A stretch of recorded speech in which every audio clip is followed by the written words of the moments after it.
receiving an invitation from Jade's Anti-Destruction Alliance, the Astral Express set its course for Himiko's homeland, the world from which the Express set off again after its fall, Planarcadia. In this world blessed by the elation, there exists the Phantasmoon Games. Wearing ancient masks of the elation, 8 chosen participants strive to create miracles that move the hearts and souls of Planarcadia's people, hoping to share in the power of the Eon. Having managed this world for many years, the IPC seeks to profit by controlling this Eonic game. In response, the Astral Express, too, has decided to enter the fray. Meanwhile, General Yao Guang, the Xianzhou envoy to the Anti-Destruction Alliance, foresaw through divination the great crisis looming over Planarcadia. In her reading, the Stellaron Hunter Blade, who had arrived for the Phantasmoon Games, would become the source of this impending catastrophe. To uncover the truth behind the coming apocalypse, Yao Guang seized a mask of elation meant for the Stellaron Hunters and placed it upon Sunday's face. Thus, due to this unexpected turn of events, Sunday was made a participant in the games. Meanwhile, we journeyed to the school tied to Himiko's family in search of the mask of elation that had once belonged to her. Yet before we could reach it, we were attacked by the streamer Sparksy, a double of Sparkle, who seized the mask for herself. After seeing through the illusion, I encountered a mysterious girl named Evanesia in the school's archive room. With her help, I obtained another mask of her own creation, and thus became a supplicant of the Phantasmoon Games. To defeat Supplicant Sparksy, we ventured deep into the Fool's base of operations, the World's End Tavern, and later returned to the school to overcome her. In doing so, we achieved the first miracle of the Phantasmoon Games. The Express hero defeats the villain spreading the virus. Yet, at the close of the Supplicant's first battle, greater mysteries emerged. A stranger appeared, claiming himself to be Himiko's father, and revealed a long-buried tale. 15 years ago, during the Phantasmoon Games, someone known as the Herald of Death went on a murderous rampage.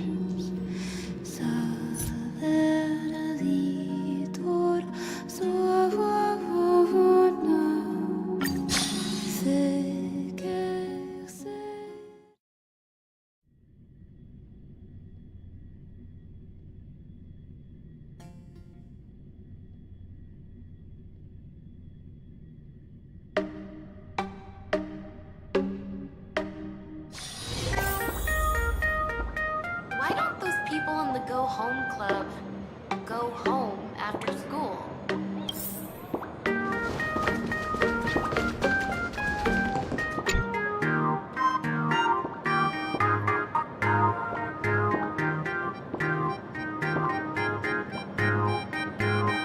Miss March, please, look straight into my eyes. Just like that. Perfect. Now, I'll need you to repeat these next few lines after me, and do so in the same tone of voice. Okay. The sky is blue, not a dazzling display of sparks. The sky is blue, not a dazzling display of sparks. Though dazzling sparks may light up the night sky, they can never outshine the eternal silence of stars. Are you kidding? That's one sentence? Okay, though dazzling sparks may light up the night sky, They can never outshine the eternal silence of stars? Very good. Very good. The internet is both an umbilical cord and a waste duct for the mind, through which humanity's thirst for elation gave birth to the twisted Sparksy. Whoa there! That's a bit much. Maybe he can be the one to say it?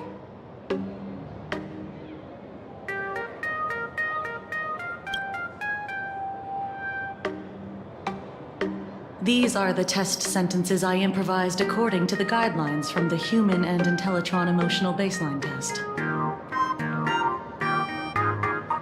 I carefully observe the subject's microexpressions and tone changes at the moment they say the name Sparksy, to check if they are infected by a mimetic virus. So I passed the test, right? Given how fascinating your reaction was, I clearly don't need to worry about you. Should you find yourself experiencing any live stream addiction withdrawal symptoms later, feel free to contact the Department of Aberration Defense staff. We'll provide you with a series of corrective behavioral treatments. You're handling this like a real pro, Miss Kuchiba. Has this kind of thing happened before? It's impossible to predict what will happen during the Phantasmoon Games. Once, a supplicant reversed the definitions of truth and lies, which nearly caused massive civil unrest. After that incident, we incorporated mimetic treatment into the Department of Aberration Defense's emergency safety protocols. Sparksy Khan didn't cause any casualties this time. But if your partner hadn't stopped Sparksy from spreading the virus, she might have turned into a calamity-level aberration.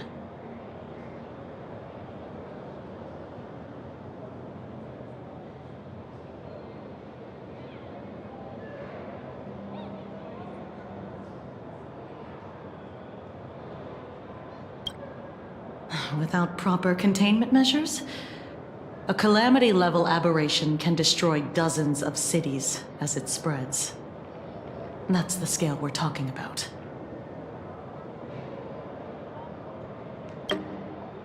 That's the Department of Aberration Defense's term for them.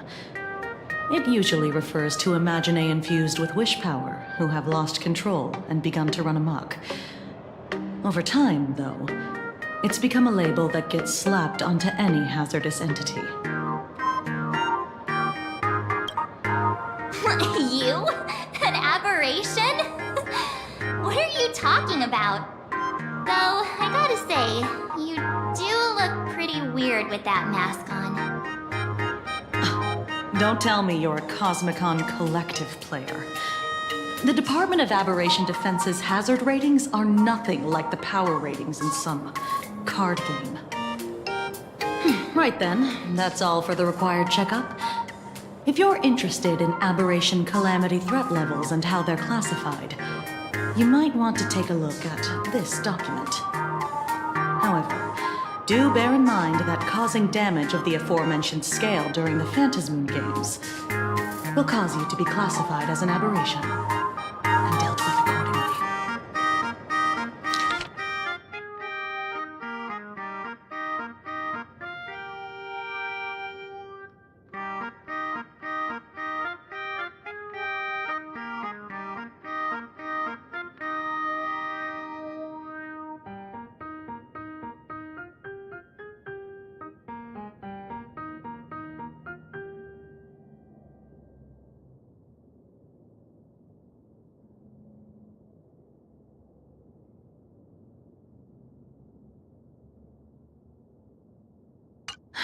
Before I leave, there's one more thing I need to tell you. Remember Lyndon Scott? The man who served as your tour guide. He was murdered. What?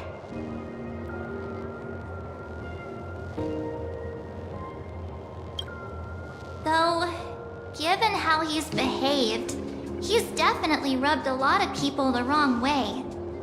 But I doubt any of it was serious enough to get him killed. Right? Oh, seems like you are quite familiar with him. You don't suspect us, do you? I wouldn't exactly call Scott a friend, but we'd never do anything like that to him. Easy there, young lady. I haven't even started asking questions yet. Of course, there's no way the renowned heroes of the Express would harm some lowly IPC employee simply because they had a problem with him. More importantly, both of you have solid alibis. The initial results of our investigation suggest his murder might be connected to the Phantasmoon Games. I'm informing you both of this to warn you to be extremely careful. The Phantasmoon Games are far from a simple game intended for passing the time or relaxation. Anyway, I wish you success. Farewell. Scott, could he actually... I just can't believe it. But it was Miss Kuchiba who told us, so it must be true. So, the Phantasmoon Games. Pretty frightening, huh? What's your take?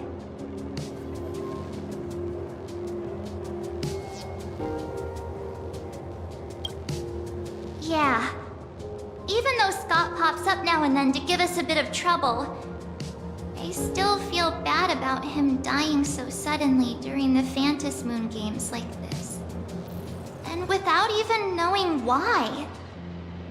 If the killer is here for the Phantasmoon Games, they might become our enemy soon. The Phantasmoon Games.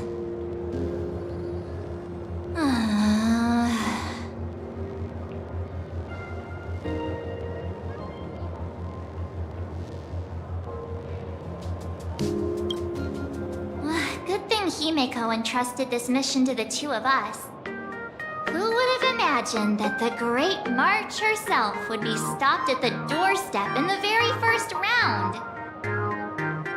Forget it. I'm not like you. I was never hero material to begin with. Normally my hands can't even keep up with my brain when I play video games. You're definitely the right person for the Phantasmoon Games. It's just such a shame. We finally get a chance to vacation in Himeko's hometown. And I thought we'd make some happy memories together. But...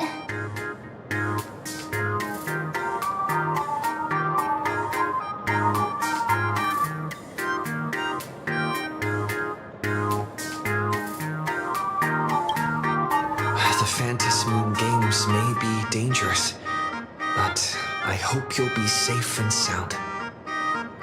Hey, don't look down on me.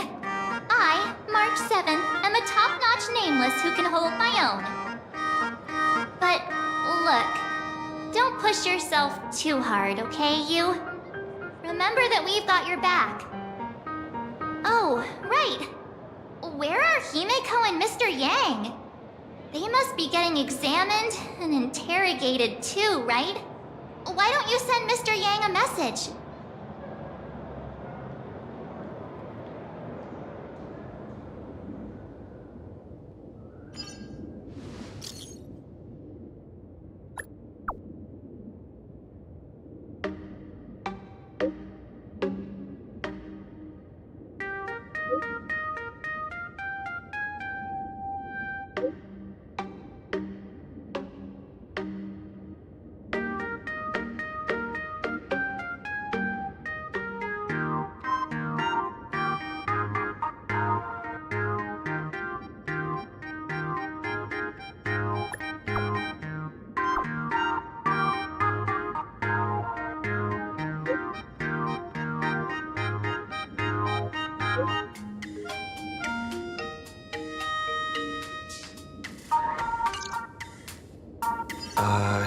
Mr. Yang said he wants to hear what happened between Himiko and her dad.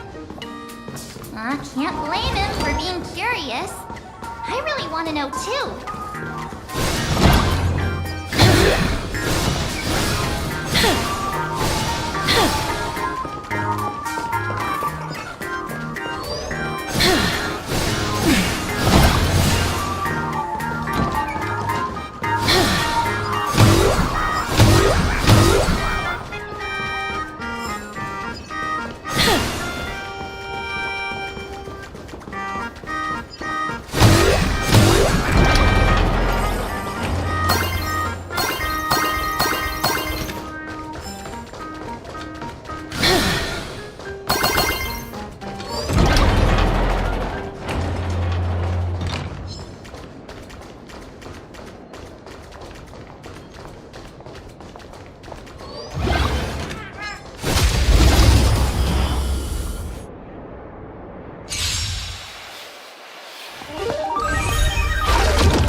Flowers, bloom for tomorrow. Embrace a new life. Return to dust.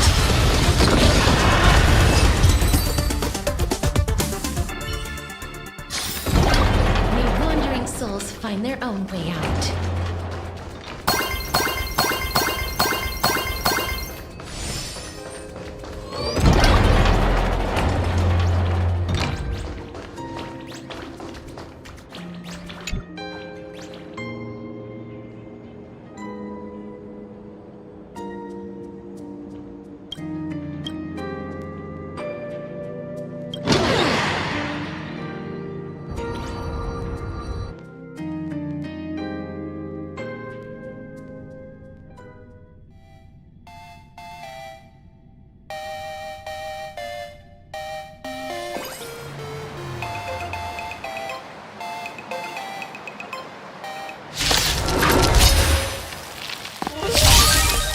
Night falls. Good night. Leave it with me. Stars, shine for the heroes. Rise and shine.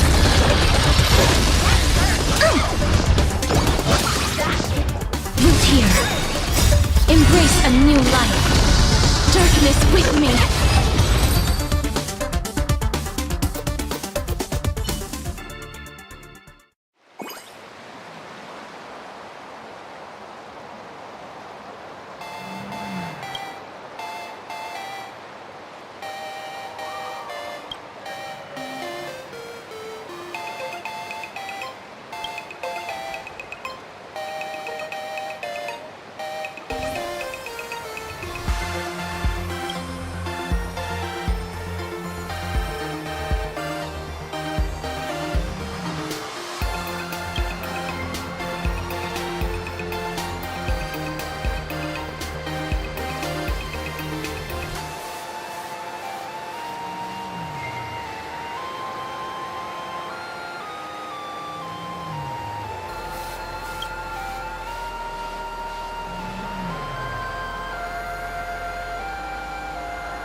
You're here. Himiko hasn't mentioned her father at all in the time since I boarded. So, what is going on between them? As you were the only one with her at the time, you're the only one I can ask. Yeah, it really threw me for a sec when you said Himeko's father. But when you think about it, it's only natural that Himeko has a father, right? Not everyone's like me, thawed out of an ice block.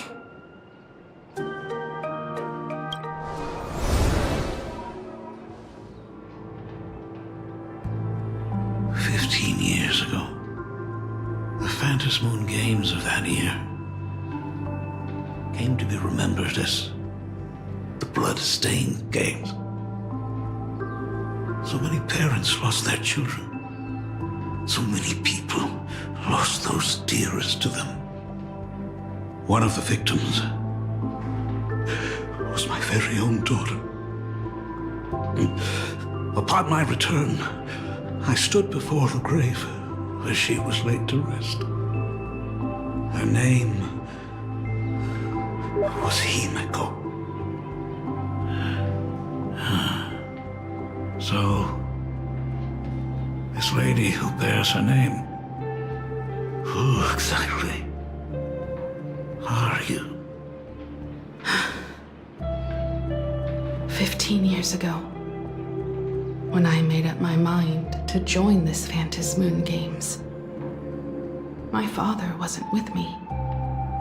Even as I fought for my life against the Herald of Death, my father was still off somewhere, wandering the cosmos.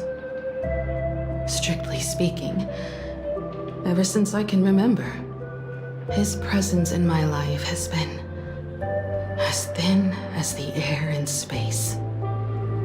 So, I would ask you, who bears his name, who exactly are you? Well, look at you. What are you getting so worked up over? Just a joke. A joke.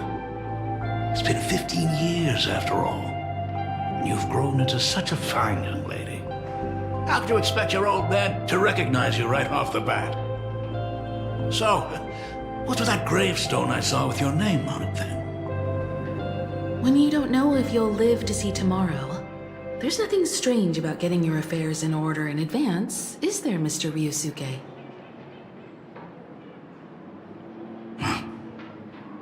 Mr. Ryusuke? How could you be so formal with your own father? At least call me Dad like you used to, okay?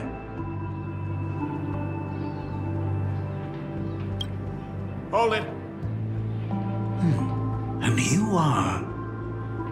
Don't tell me. Himeko, is this your child? Could you please stop making things worse? I haven't seen you in 15 years, and now I'm a grandfather. Wait, who's the father? That's enough! You are looking at my colleague, a new generation of trailblazer, my friend and my companion on the Astral Express. Do you understand now, Father? You hear that? She called me father. Hello there, my friend. Sorry about that. I thought you were Himeko's son for a second there. You must forgive me. I'm just an old-timer who's lost touch with the times. I'm a painter. Most of my work involves traveling to different segmenta to complete commissions for my clients.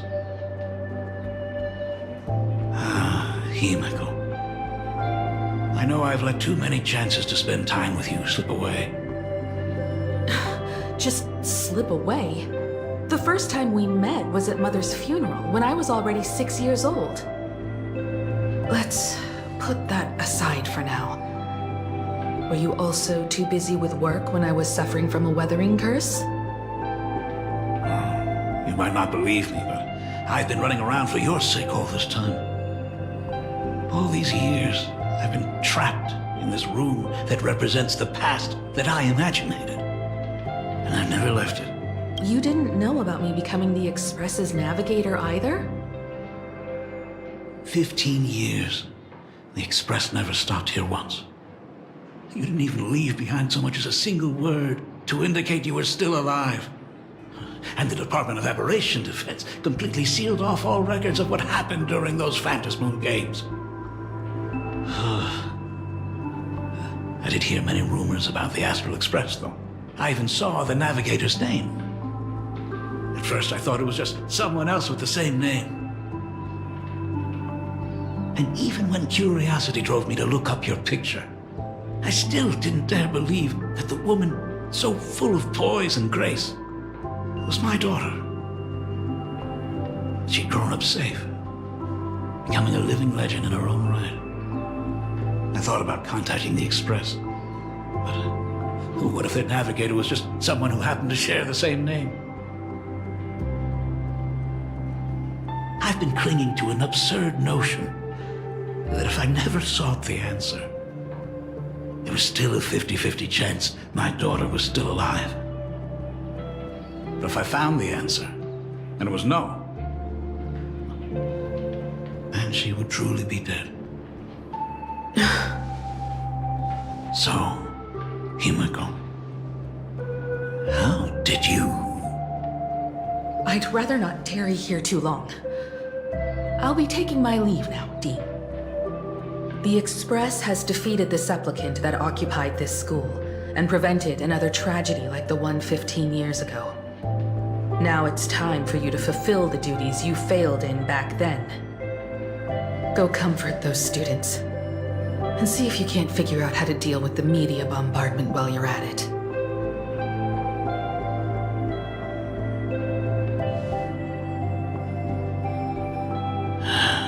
Failed in my duties.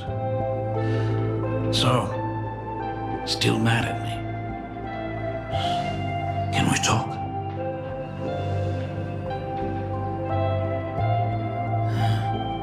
Sorry, kid.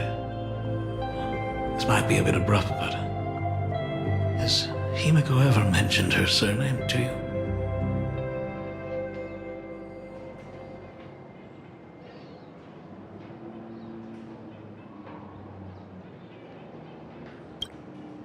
I'm a failure of a father. I broke her heart. But what exactly happened 15 years ago? I can't believe it. She actually survived the weathering curse. Have you heard the tale of the legendary painter Graphia, who hid everything on this planet's surface within a scroll? It is said that to achieve such a monumental feat, she made a forbidden exchange, sacrificing both her own life and that of her descendants, resulting in the weathering curse. Few descendants carrying the Graphia bloodline have lived past 30. Most of them wither like flowers while they're still young, skin cracking and peeling like dried paint. Himiko's no exception. She was tormented by the curse for years.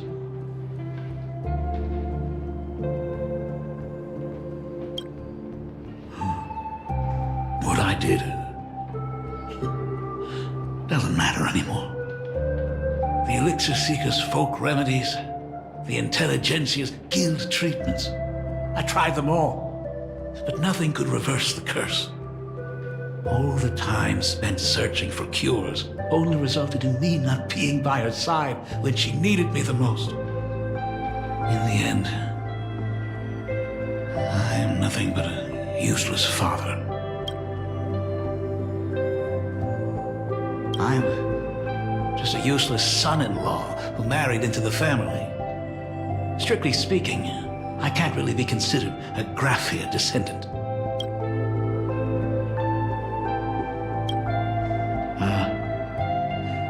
You're right. I just didn't realize it quickly enough. How she got through it, how she survived, none of that's important. What matters is that my daughter is back. That's all I need. If I may ask a small favor, would you mind showing me where my daughter works? I want to make up for all the care I failed to give her all those years. I want to get to know my daughter better.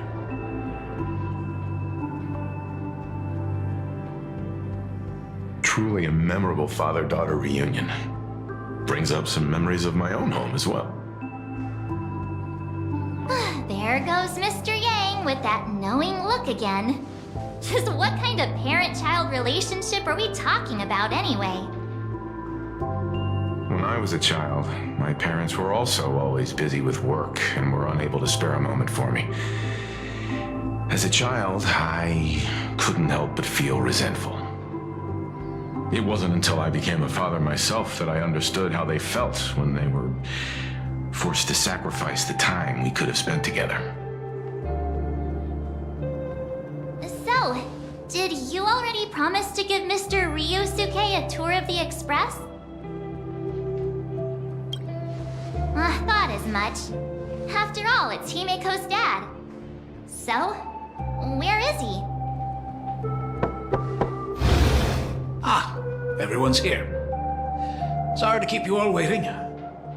I'm truly grateful to all of you for looking after my daughter. Not at all. She's the one who's been taking care of us. Would you all be so kind as to show me around?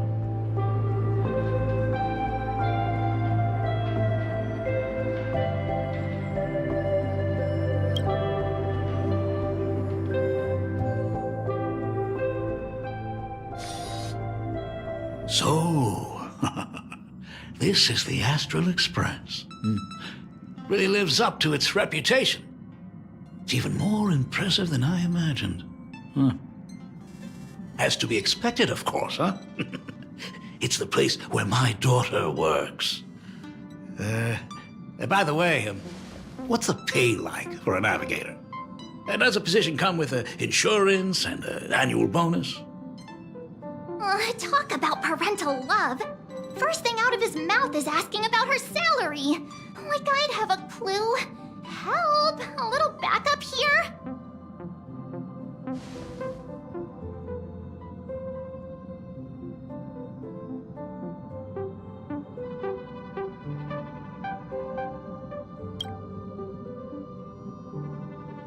Hey, that's not totally true. We get some spending money every time we stop somewhere. What? No income? Don't tell me that everyone working for the Astral Express is actually doing volunteer work. I mean, I guess you could say that. But actually, it's more like... I'm butchering the explanation. Anyway, it's nothing like what you're thinking.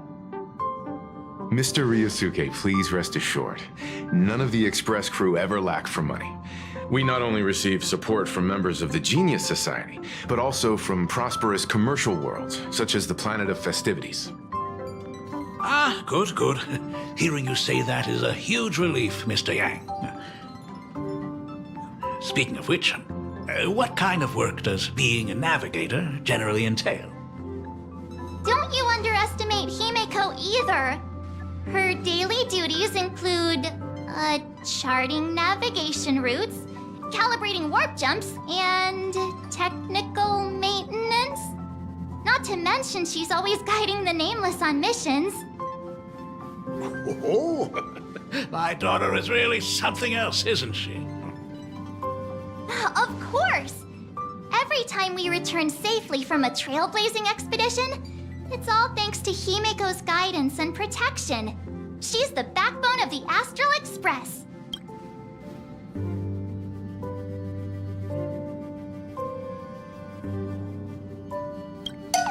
Hey, come on! You're just trying to stir up trouble. If Himeko's the backbone of the Express, then our conductor is the absolute cutest and hardest working of all. Right, Pom Pom? Oh? We got a new passenger? This gentleman does look kind of familiar.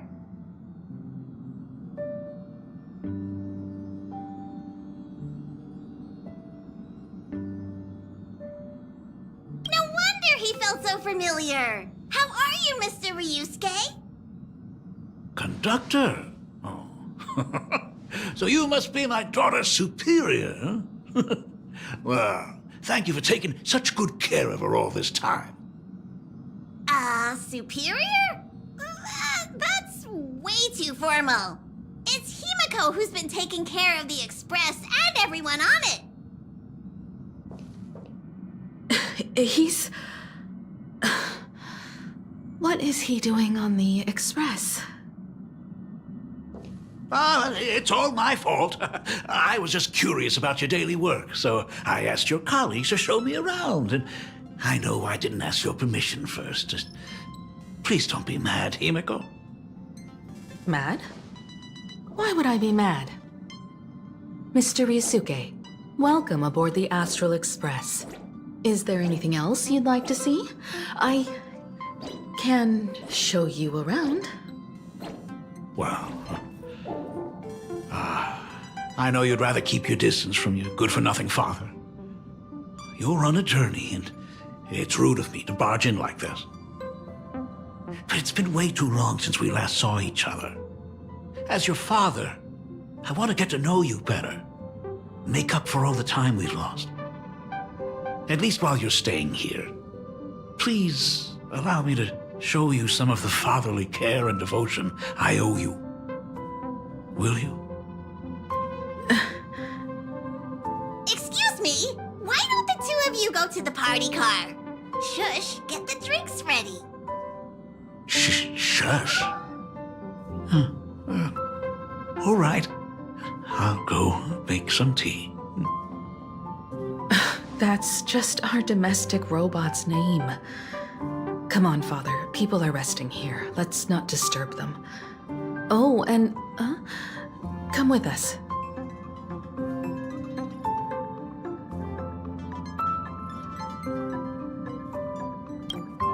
I want to talk about the Phantom Moon Games, not just personal matters.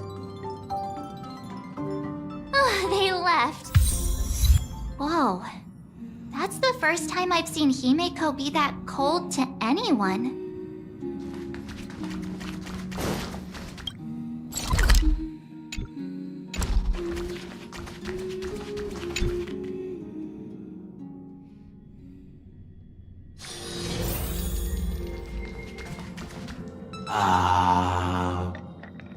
When it comes to breaking the icy silence between a father and daughter, nothing's better than a cup of hot water. The person who drinks it will yelp, "Hot!" and be immediately met with a concerned, "How could you be so careless?" from the other party. And just like that, the conversation starts flowing. Friendly reminder, that is not a joke, but a practical ice-breaking tip.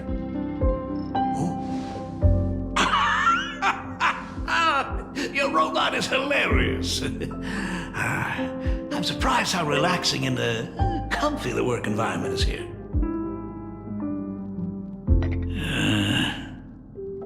Got it. I'll make myself scarce.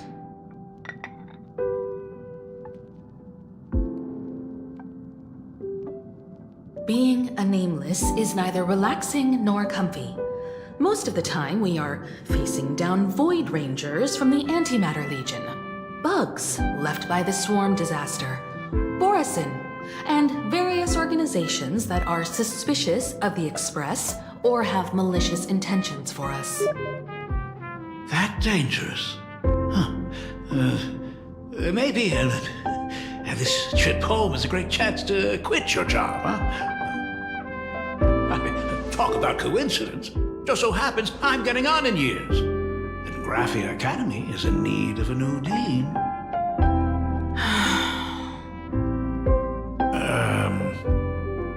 You know that's not what I meant.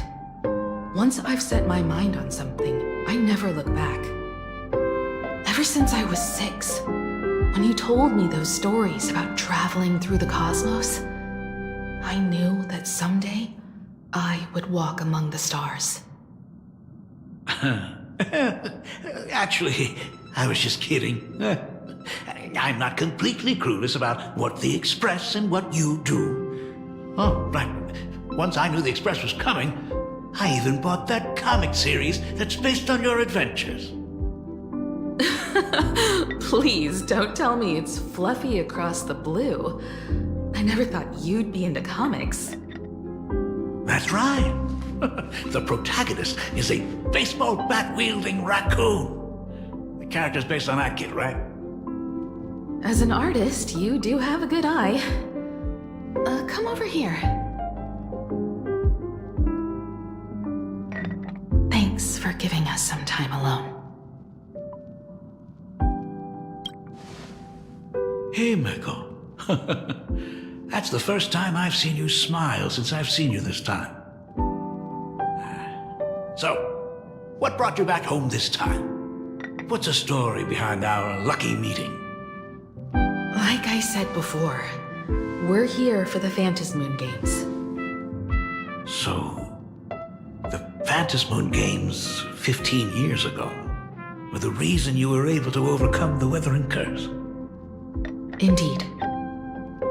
I see. That makes sense. For those of us who haven't experienced the Ionic game firsthand, it's just something from the history books, or even akin to a myth. But I never imagined that the Ionic game would turn into a blood sacrifice overnight. The Herald of Death was a heartless madman. If I hadn't defeated him then, all of Duomension City would have become his slaughterhouse. During the first few years of my journey, I relived that evening every single night in my dreams. The color of that twilight, painted with blood. So much blood, blended with terror and screams. The victims were twisted like clay into grotesque shapes, like paint tubes that had been snapped, one after the other. And that man, he reveled in the colors splattered everywhere and wanted the whole world to be his canvas.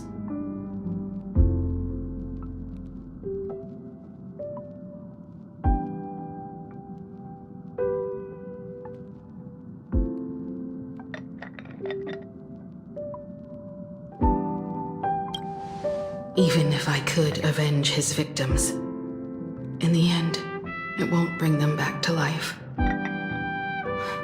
The entire thing is like a heavy piece of baggage. Only by letting it go can I travel the road ahead more easily. You did your best, and I'm glad to see you made it back here safe and sound. I thought I'd never come back. But the times have changed. The conditions to hold the Phantasmoon Games have been met again. However, to hold 2 games in just 15 years? That in itself is far from normal. Just like 15 years ago, the IPC wants to control everything. However, a game woven by the most fickle of eons is destined to slip through everyone's grasp. I received a report from the Department of Aberration Defense. I'm sure he must also have heard. There's been a brutal incident in Dovebrook District. Someone massacred everyone at the headquarters of the Sinwish Syndicate, leaving a signature that only the Herald of Death would use. The Bloody Bloom.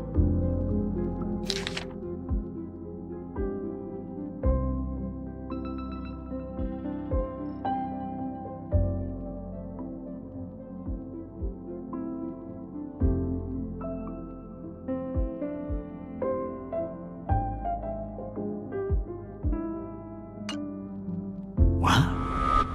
The Herald of Death is still alive.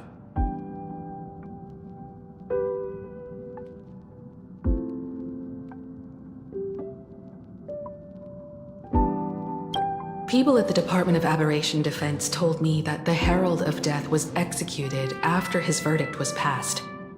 Even were he to be resurrected, The rules dictate that the same person cannot become a supplicant twice. Are you saying we've got a copycat? That's right. The Herald of Death has a copycat. But what I find even more worrying is that this Phantasmoon Games has caught the attention of something even more terrifying than the Herald of Death.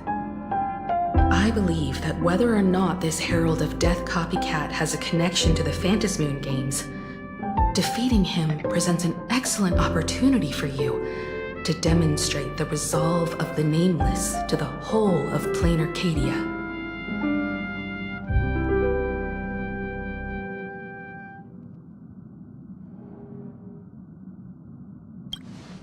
Exactly. As for you, Dad, have any clients commissioned you lately? It'd be best if you left this world for a while. May I take that as my daughter showing concern for her dad? You can take it as a safety advisory from the Astral Express. Also, as he has already become a supplicant and joined the Phantasmoon Games, he will have my full support. I'd like him to temporarily keep the Mask of Elation that has been passed down through our family. Too late for me to raise any objections at this point, right? Sounds good. The mask stays with the kid. Thank you. Would you like another drink? Got it. Next, it's time to show me the way out, isn't it? Oh, I've definitely overstayed my welcome. For most of my life, I couldn't be there for my daughter. And now that I finally have the chance, she wants me to leave. In that case, I ought to be on my way. Himiko. The Graphia family has a number of records about the Phantasmoon Games, passed down through the generations. Come over to the school library later. I'll give them to you. I'll be there, Dad. I apologize. My father's little tour seems to have made things awkward for everyone on the Express. Let's head to the parlor car and check in on Welt and March. Now that my father's gone, we can all relax a bit.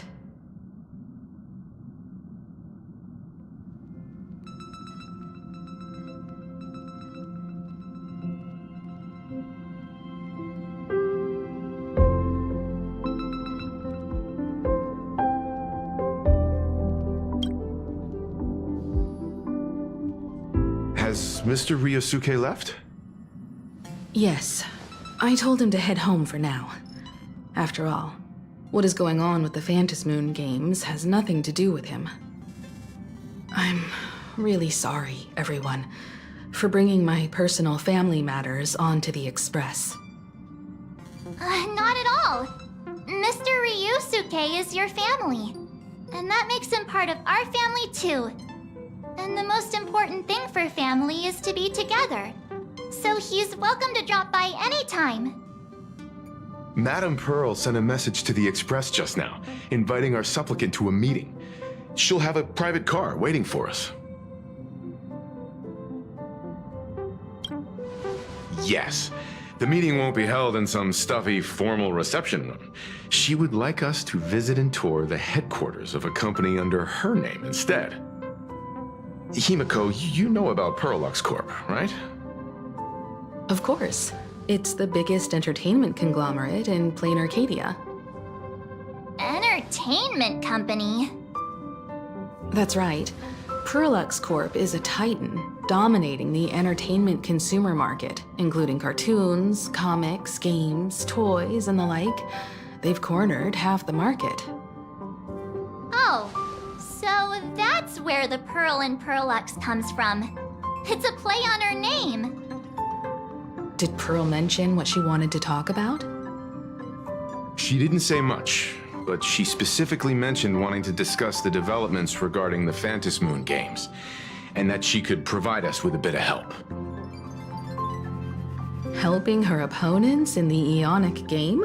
Oh, looks like she realizes we are all in the same boat. Perhaps she has also realized that the Phantasmoon games cannot be artificially manipulated. We may be able to get a clearer picture of Pearl's intentions after we meet with her.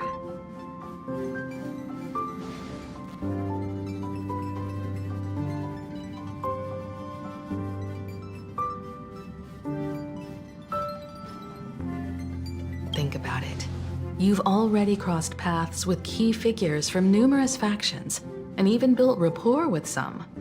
You're already a capable Nameless who can more than hold your own. Though she holds a high administrative position on this planet, do not forget, she is also one of the 10 Stonehearts. You've already dealt with Aventurine on numerous occasions, so you should have ample experience handling members of the 10 Stonehearts. Hey, don't worry. If things do get messy, yours truly is here to save the day. Looks like March wants to visit too. I'm just trying to look out for him here. Even if things do go sideways, Pearl wouldn't dare get mad at an adorable young lady like me, right? Well then, I'll leave this meeting to you two. Aren't you coming with us, Himeko? I'd like to talk with my father. Didn't he say he would hand over the records about the Phantasmoon games from our family history to me? And honestly, isn't this a good chance for you youngsters to handle things independently? I understand. In that case, March, and I'll be heading out now. Oh, score! A private car! So, where are we getting picked up? You should be familiar with it. It's just under the giant gate next to the AT Plaza. Isn't that where we first met Sparksy? Since we're getting chauffeured there, why not just come straight to us?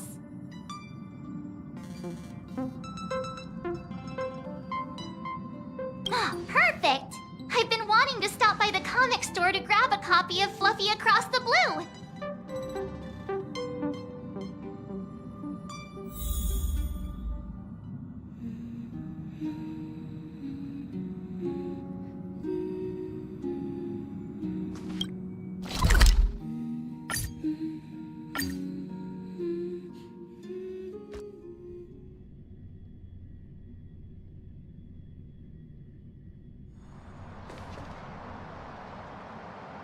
Look! There's a convenience store!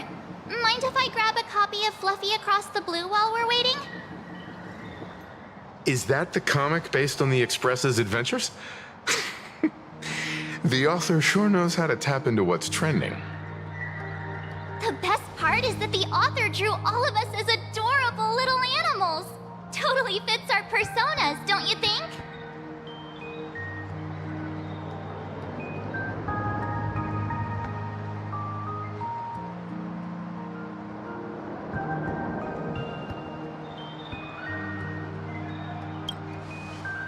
Unfortunately, according to the intellectual property protection laws governing the pan-cosmic trade system, using real-life experiences as creative material doesn't infringe on anyone's rights. Ah, dang.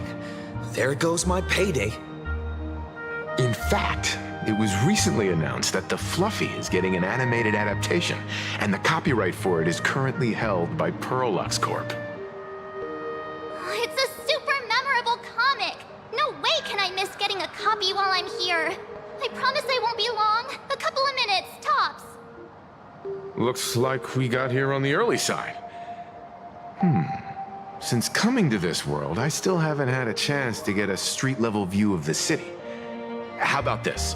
We'll meet up under the at the plaza gate in a few minutes. All right. Sounds like a plan.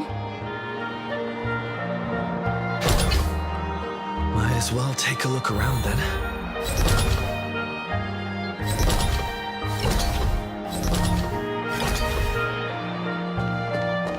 Absolutely insane! Did you see the post I shared?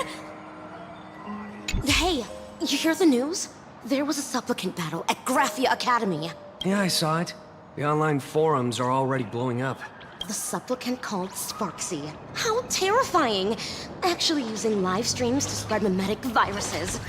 Eons, that's just evil! I can't believe the Department of Aberration Defense is letting someone that dangerous run loose! I heard her livestream got permabanned.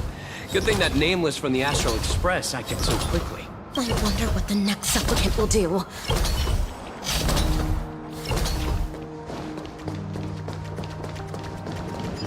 Have you read the new chapter of Fluffy Across the Blue? Sorry, I'm not into comics for kids. They just released the official concept art for that giant pom-pom robot! That mech design is totally unrealistic. What's so great about it?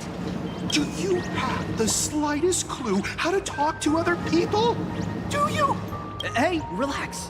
Now, if we were talking about a fusion between Daybreak Squadron and the Raccoon, that would totally get my attention. Wow! You are unbelievably childish! I've tried buying a copy of the Fluffy from a couple of stores, but they were always sold out. I really hope this store has it in stock. What happened to the newest issue?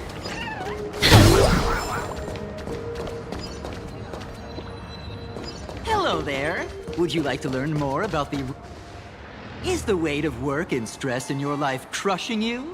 Check out the Research Society of Happy Smiles. So, this free? Rest assured, the only thing joining our Research Society will cost you is a bit of your precious time. We've set up a venue near Dovebrook, where we offer free psychological counseling and living assistance to all visitors. All our services are provided free of charge. I had a friend who passed away, and he'd mentioned you before. He told me that if I ever ran into trouble, the kind people at the Research Society would help me. Your friend passed away?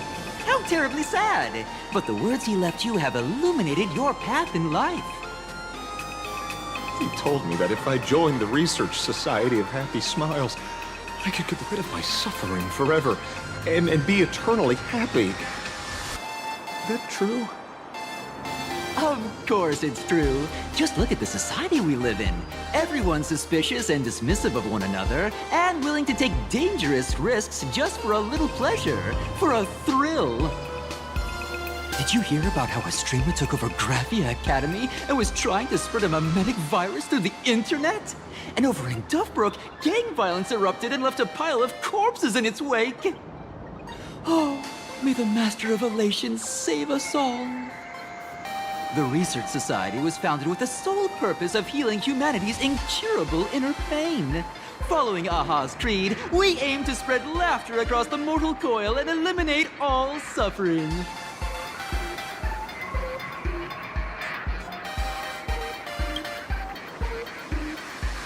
Of course it's possible!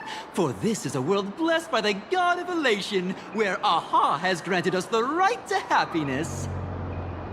Have either of you heard about the tragedy of the Bloodstained Games 15 years ago?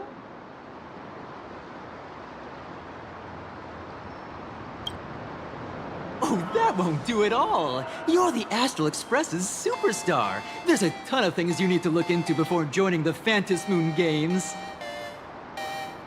There was an awful accident during the last Phantom Moon Games, and many people lost their loved ones and children. It was as if a hole that could never be filled had been drilled into their hearts, leaving only sorrow to accompany them for the rest of their lives.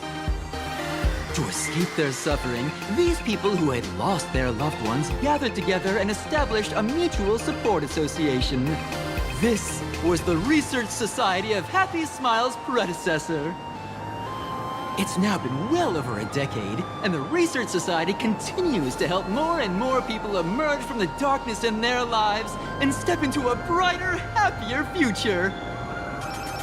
Come to think of it, it would be most wonderful if a distinguished person like yourself were also interested in our Research Society. Should you find yourself with a moment to spare, please come and visit our Mutual Aid Society. Well, if it isn't the Astral Express's superstar, of course it's you. Looks like we really were bound to run into each other.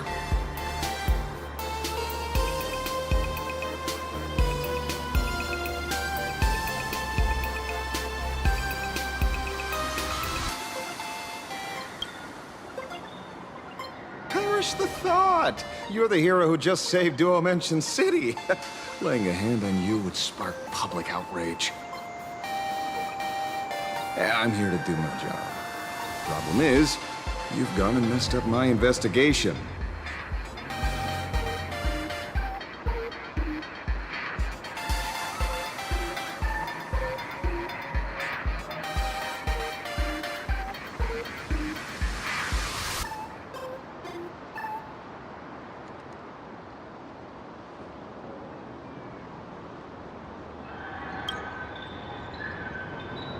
The Research Society of Happy Smiles.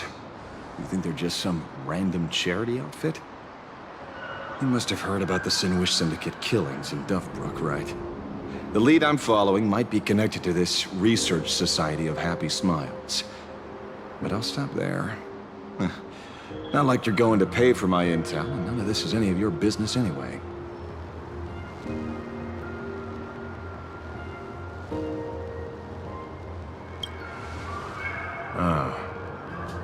Based on your social circle, you wouldn't be talking about the poor IPC sap who was unlucky enough to be there, huh? Planning to avenge him?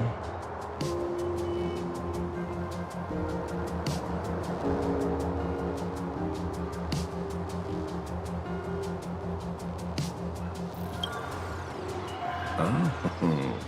So your next miracle will be executing the Herald of Death. Can't say I'm surprised. Be careful. The murderer is the Herald of Death. He's dangerous. Oh, thanks for your concern. Oh, be careful. Been a hot minute since anyone said that to me. Even so, it's my duty to solve the case.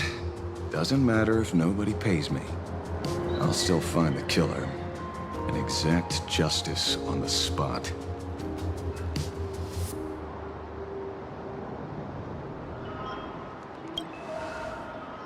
A fool I happen to be on fairly good terms with. Revenge killings or turf wars. Wouldn't be unusual for gang members to die like that, but dying at the hands of some psycho who kills for kicks? That I can't accept. No matter where you are in the cosmos, which era, regardless of how civilization evolves, some rules will just never change. Like an eye for an eye, a tooth for a tooth. Hey, guess which lucky girl just managed to snag the last copy in the whole store? Who's this? Allow me to introduce myself. I'm Ashvale, the famous detective. You could say your friend and I are acquainted through past clashes.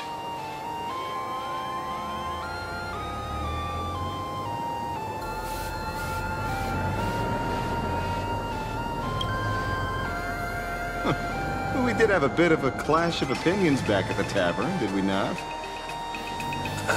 That's what you meant by clash? Fair enough. First time I've ever heard anyone introduce themselves as a famous detective. Mr. Ashvale, why are you staring at me? Is there something weird on my face? Young lady, you're holding a copy of Fluffy Across the Blue, right? Would you mind giving it to me? Well, give it to you! This was the last copy in the store, you know. Oh, I see. Of course. I'm not asking you to give it away for free. I'll pay for it. The retail price is 300 credits. I can pay you 10 times sticker price. 3,000 credits. What do you say? Hey, mister, this isn't about the money. Because it was the last one on the shelves. True, true. The last item in stock is like the final slice of cake on a plate. The last prey animal on the plains never fails to stir our urge to seize it before anyone else. So, 30,000 credits. How about that? That's my final offer. I'm not exactly rolling in money here.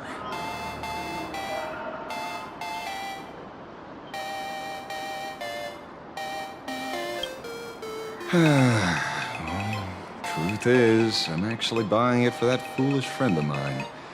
The one who died. Today is his farewell ceremony.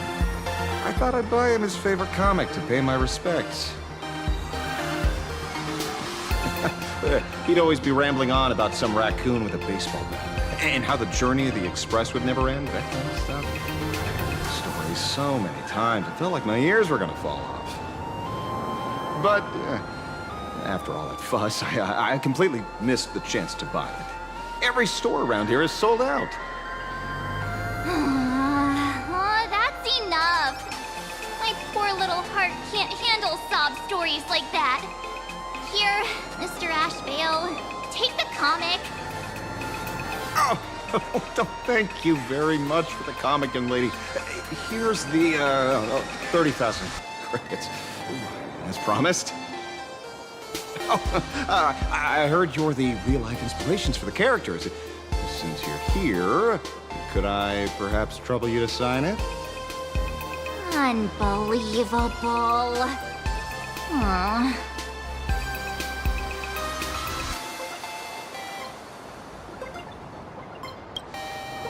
Thank you both. If Kostad could see this from where he is now, I'm sure he'd be smiling down on us. As a token of my gratitude, I'd like to give you a friendly word of caution, kid. I know you plan to target the Herald of Death and cement your heroic image. However, all eyes will be on you during the Phantom Moon Games. At such a public stage, discretion would be wise. Because when the masses see your magnificent miracles and wield your extraordinary power, fear and jealousy could turn their wish power into wish you ill power at the drop of a hat. Forgive the expression, but you get what I mean. So, whatever plans you might have for this Herald of Death, why not leave the whole messy affair of revenge to someone who couldn't care less about winning or losing? Like me. Just like this comic, I'm dead set on getting him.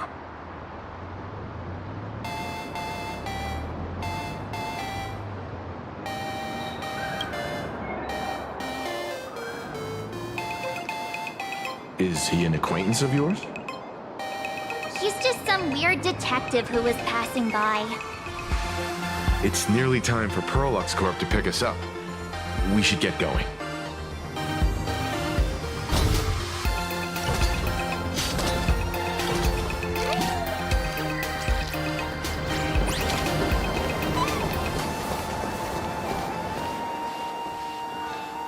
Well, we're here. So where are they? I don't see anyone in IPC uniform.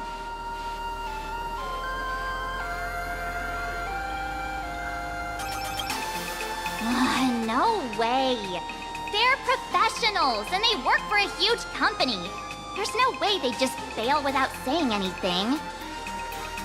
Greetings, crew of the Astral Express. It is my honor to escort you on your visit to headquarters. Mechatron? I am guard number 100086, created by Prolux Corp, a security specialist from the business division. My designated human name is Feyre, said to derive from an ancient language meaning iron. It's a pleasure to be of service.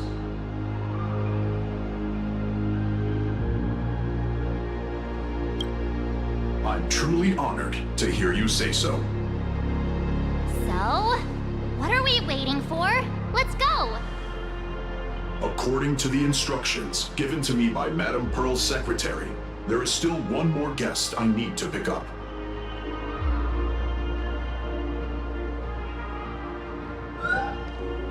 Well, now, how did I not see this coming? Looks like we're going the same way after all. It's you again! Hey, Mechatron, what's the plan? Do we hop into your cockpit, or are you gonna give us all a piggyback while you fly over? Your ride is ready. Please, take your seats, everyone.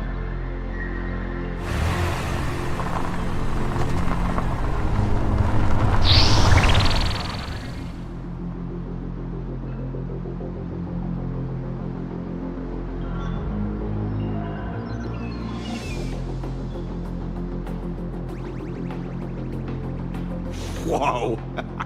Now that's what I call a custom paint job. Your ride isn't your run-of-the-mill business car, but a customized, made-to-order vehicle, used especially for receiving guests. Sorry. This might come across as a bit insensitive, but I have to ask. Can Faerun actually fit in the driver's seat?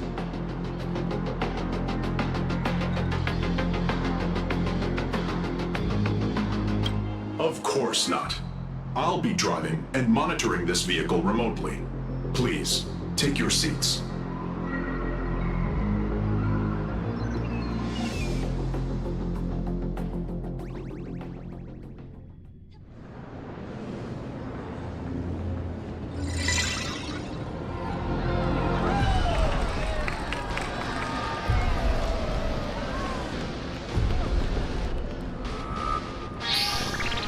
Now that is astonishing. Wow, that's one massive robot! Ladies and gentlemen, welcome to the headquarters of the Perlux Corp. Back when Himeko said this was an entertainment company, I knew their headquarters wouldn't be some ordinary old office building. But this is way too much. That giant robot statue? This place is totally like some supersized mecha hangar! Ha ha! You're absolutely right. In accordance with the vision of our founder, our lobby was intentionally constructed as you see it now. To realize dreams that far exceed what consumers imagine has always been Perlux Corp's core design philosophy, and we have never strayed from it. If any of you are familiar with our company's works, you may recognize this as Megatron Warrior Series at Daybreak Squadron's base of operations.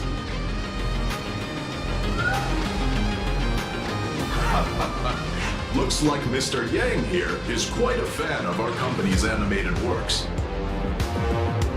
Now, Madame Pearl would like to invite everyone from the Astral Express to take a tour before your official meeting begins. She has arranged for a member of our staff to accompany you, so please wait here a moment.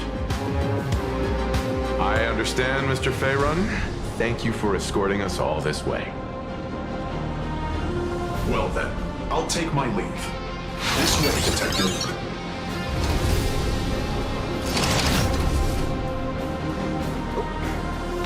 See you around, everyone.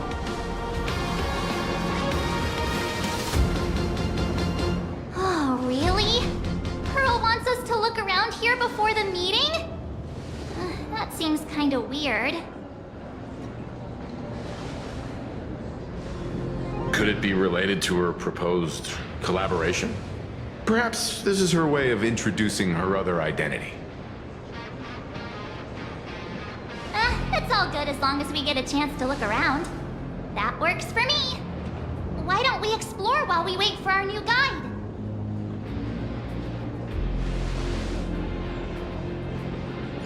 Mr. Yang! Over here, quick, come on! Mr. Yang! Isn't this your favorite giant robot?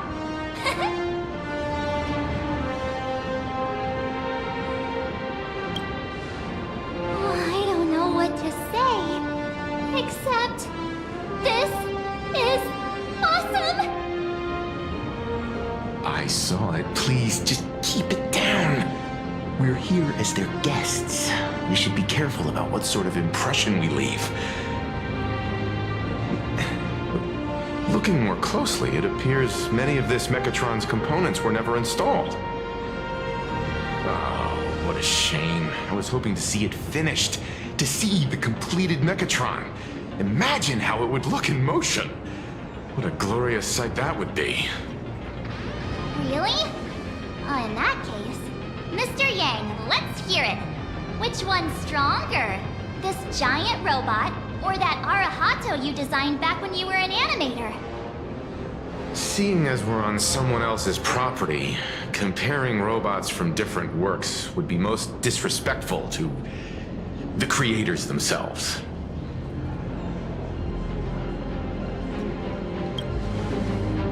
Yeah, like how Cosmicon Collective players are always obsessed with power scaling all the characters.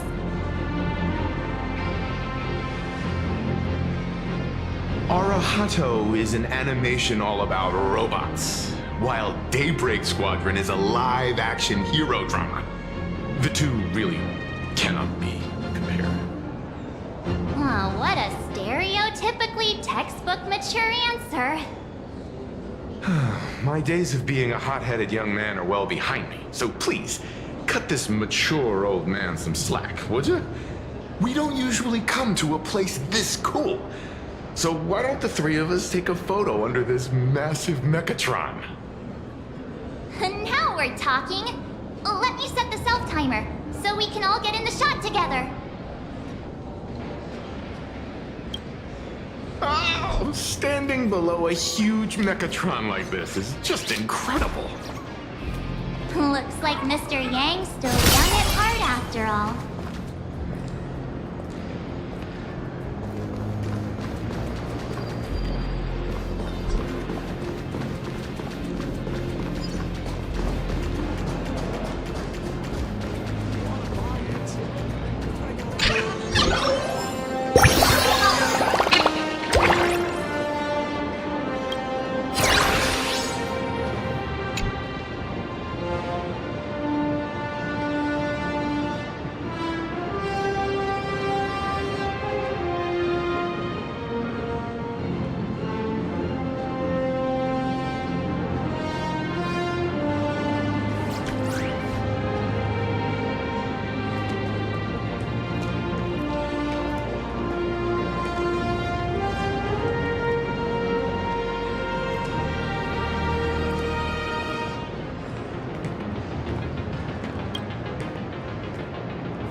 Welcome, ladies and gentlemen, to Pearl.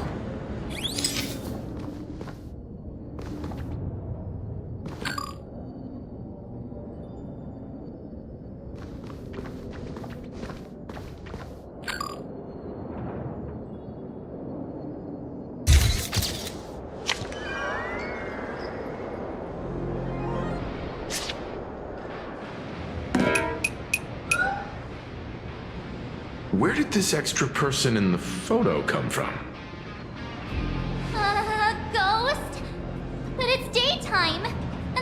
too many people here anyway.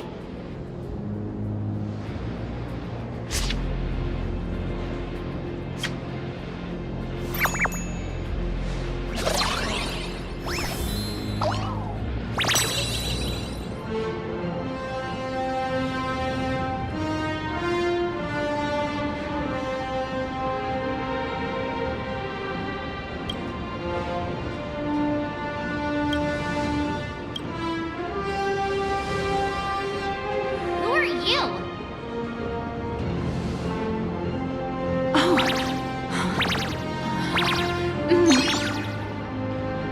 Wow, this truly is a magnificent face. Oh, it's nothing like how it looks on the news. Being able to see it up close feels almost surreal.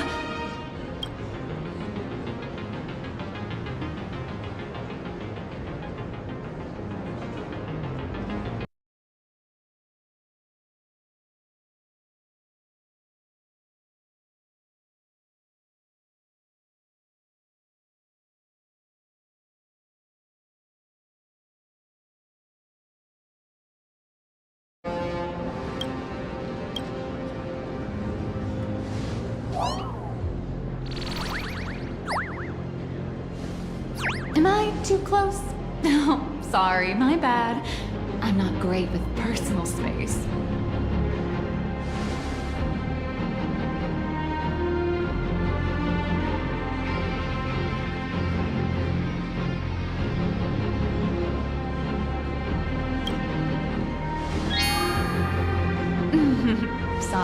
Sorry. It's impossible not to stare at a face this amazing. You'll forgive me, right? Oh, right, I forgot to show you my ID. Right, here we are. I'm Nihilux, and I work at Parallax Corp's Imagenesis Technology Department. I'm a P-30 agent who works for the IPC.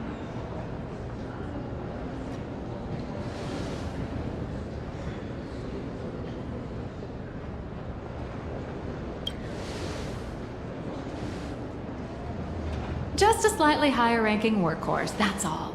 Not on the same level as those big shots from the Strategic Investment Department who you folks usually deal with.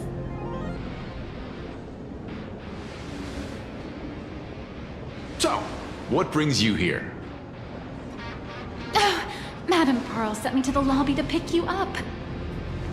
All of you are famous super cosmic level heroes whose faces have been all over the news more times than I can count.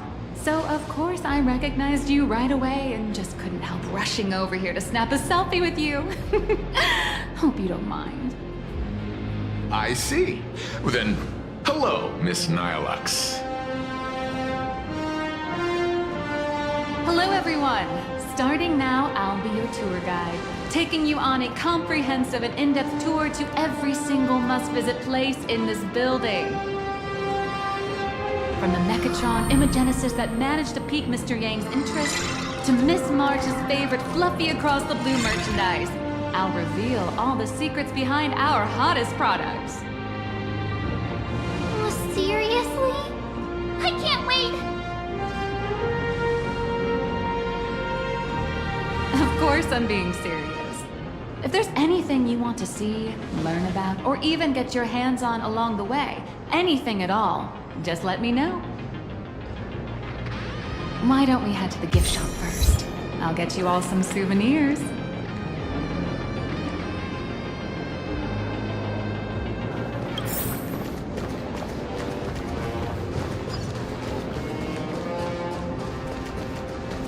The officially licensed you watch Daybreak Squadron 2. Alloy King Pom-Pom is here. Now available for pre-order.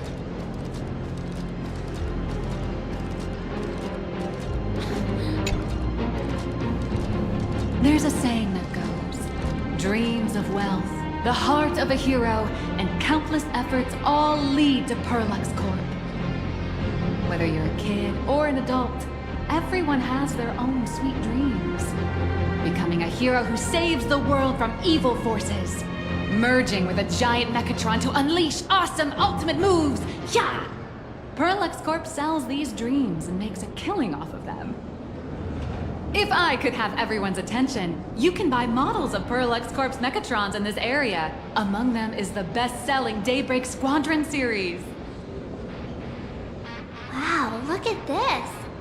It's so intricate. No wonder Mr. Yang's got Mechatrons on the brain.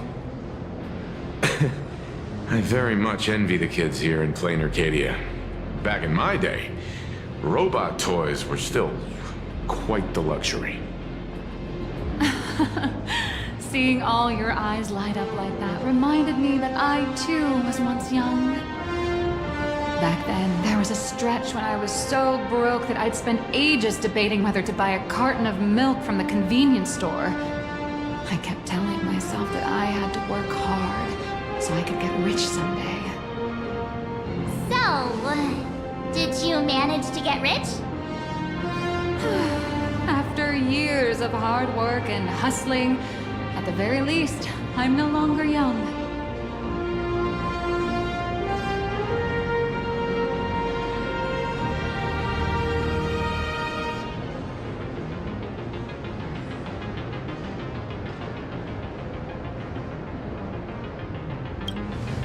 Oh, aren't you the sweetest? But I do have my secret to staying young. That is, lying about your actual age.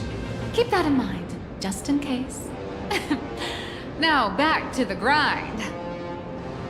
I wouldn't call it striking it rich, but I'm pretty close to making a sweet little profit. Oh, don't keep us in suspense, Miss Nihilux. Just spill the beans. Pretty please. You might not believe this, but I have some friends who've been trying to create a decentralized digital currency to fight against the IPC's credit system. Are these people from Punklord? That's right. These people are from the Nomadic Miners faction. They've discovered a way to hijack Noose's computing power for mining and are digging up a limited supply of learned coins. And I have gone all in with everything I got on this project. I feel like this is a very risky way of doing things. Life's full of ups and downs, right? The higher the risk, the bigger the reward.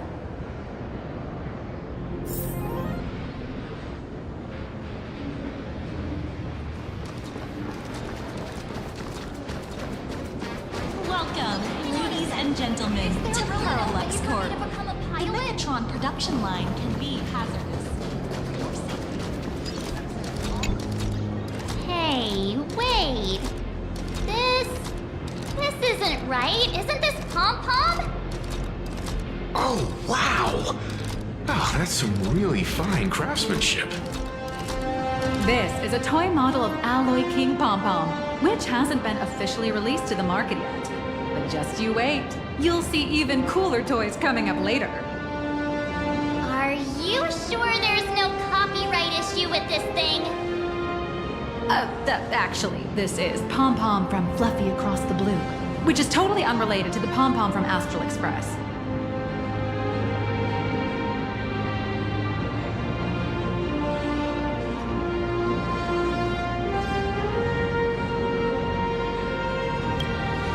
As the conductor, Pom-Pom is basically the uncrowned king of the Astral Express, I'd say. We can't exactly call them Pom-Pom Kong, can we? Speaking of souvenirs for the Express, I bet nothing could be more perfect than this toy.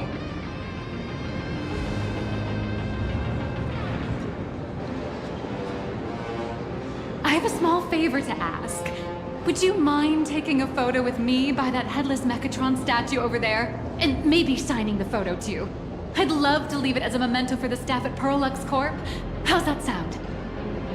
If you're willing, I can pull a few strings and use my access privileges to give you all the gold-plated prototype of the yet-to-be-released King Pom-Pom Alloy Armor 999, the only one in the entire universe. Just give it a thought.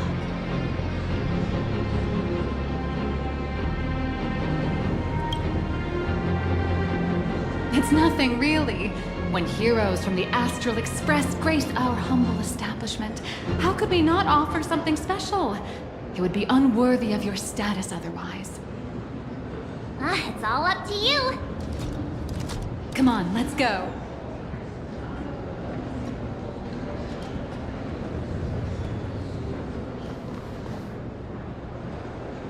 Crush mediocrity and ride. Man and Mechatron in perfect harmony. Ready to take a photo? I'm ready.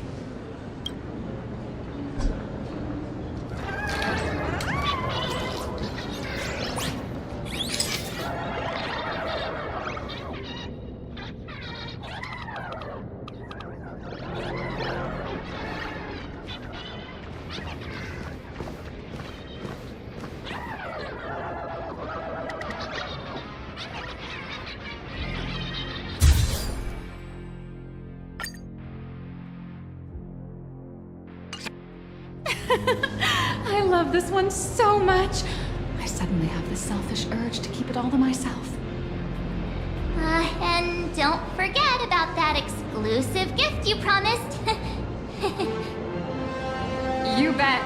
In fact, I'll throw in a normal edition for each one of you as hush money. Come on, let's head to checkout.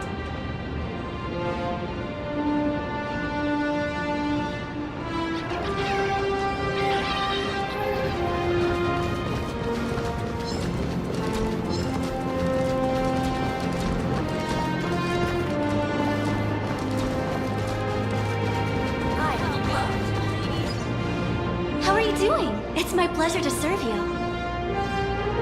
I'd like to present each of our 3 distinguished guests from the Astral Express with an Alloy King pom-pom toy model as a gift.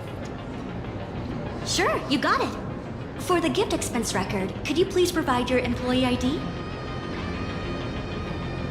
Please charge these expenses to this employee ID. Huh. This is Madame Pearl's ID number.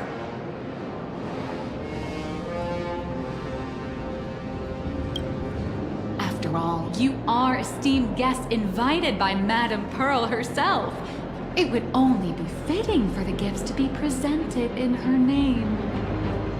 I see. Please wait a moment.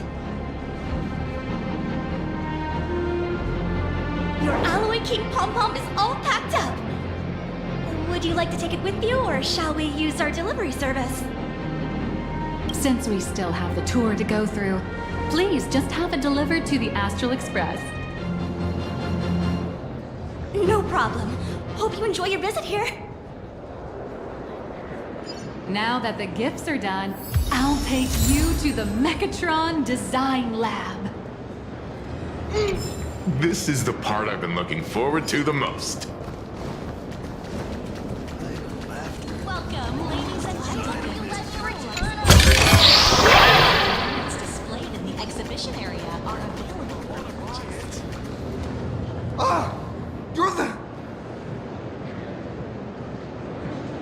No way! You were Mr. Raccoon! No, that's not right. You're oh! From the Astral Express! Wow! And is Miss March Bunny herself here, too? Hi. I actually prefer to be called by my real name, March 7th. This is Mr. Yang. How lucky to meet 3 members of the Express crew at once! I'm a huge fan of you all, especially my senior. I haven't missed a single episode of Fluffy Across the Blue, and I've even bought all the collector's editions. Oh, how could this guy say he likes you more than me to my face? Good thing I'm not that petty. Don't worry, March. It's hard to tell if people in this world love the real Express crew or just the cute animal crew from the Fluffy. I don't just follow the Fluffy series. I've been keeping tabs on all your adventures in Bellabog, the Cienjo, Penacony, and Emphorius. Though, it's such a shame there's so little video footage of the Emphorian War online. Oh, right. I just rewatched the scene where the Trailblazer embarked on another trailblazing expedition in Holy Grail Stay Night.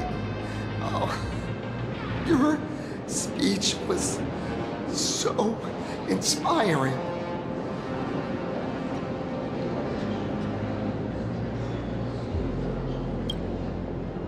Such modesty from a legendary hero. What a stellar role model for all of us. All right. I have a precious trash can in my collection at home. If I'd have known I'd meet my senior today, I'd have brought that can with me. Could I ask for your autograph? If that's okay with you. Just sign my clothes, please. I'm never gonna watch this ever again. Oh, you're acting exactly like me from 10 minutes ago, kid. Don't worry, he won't fly away just yet. As for you, you've been chattering away nonstop. How about giving us a proper introduction so that your idol gets to know you better? Sorry, I got way too excited. I'm Warrior Cinderborn from Daybreak Squadron. And my real name... Well, my real name doesn't matter. Just call me Cinderborn. If you're not in a hurry, would you mind chatting with me for a bit?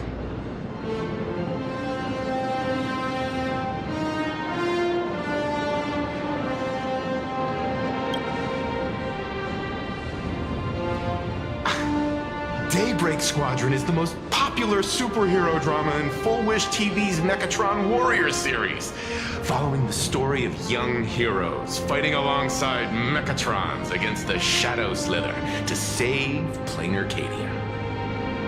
I never expected Mr. Yang to be so familiar with our story's background.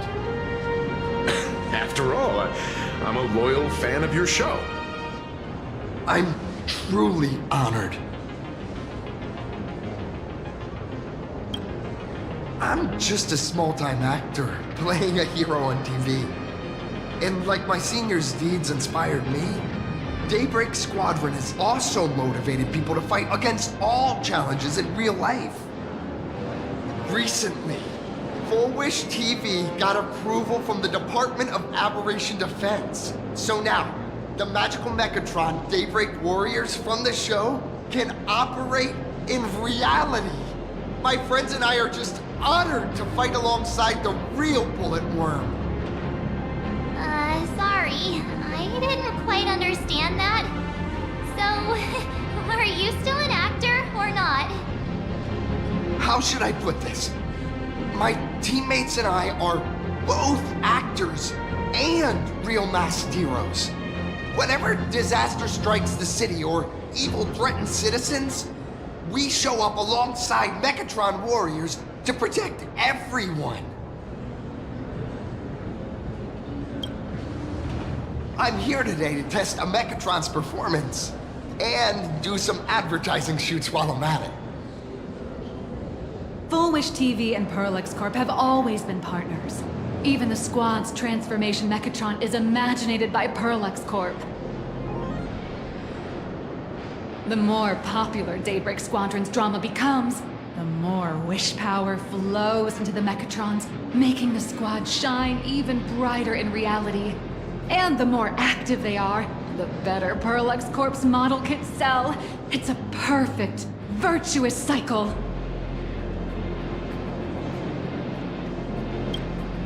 Oh, sorry for taking up your precious time with all this chit-chat. If the crew hasn't visited the combat testing area yet, I'd like to volunteer myself as my senior's opponent for the test, if that's all right with you.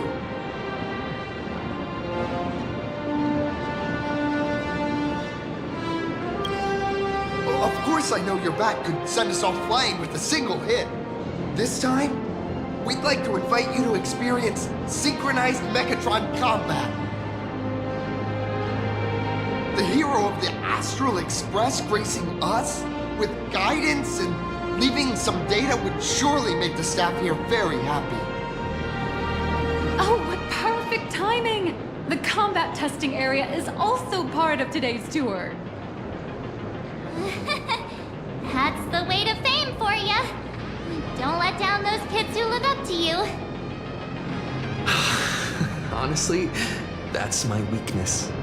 I can't allow myself to let adorable kids down. First, have everyone take part in the assembly process for the Mechatron in the control room. Then, using this Mechatron as a template, we'll build a smaller unit for him so he can try out the combat test program. So, follow me, everyone.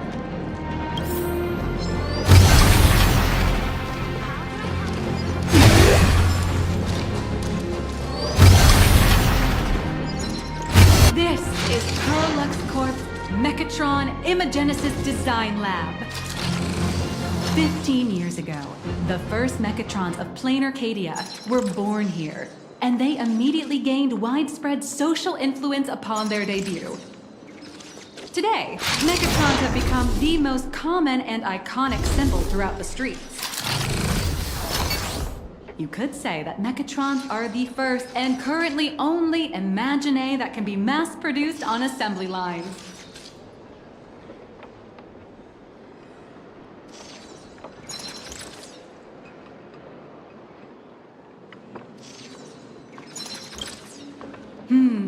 Perlux Corp has indeed driven the modernization of Imagine in Planarcadia. Who knows? Maybe even stranger Imagine will be created in the future. Say, dear guests, do you know what the first step is to creating an Imagine in Planarcadia?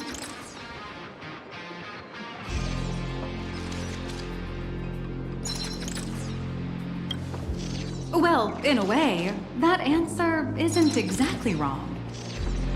But just like how human laws can't control wind and rain, an average of 220,000 unauthorized Imagine come into existence each year through humanity's intentional or unintentional creation. And the Department of Aberration Defense can only turn a blind eye. Drawing the physical form means humans using brushes to give shape to fictional beings, which was originally the domain of professional artists. But here, collective creation and standardized Mechatron blueprints have replaced traditional artwork, improving standardized workflow efficiency and reducing wish power resource waste.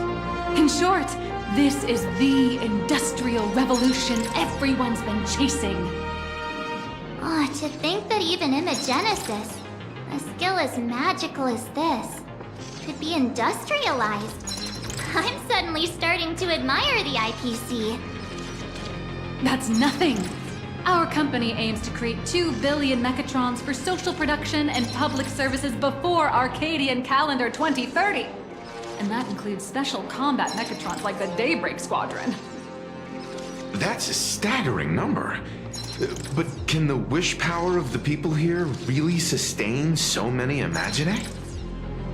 That's why Perlux Corp keeps churning out animations and hero shows one after another. In other places, these are just entertainment. But here, they're legit breeding grounds for spiritual energy. All of this shall serve Madame Pearl's grand goals and ideals. All right, back to square one. First step, let's go print the Mechatron structure blueprint.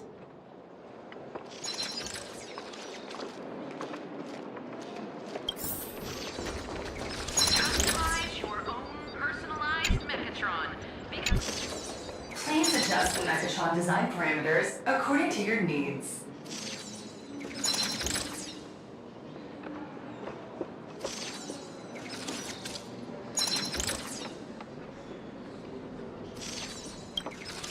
Mechatron assembly blueprint updated. Processing. Printing.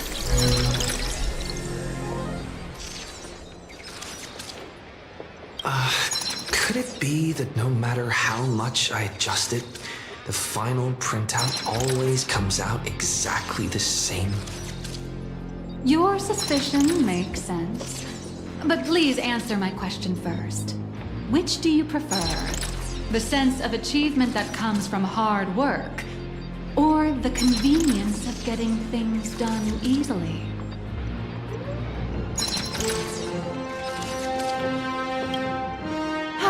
You got that right. The fully automated Imagenesis blueprint design system perfectly matches your needs.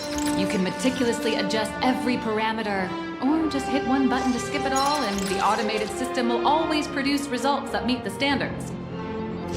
Amazing, right? Just like how the inventors on planet Scroolum used to ask themselves, if all their inventions were already pre-recorded in a supreme punch tape, what's the point of inventing in the first place? Please retrieve your blueprints. What you just said is the answer. It's not about the results of creation, but the elation we experience in the process.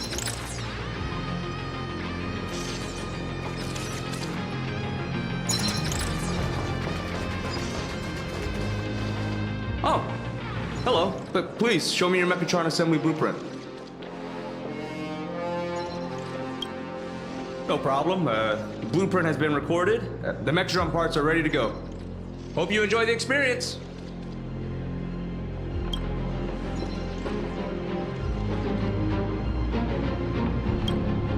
No. March and I will just watch you play from the side. Now then, please follow my guidance to complete the Mechatron assembly. This experience mainly involves assembling 3 parts: the arm, the shoulder armor, and the Daybreak blade on the back of the Mechatron. Go for it, little raccoon! Assemble the Magico Mechatron Daybreak Warriors and save our city! All right, everyone. I'm heading out.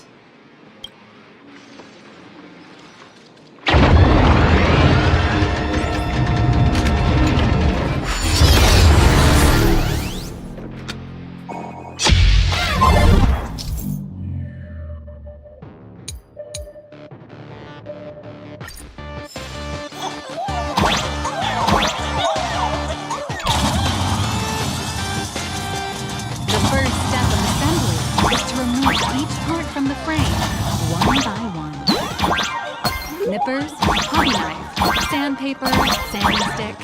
Parallax doesn't provide any of these.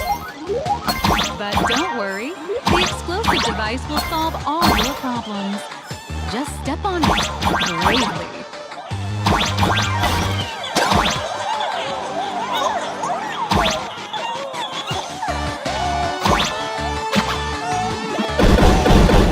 It may look brutal, but it leaves no burden. That's the magic that we at Parallax Corp are so proud of.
Activate the mechanical maintenance arm and align it with the shoulder joint base to connect the arm. Good. We're done with the arm for now. Next, activate the mobile maintenance rack and adjust the mech armor to the shoulder armor panel position.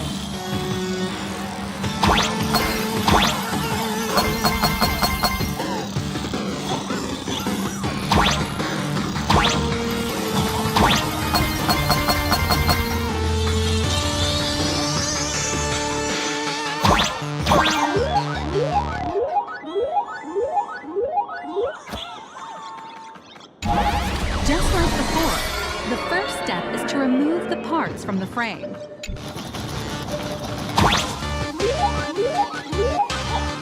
Artificial gravity field adjusting. Please exercise caution.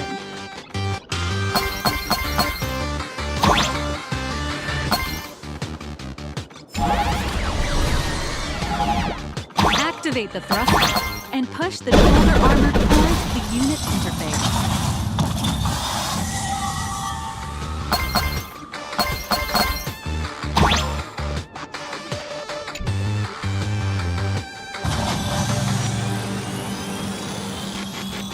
Beautiful. Absolutely beautiful.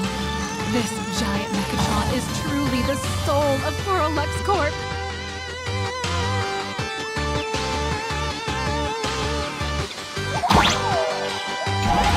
Now, for the final part. Please install the Daybreak blade on its back.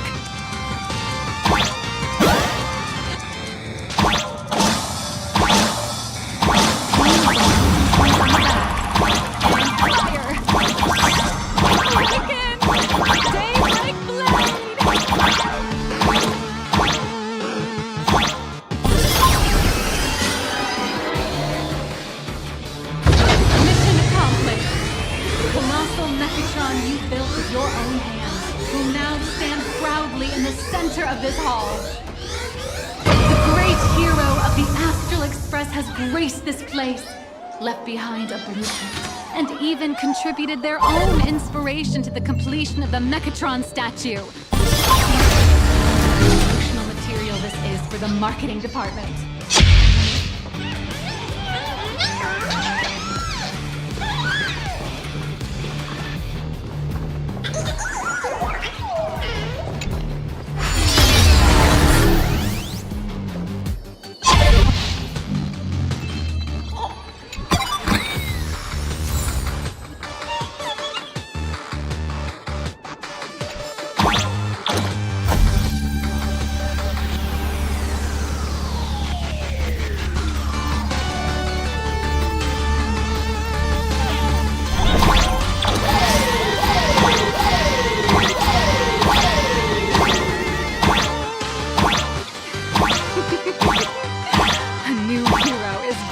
Right here. Step forth, Mr. Little Raccoon, and become the guardian of Powerful wish power supply entity detected. Initiating link.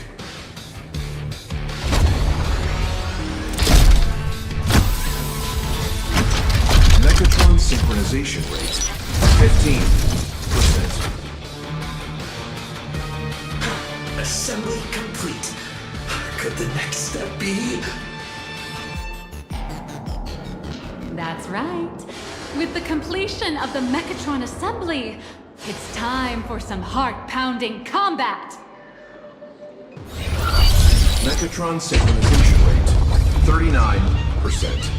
42%.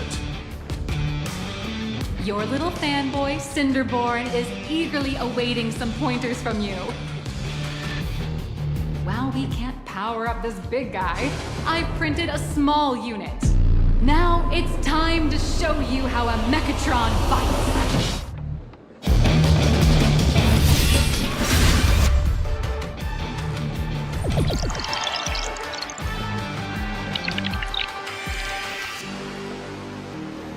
I merged with the Mechatron? Where am I now?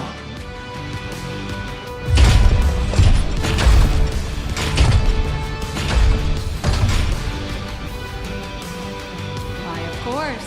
It's the combat testing sandbox. Those dazzling colors are like an express train traversing through the stars. Armor. What? How? Strike! That's our hero!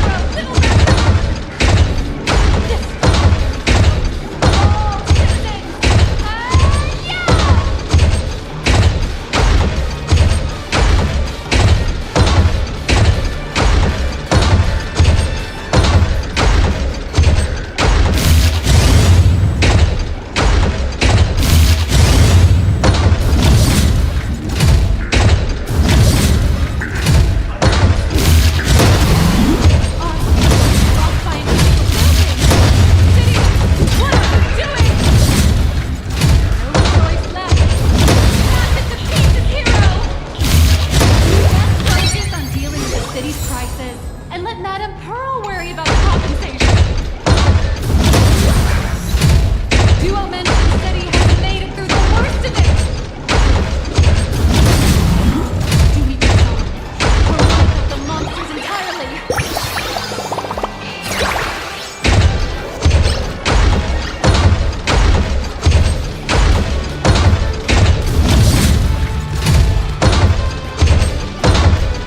The monsters that were hiding here seem to have been reduced to nothing.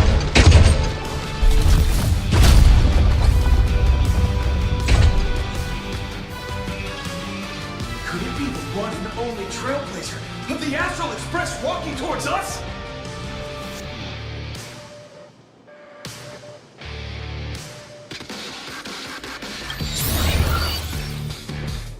You bet! After all, you're our beloved hero! Although the giant shadow crisis in Duo-Mention City has been dispelled, the real battle for you and the Daybreak Squadron is only just beginning! As the old and new generations of superheroes, you will face off here to determine the victor! Forged by raging fire, burn away the darkness, the star that sets the world ablaze! Blaze Weaver! Lights of the skies! Lights of lightning! From the blue heavens descend! Azurwing! Kah! Light blazing bright. The radiant bow of hope. Stormlance! Cut through despair! Unyielding blade of steel! Ache that never fades! Cinderborn! You can do it, friend! Darkness wins, and dawn awakens! The Daybreak Squadron! Alliance!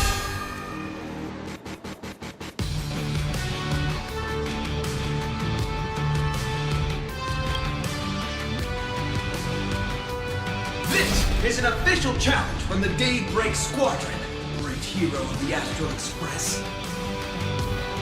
If we defeat you, we hope you'll accept our invitation to become the honorary Phantom Fit member of the Daybreak Squadron and help us safeguard the peace of Planarcadia.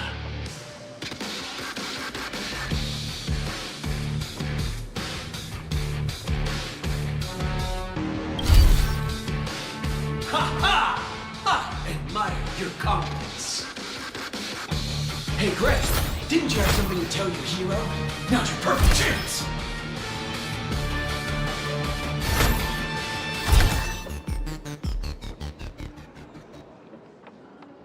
My friend, you know what? Every time I transform into a Mechatron, I imagine I'm you. I think about what you would do when facing danger. It is your adventure stories that give me strength. So I'll give it my all from now on. Please don't hold back.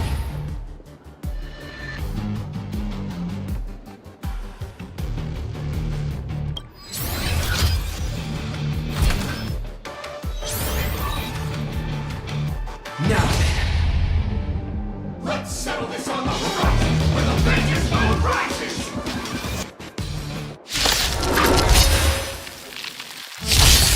Let the two of us see what you made of. Come on! One and only Trailblazer!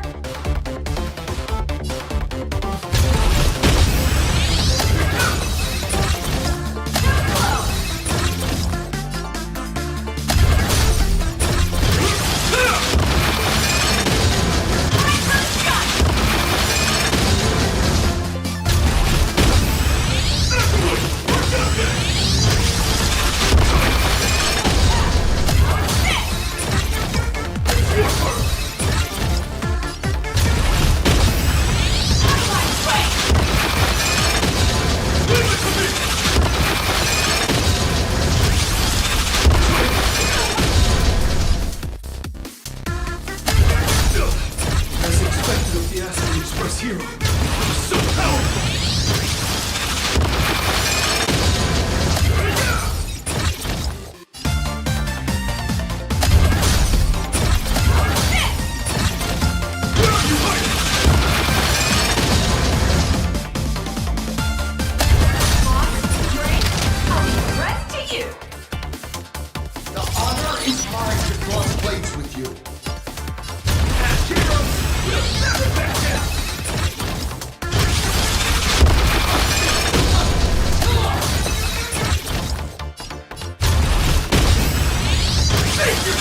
Seize them all! Trailblaze Infinity!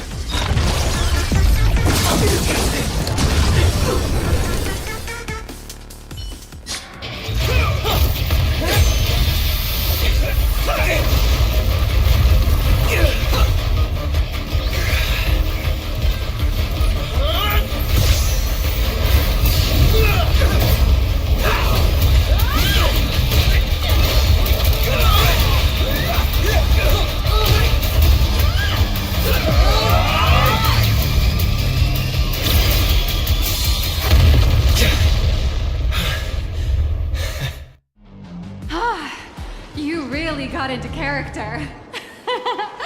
That was some great acting. Were we just fighting in a film studio? Don't tell me you actually thought you were fighting them in a real city. That ain't gonna happen. Madame Pearl's insurance fund would collapse. It doesn't matter if it was a real fight or a fake one. What matters is your experience. Did you have fun? The user gave us a 5-star review. Thank you for your kind feedback. Your satisfaction and approval are our greatest motivators. Oh, looks like the Daybreak Squadron is waiting for you. You gave them quite a combat lesson, it appears. Why don't you go share a few words with those youngsters?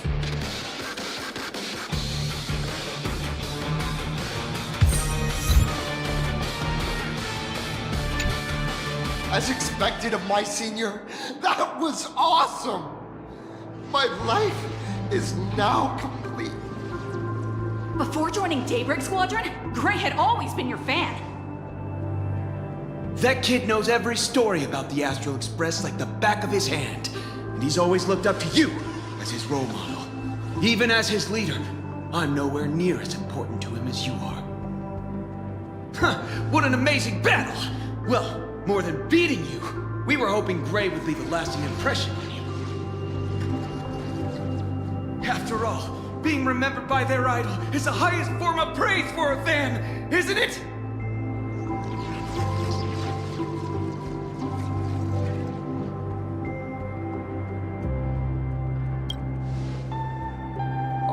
I'm already satisfied, just knowing that the name Cinderborn will remain in my senior's memory. It's a shame, though. If he could really become the 5th member of our team, our recognition would rise even further. After all, many people still think we're just plain hero. That's only because we haven't done anything truly heroic yet. Don't worry. Given the state of Dual-Dimension City, a mind-blowing crisis is bound to happen sooner or later, and that's when we'll get our chance to shine! Ha-ha! Yeah, just yesterday, I rescued 5 people from a gas explosion. Hope they recover soon. And spread the word about how awesome Daybreak Squadron is! There you go again, casually saying the strangest things. Like the Astral Express. We don't need to act to prove something so long as we stay true to our own path. Sooner or later, Daybreak Squadron will be recognized by everyone. Silly you! Is the Astral Express all you ever think about? Why don't you just go join the Express as one of the Nameless? Come on, don't make fun of me. I'm still just a rookie. How could I possibly be worthy of boarding the Express and fighting alongside seasoned veterans?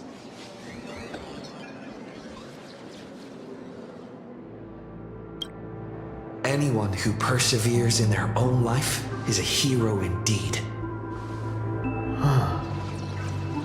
Thanks for your guidance, Trailblazer. And lastly, I wonder if you could take a picture with the rest of us.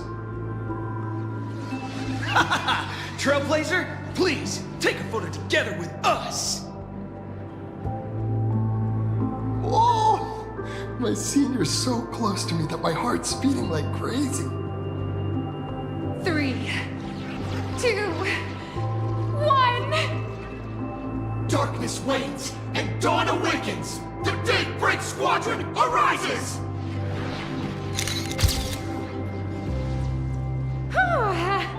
Time's about up.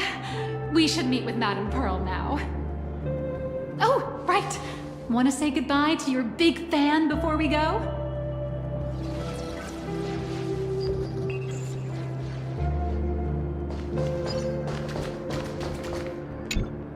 Blue, yellow! You guys were amazing back there! If we record this for promo material, we'll definitely get a ton of new followers! If only we could have beaten the Nameless! We were actually so close during that Mechatron fight! What are you talking about? There's no way we could have beaten the Trailblazer. Well, it's not entirely impossible, I'd say. Ever since I converted, I feel like both my mind and body have become so much lighter. Gray, you really should join us and do the same. Haha, Gray. Being a masked hero means facing all kinds of dangers. You'd definitely feel pretty bad if you couldn't contribute your strength to the team when we needed you the most. Oh, looks like your idol's here to see you. We'll wait for you backstage. Gray. Senior?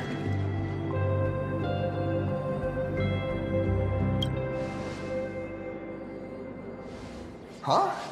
Why the sudden apology? It's fine. It was no surprise that you took us down without breaking a sweat. It's me. I'm just too weak. I'm always hesitant, whether in combat or dealing with life.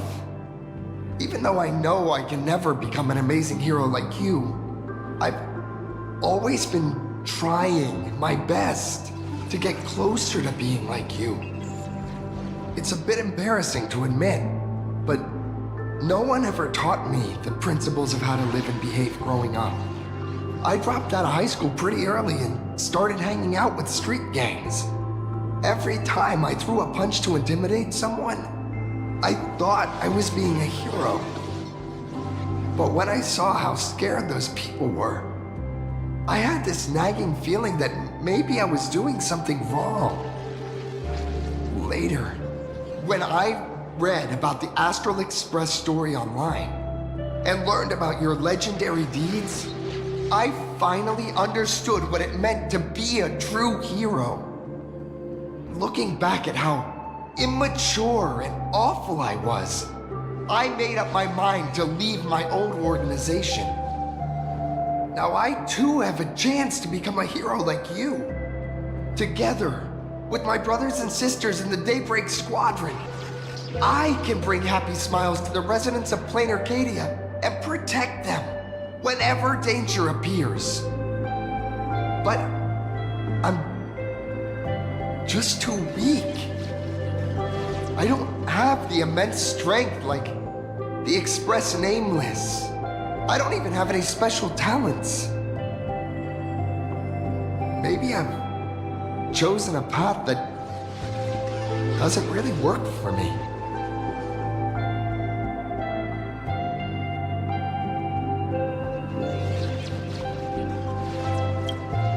I don't want to give you empty platitudes about humans triumphing over fate.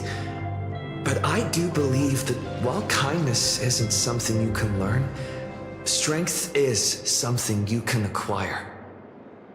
Your desire to fight for those around you, and your wish to bring smiles to others, that's your greatest strength. Thank you, Trailblazer. Thanks for listening to my ramblings.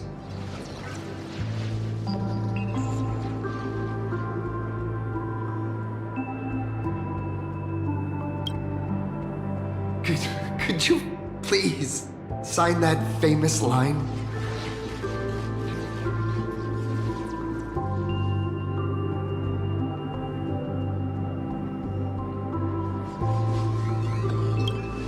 That's the one! That's exactly it! Rules are boundaries, and anyone who pushes beyond those boundaries becomes, in a sense, one of the nameless. I'll remember today for the rest of my life. Goodbye, Trailblazer. I hope by the next time we meet, I'll be a true hero just like you.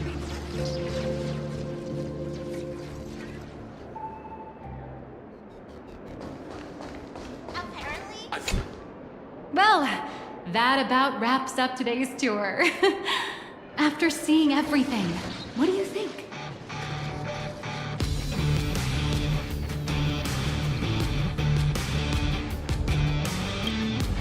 You're only realizing that now. That's your greatest advantage in joining the Phantom Moon Games. A story that's already spread far and wide. Indeed, rather than the power to rule this world directly, that individual draws even greater strength from Parallax. The stories and dreams spun by this enterprise are capable of steering the future of Planarcadia and of serving as the cradle for new imagining. Madame Pearl is waiting for you at the top of this building to discuss matters regarding the Phantom Moon Games. Let me give you a little reminder. The rules of Phantom Moon Games have never required any competition between supplicants.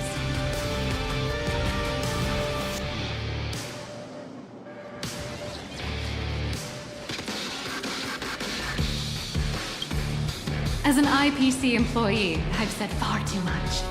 Your friends are waiting for you in the hall. You should go meet up with them. Don't keep them waiting too long.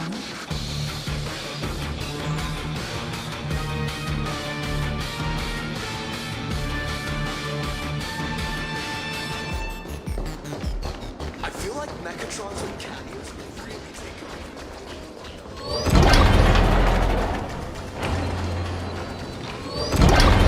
Over here! Over here! Mr. Yang and I watched the whole thing on the screen! Not only did you assemble the Mechatron and give autographs to your fan, but you also got to live out your superhero fantasy. Did you have fun? Mr. Yang's looking at you with such loving eyes, like a parent watching a kid riding on a carousel at an amusement park. Indeed. Seeing him so happy reminds me of my younger self.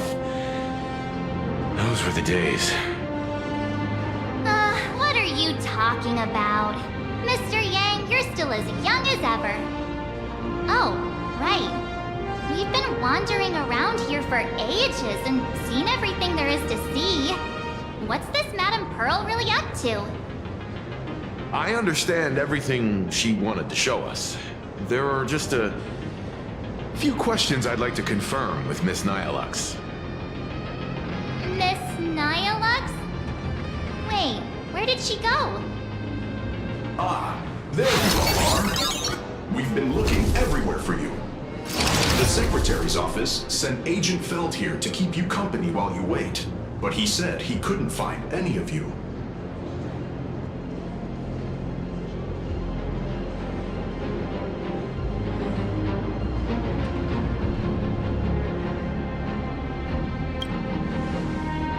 Wait, if Mr. Feld is the one who's supposed to meet us, then who is Miss Nihilux?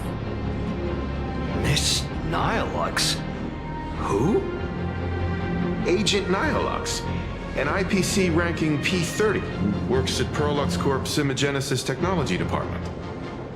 P30? Imagenesis Technology Department? Since when did Prolux Corp have an Imagenesis Technology Department? Could she be some kind of corporate spy who snuck into the building? Oh, this is a real mess. What are those security guards even doing? Distinguished guests, are you hurt? Or did she trick you into giving her money or anything like that?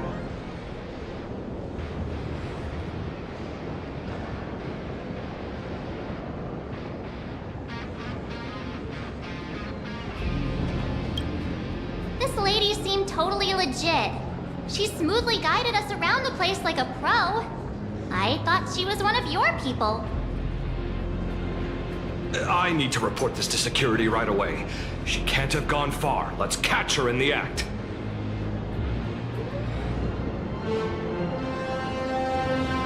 Thank you for your help. Astral Express crew, Madame Pearl has been waiting for quite some time. If it's convenient, shall we head out now? I'll show you the way.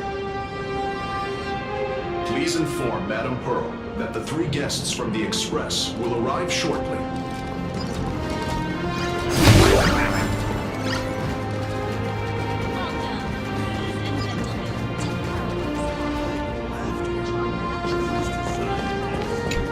Pearl demonstrated the full process of creating a Mechatron army, based on what I saw.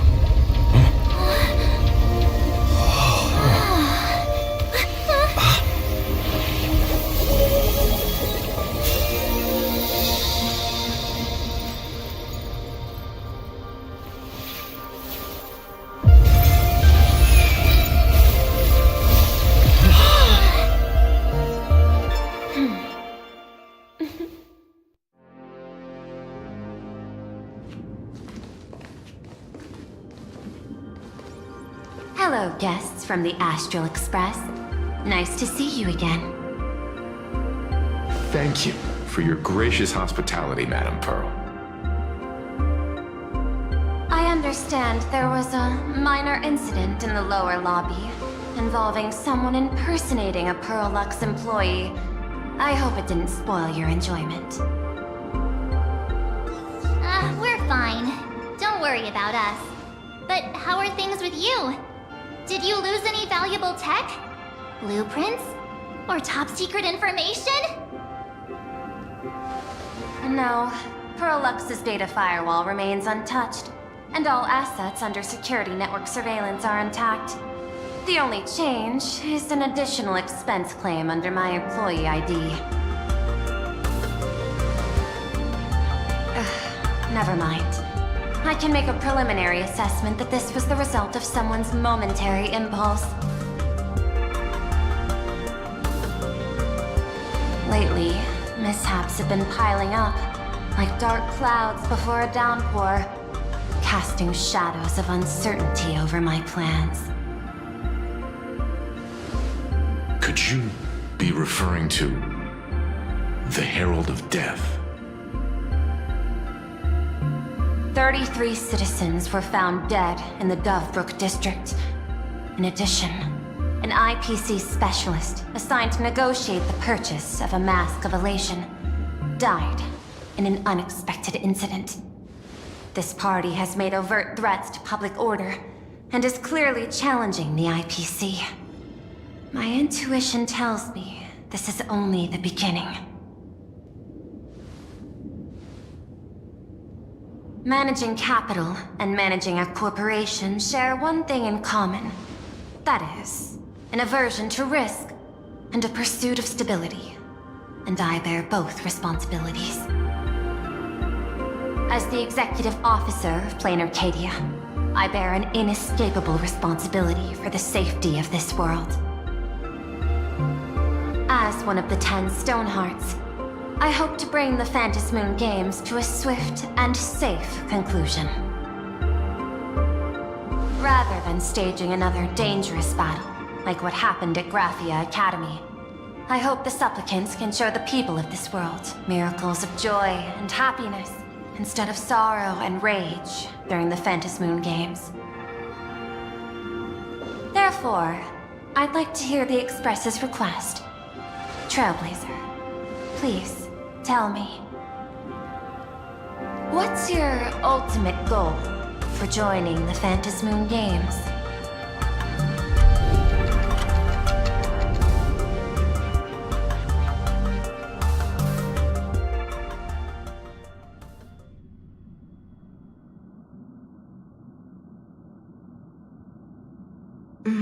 You mentioned earlier that you wanted to talk about the Phantasmoon Games with me?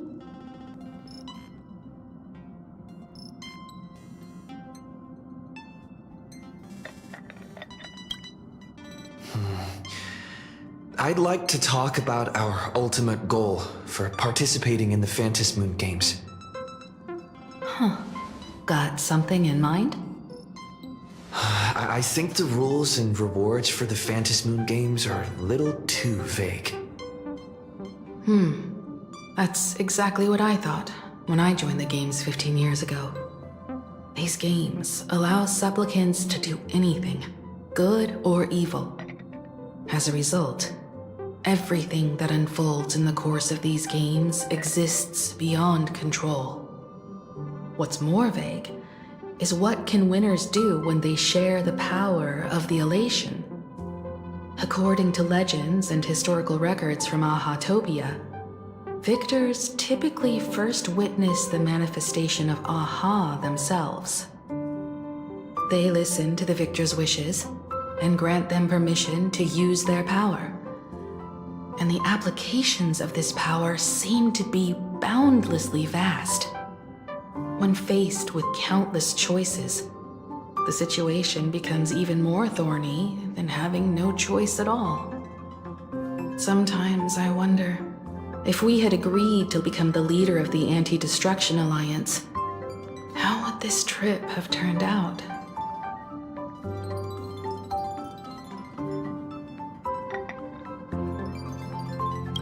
If I win, I'll give up sharing Aha's power and ask them to be the leader of the Anti-Destruction Alliance.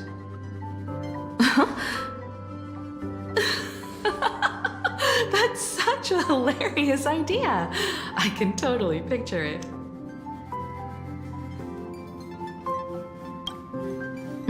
I get it. That's actually a brilliant idea. To begin with, this is far more meaningful than taking up a god's authority and squandering it freely for a single minute. Secondly, placing an Eon on the righteous cause of opposing the universe's greatest threat is something neither the IPC nor the god itself could reasonably object to. Finally, this would also help us avoid the risk we currently face, cooperating with the IPC while remaining wary of being drawn into its ambitions during the operation of the Anti-Destruction Alliance. If we handle the negotiations well, perhaps Aha could stand behind the Astral Express, just like our cooperation with the Xianzhou, where we could maintain distance from one another while offering support from afar. The only question is, will Aha agree? Don't worry about that. From what I know about them, they'll agree. What kind of god of games would they be if they broke their own rules? Besides, they still owe the Express a debt. This is their IOU for the Express debt from when they were traveling with Akavilli, complete with their signature and seal.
messenger, use this to blackmail them. That one will definitely give in to your demands. Probably. So, you're saying you want AHA to take on the leadership of the Anti-Destruction Alliance?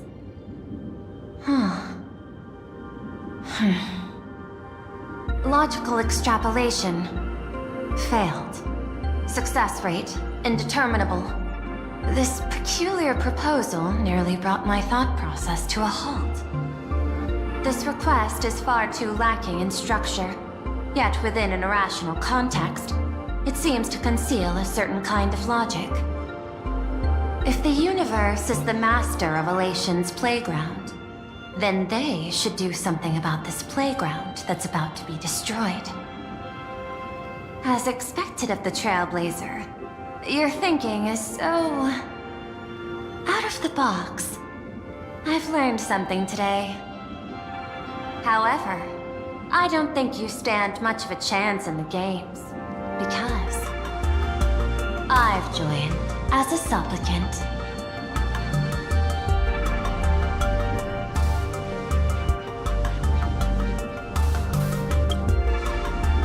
Not a single rule in the Phantasmoon games requires supplicants to engage in combat, so there's no need for hostility between us. Planarcadia's administrator is a supplicant? At the same time, she has at her disposal assets of staggering magnitude.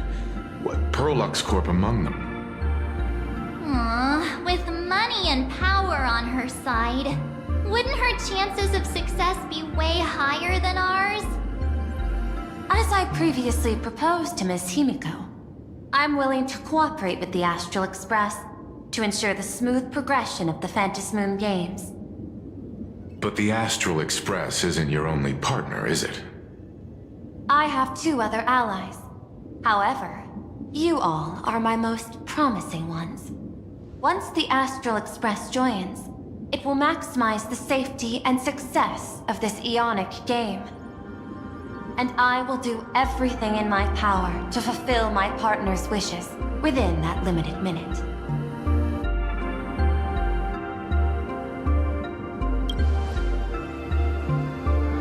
As we told you before, our strategy is to become a sail, advance and retreat together.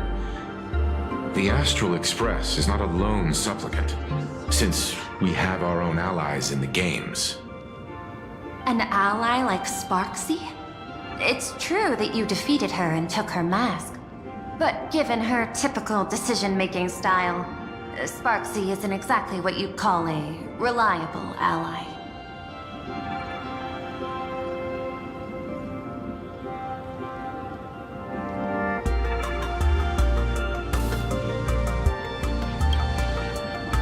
Hypothesis. The Sinwish Syndicate's missing mask. I thought it fell into the Cienjo's hands. Don't tell me. Yao Guang gave it to you guys? That's right. 3 against 3. We're tied at the moment. With this new variable in play, I'll have to adjust my extrapolations. But the conclusion seems unchanged. After all, as the administrator of this world, I have the natural advantage in resources.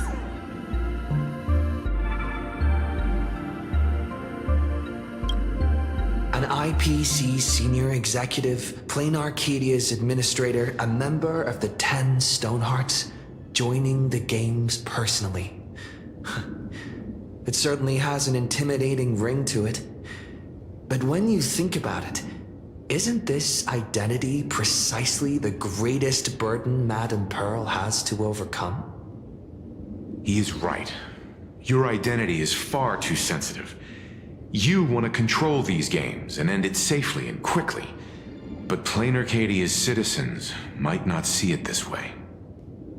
All they see is the all-powerful IPC and an influential executive pulling all the strings.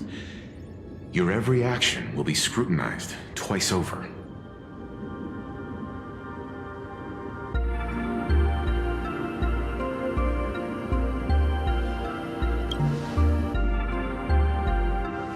observation, I must say. Quite impressive. But I do not believe you yourself would overlook this. Madam Pearl, what is it that you seek to obtain from the Phantasmoon Games at any cost? What I seek is a treasure lost to this world's history. I want to recreate Graphia's divine art of imagenesis. Does that have something to do with painting? Hard to believe, no? My birth originated from the theme assigned by the celestial differentiator of planet Skrullum, art. At first, I was nothing more than a machine that imitated human paintings. For an Intellitron, generating works of art is no great challenge. Day after day, I studied. Day after day, I exhausted every possibility. I could instantly analyze the proportional structure and pigment composition of any painting. I could precisely reproduce every pixel of Graphia's masterpieces. Yet I could not create as she did. Graphia's ultimate creation was establishing the world in canvas at the end of the Phantasmoon Games. I want to understand her thoughts at that moment and touch the essence of creation. Is this your personal pursuit? Or the IPC's demands on this world? Both. The IPC's point of view is far more pragmatic. The world in canvas is a dimension that can shield us from the Antimatter Legion's warfare, and they've always been eager to master this technology. Unfortunately, it seems we can't convince each other to back out for now. Then, I have another proposal. Why don't we shift our perspective and turn our attention to those two supplicants who haven't surfaced yet? These two individuals' objectives are unclear, and their abilities remain a mystery. If left unchecked, we might see a repeat of the Herald of Death tragedy. I have a cooperation proposal that could help us gather intelligence on them, and I'm willing to share this piece of information with you all.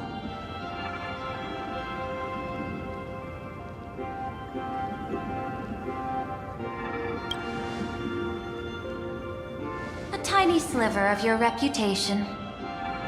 Before we move on to the details of our cooperation, would you like to take a short break and have some tea to wet your whistles? Or shall we continue?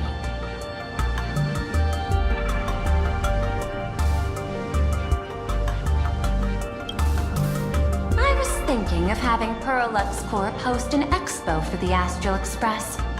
As for the name, how about Star Rail Fest? Star Rail Fest? You mean hosting a Fluffy Across the Blue convention? Correct, but not entirely. The Fluffy is well known in this world, so it's a good collaboration element. But what I want is an unprecedented Astral Express exhibition, with the Fluffy being just a small part of it. The real stars of this grand event will be you, the Express crew. You'll be there in person to meet the people of this world. Are you trying to use this exhibition to lure those two unidentified supplicants out of hiding? Huh? What if they're up to no good? Won't that just make us walking targets?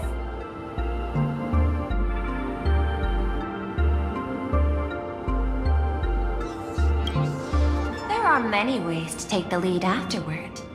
I'm less concerned about the progress than about the unknown risks our plan might face.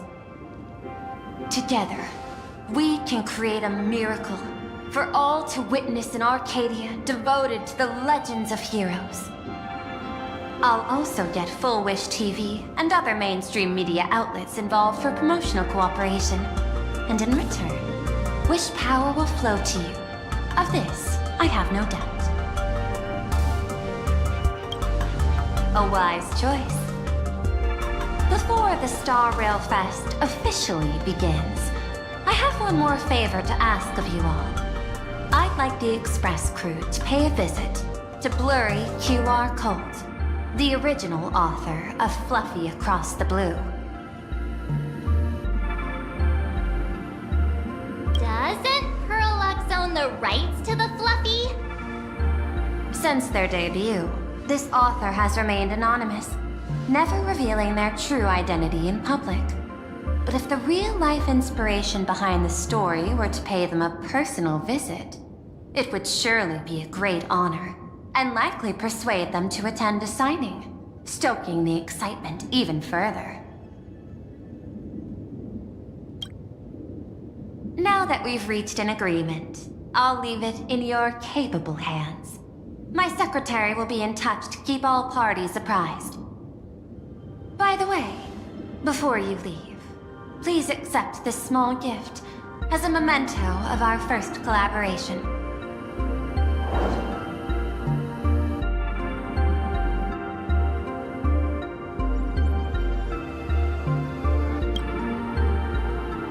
I've studied in detail the records of my colleagues' interactions with partners in Penacony, and I was particularly inspired by Aventurine's technique of giving small gifts that symbolize good fortune. So please, keep this chip with you as a symbol of good fortune for our future cooperation. Take care, everyone. Well, we'll be on our way then.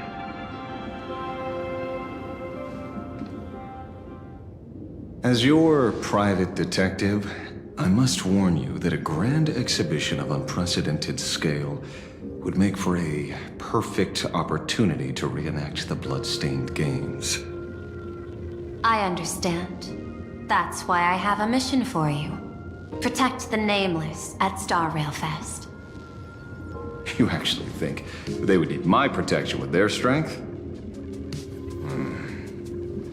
Don't tell me your extrapolations predict even bigger trouble ahead.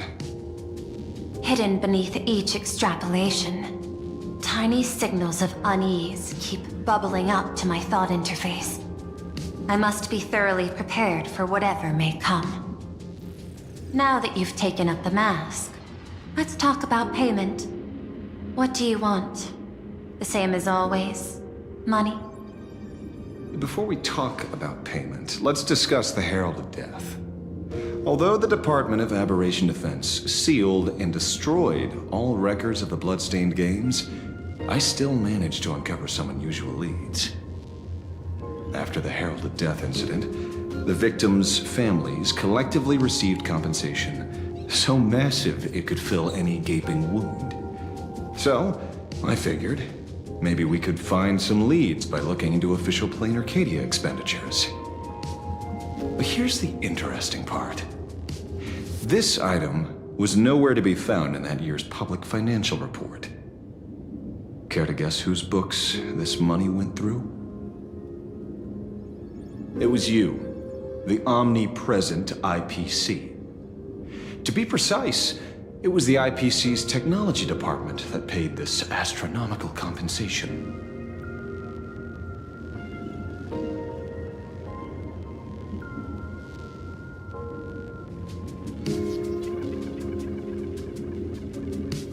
Following the usual human drama tropes, am I supposed to give you a round of applause now?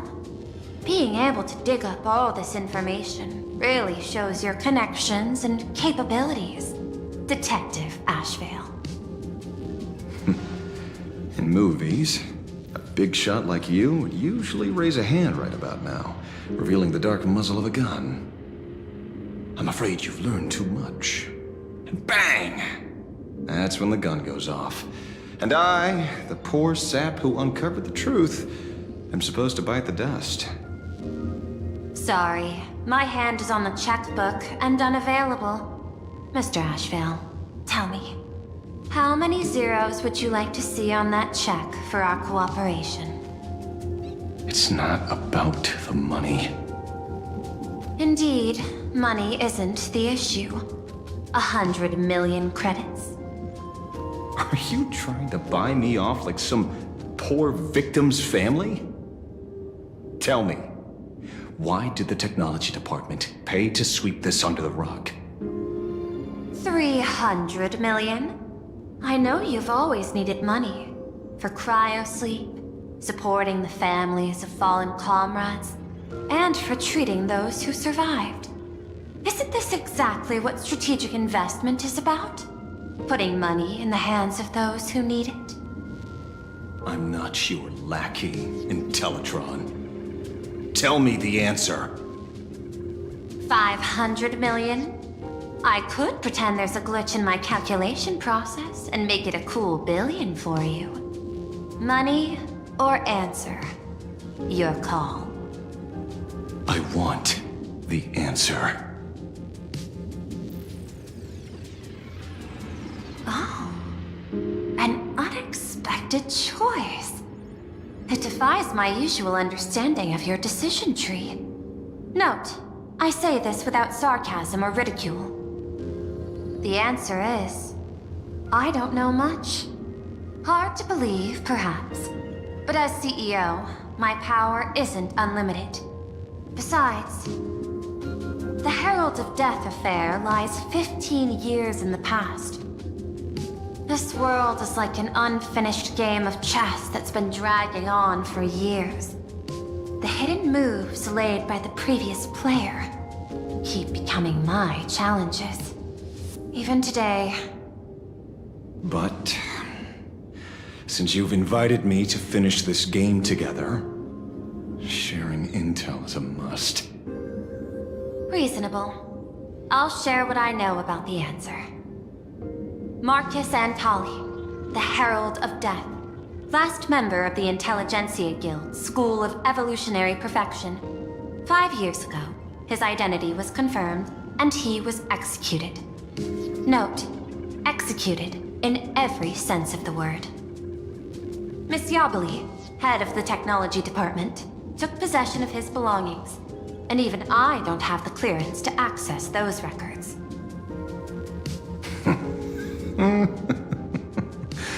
No wonder.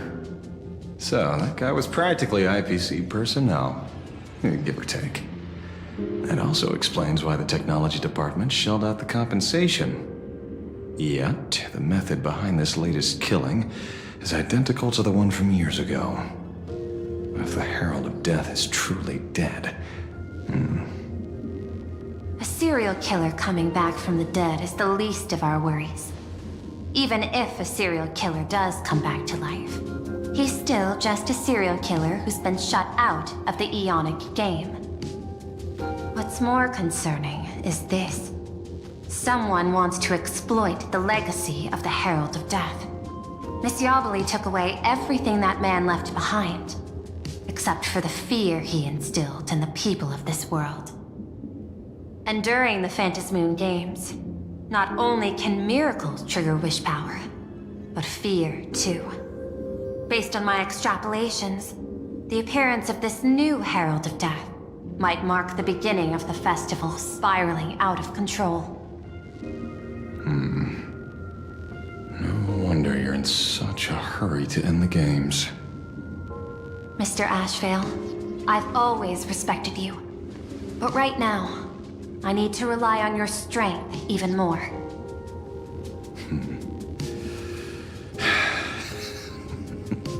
Respect.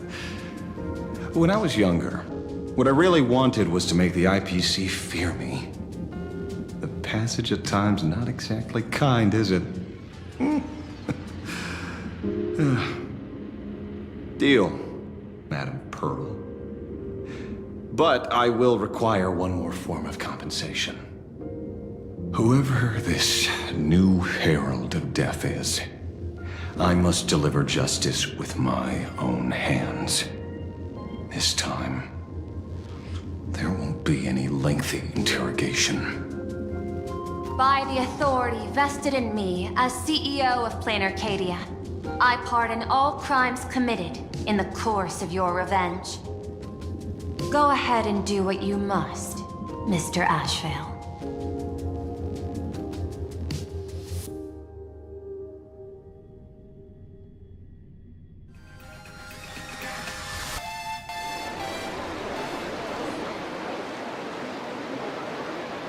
My friend, I don't blame you, but I'm done being a breathing dead weight.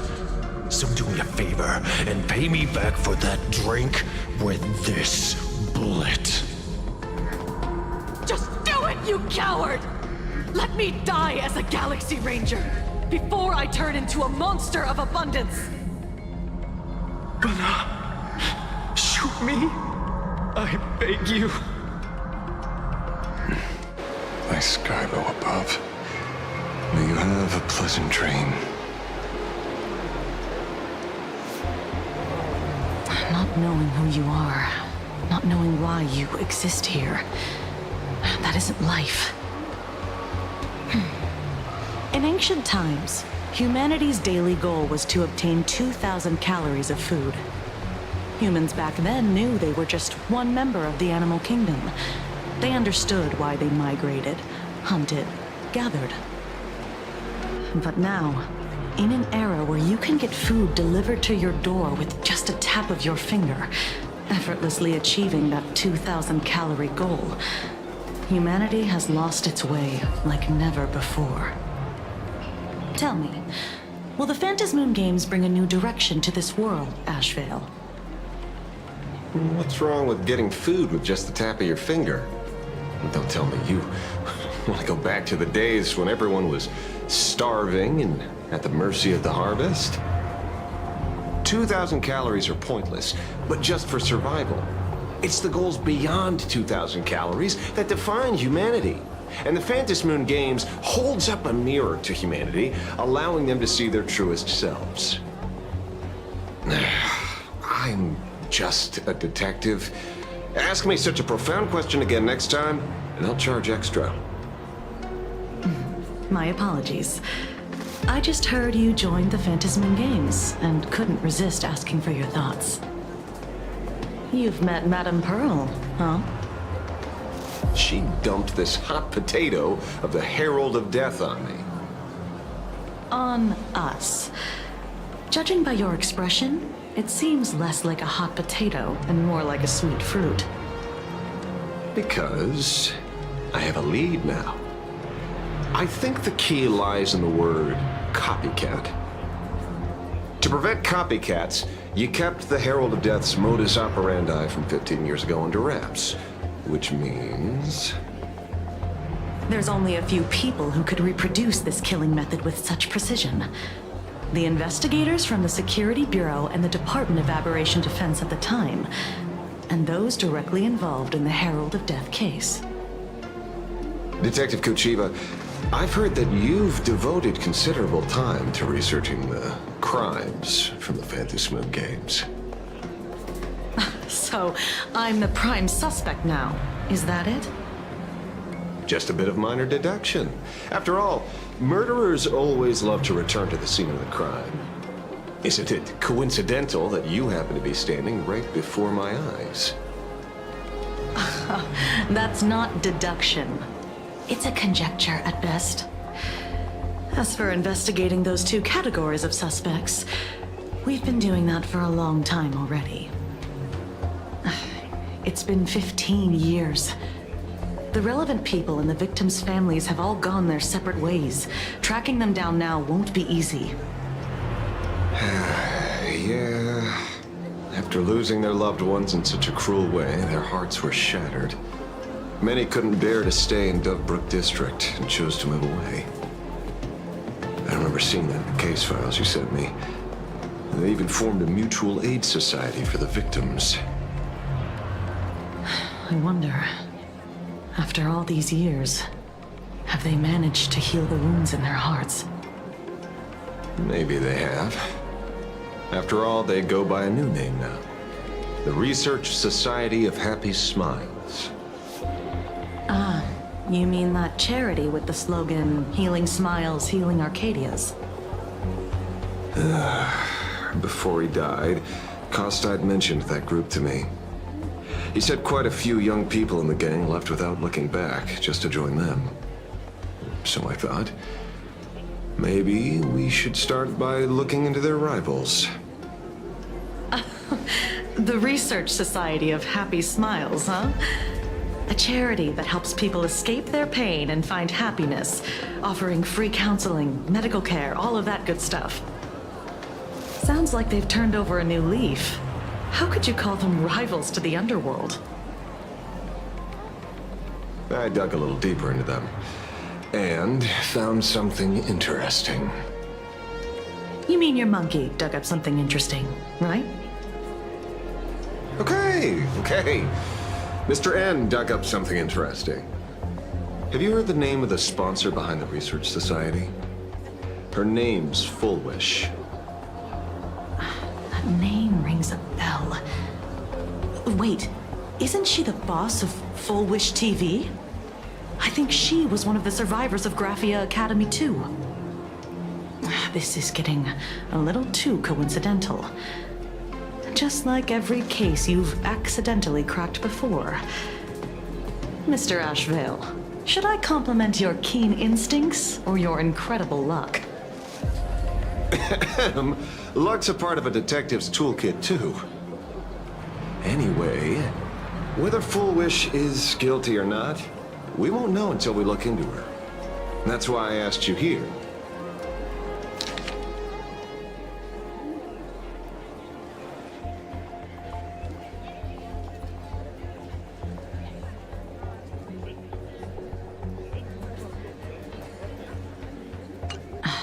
Dovebrook District New Life Project. Public Recruitment and Mental Healing Seminar at the Research Society of Happy Smiles. And she's the speaker? Holding a seminar at a place meant to bury past trauma. The very site of 2 bloody incidents. Miss Fullwish's audacity is certainly impossible to ignore. So what are we waiting for? It's time to drag Dovebrook District's old skeletons out into the light. Are you talking? Yeah, I'm almost there. I want more happiness.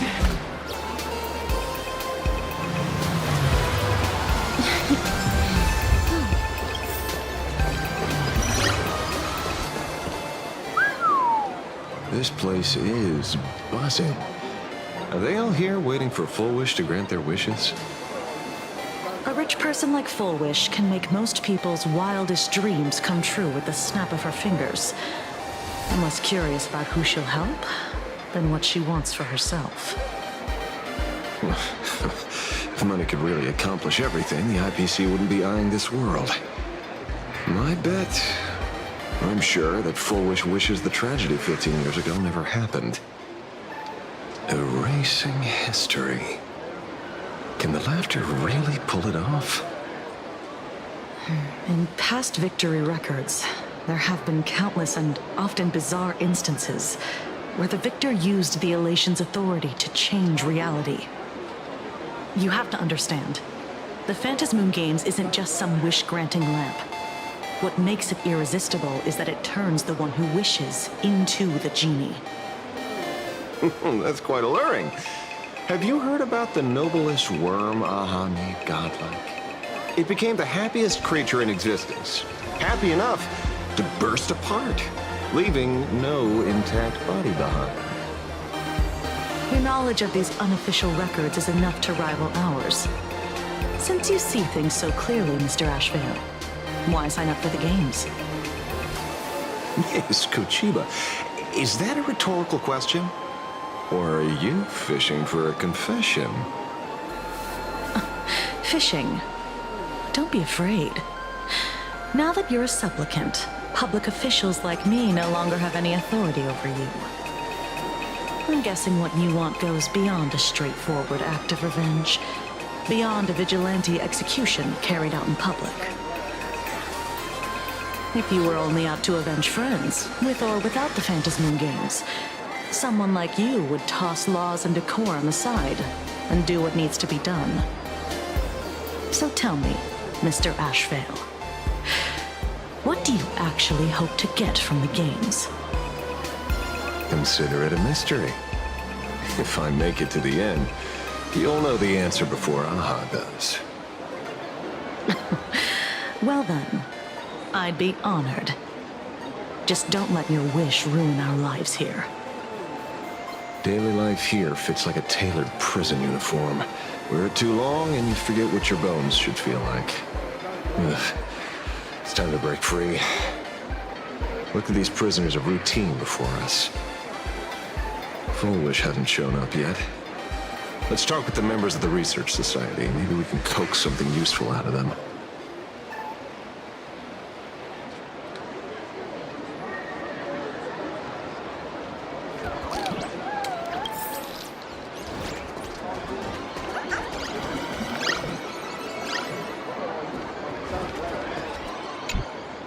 I got called into another chat with the boss today. Never thought he'd care about me this much. Everyone is smiling at me. The office feels downright cheerful. These days, I go home, change my baby boy's diaper, help my daughter with her homework, prepare tomorrow's lunch, and clean up the house. It's hard to describe how satisfying that feels. When Emma left me, she must have left the kids to me for my own happiness. When I look back, I realize I was someone who had it good, and I never understood how lucky I was. Right? All thanks to Miss Foolish. Yesterday, during my tumor removal, the anesthesia wore off halfway through. I squinted and watched the doctors pull all kinds of things out of my stomach. There was this lump still twitching when they cut it out. I used to be too weak to even get out of bed. But after the Society's treatment, I am almost ready to walk out of the hospital. Isn't that amazing? Oh, I kind of want to see someone slice me open too. It should be fun. Hey, did you two hear about the Sinwish Syndicate? You've come to the right person. My neighbor got a visit from their debt collectors. You should have heard the racket. I saw the news too. Those parasites who ruined the peace, who kept people from being happy. Gone. Wiped clean. Oh, praise aha. Wait, they extorted you too? Something like that. Still owed their underboss tens of thousands of credits. So your debt's wiped clean. Oh, must feel pretty great, huh?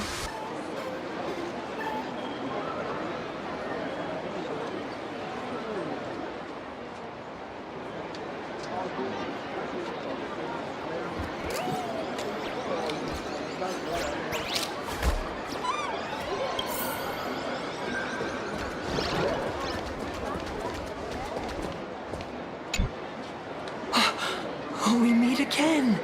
Hey, Lady Megatron. How have you been? Good.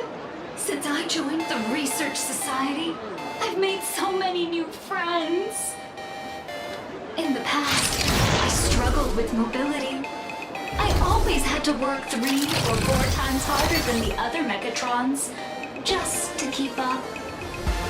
A lot of Imaginae think factory-made types like me don't count as their own. And humans look at us and see soulless machines. If every sentient being has a home, then even the scrapyard is close to me. I'm not even considered recyclable waste. But here, in the society, no one cares what I am or what I can do. They just see me as a normal person. Congrats. You found your home. Aha said the same.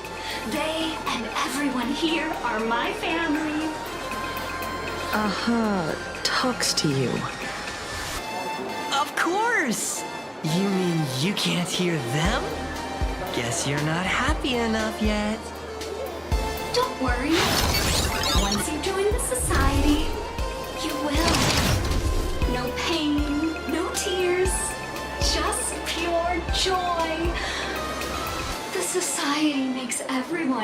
happy.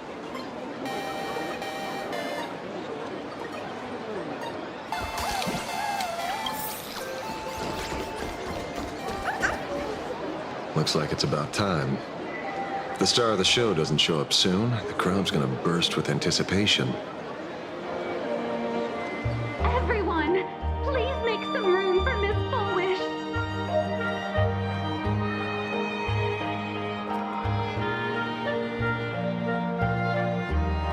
By the Master of Elation, may they bless all souls and grant them smiles. Are you all happy today? Very happy! Thank you for your smiles. They're like lamps in the dark. So precious. But before we celebrate the elation, let me share a memory drenched in tears. It once dragged me into the abyss. Yet, it also taught me what the elation really means.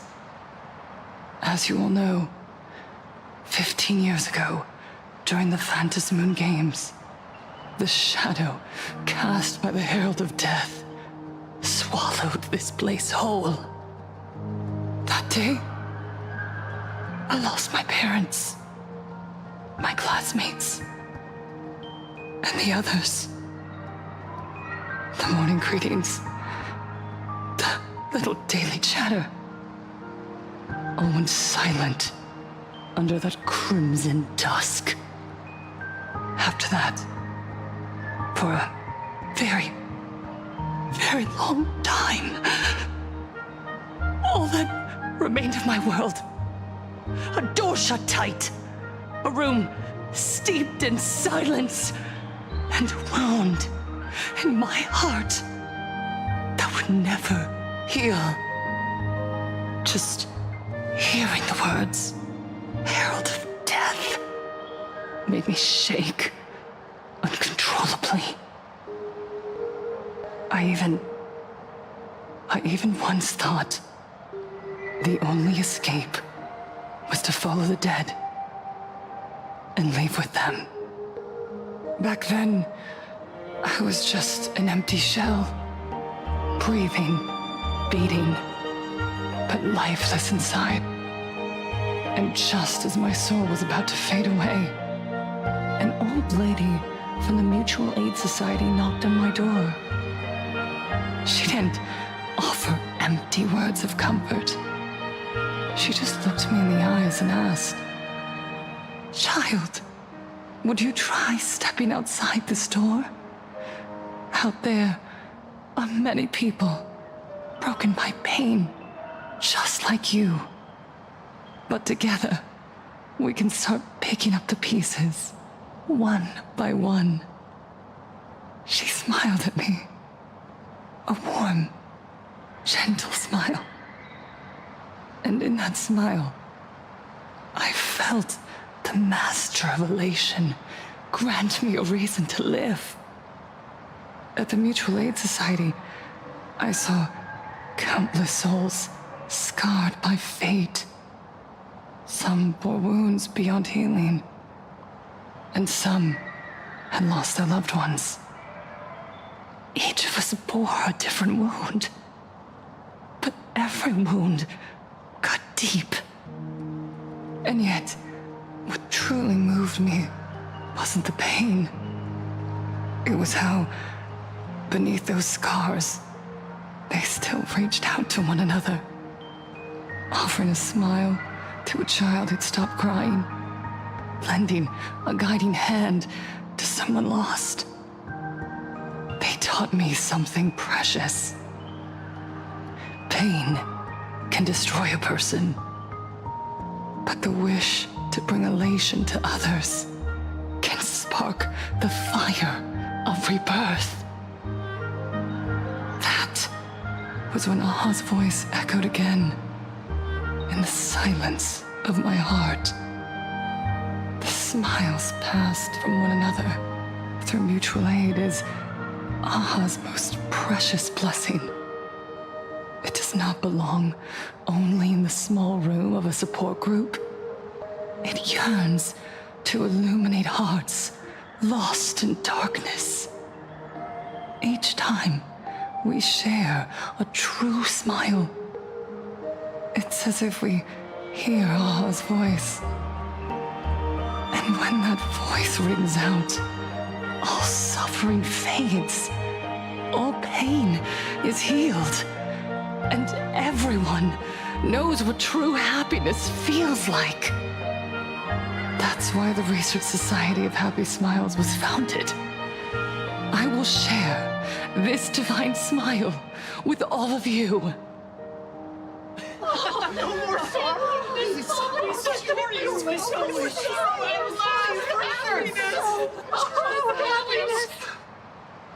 Everyone, I have questions for you. When was the last time you truly smiled? How long has it been since you felt happy from the bottom of your heart?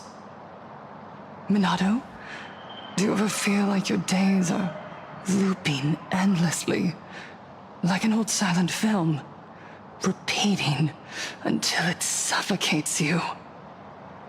And when you realize that loop might never end, does despair flood in like the tide? You're right. Miss Bellwoods, you left school full of dreams, only to have your resume rejected again and again. You told your parents you were busy in Seafeld City, hiding your heartbreaking loneliness behind that lie. Please, help me. And Taija did the cold exclusion at school and the indifference of the adults who should have cared build a wall around your heart. One that made you afraid to open yourself up to the world again. Yes. When we were born, no one had to teach us how to smile. But who would have thought that one day, even smiling would become so hard? Once, our world was blessed by Aha's grace. A gentle world in canvas, painted in elation. For centuries, humans and Imaginaes lived freely together in that eternal haven until the Inter-Astral Peace Corporation violently tore us away from that sanctuary. They brought us their so-called inter-astral civilization, imposed their so-called standards of happiness, and told us that life's ultimate joy lies in self-focus, self-indulgence, and self-satisfaction. They flooded us with dazzling material desires, blinding our hearts. They fed arrogance and prejudice into our minds through the network, making us chase pleasure for ourselves and forget that true elation is found when we smile together. Wish power has turned into fuel. Credits jingle where heartfelt laughter used to ring. We drown in anxiety, competition, and an endless sense of not being enough. And in all that noise, we can no longer hear Aha's gentle voice. Elation, the truest light of life itself, is being eaten away and replaced by the external. You said it. I work myself to death for scraps, and my boss doesn't even notice. And those useless loudmouths online. They do nothing with their lives, yet constantly judge everyone else. The IPC is nothing but a nest of vampires! They're feeding off of us! Miss Lois! Please! Help me be happy! Look around you. This land was once blessed by the Master of Elation.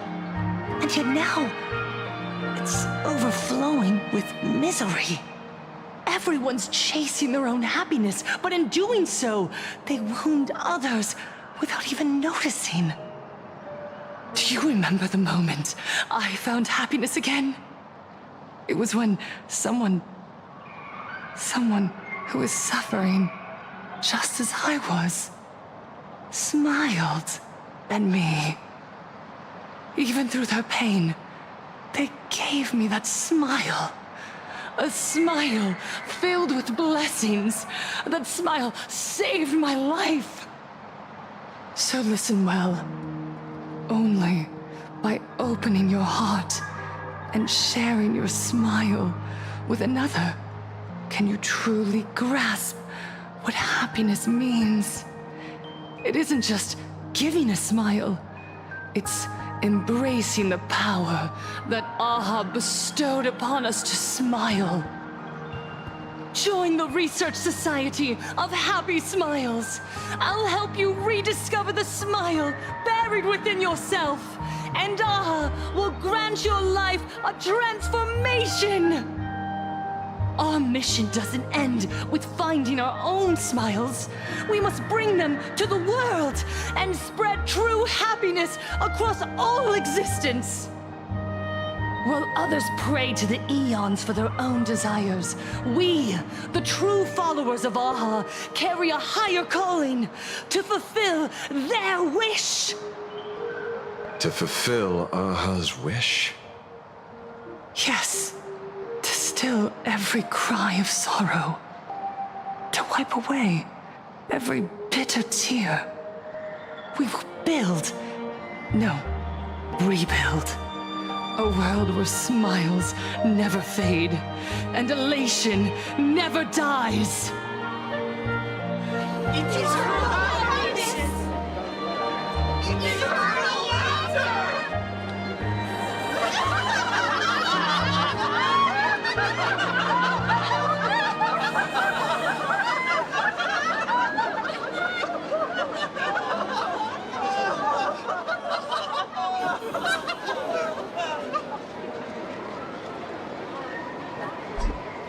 The speech is over.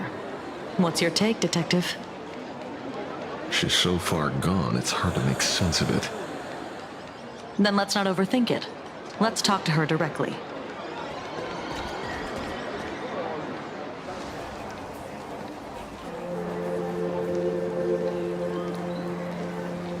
Miss Fullwish, I'm Kuchiba from the Department of Aberration Defense. I'd like to have a chat with you.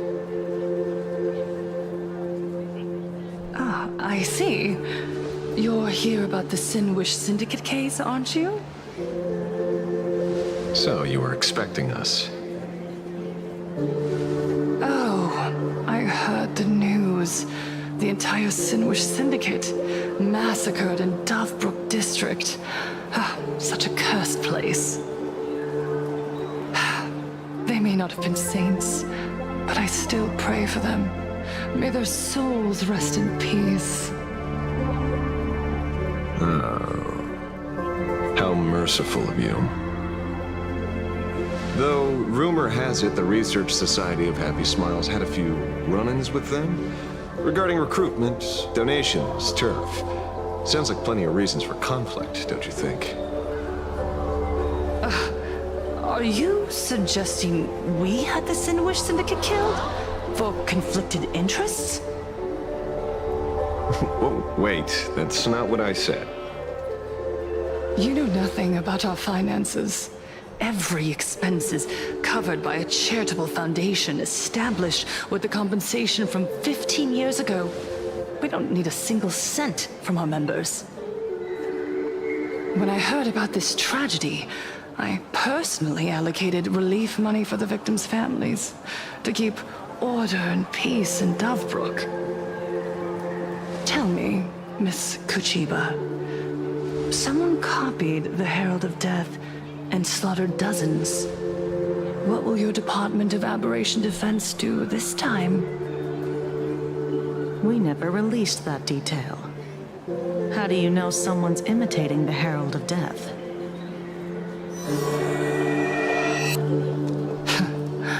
Isn't that what you've been waiting for? For the killer to slip up so you can swoop in and tie everything up nicely? 15 years have passed. You don't seriously believe we're still living in an age where information can be sealed off at will, do you? From the very day the murders occurred, the news has long since spread online. The Sinwish Syndicate paid a fortune for some ancient mask, and the next thing you know, they're all dead. The scene painted red with traces of the bloody bloom. Please pay no attention to baseless rumors. Rumors? And yet you're here. That alone proves one thing. The rumors are true. And the new Herald of Death really does exist. Otherwise, why do you suspect me? Only someone who knows the original case could recreate it so perfectly, right? Everyone! You heard our conversation, didn't you? The Herald of Death has returned. He's here, in Deathbrook. He's slain the entire Sinwish Syndicate. He's back to relive the carnage of the Phantom Moon Games. The Herald of Death? Didn't the officials declare him executed? How has he appeared again? He's immortal? A demon? He's back for revenge! He'll take revenge on everyone. We're doomed! Aren't gang members the very people who steal smiles from others? And isn't the best way to make bad people happy to erase them from the world? Wouldn't that be doing something good? Yeah, Sister Mechatron is right. Those thugs deserved it. Back from the dead? Lies! The IPC kept him alive to wield him as their weapon. You useless officials! 15 years ago, you failed to let him get away! And that's why he's back again now!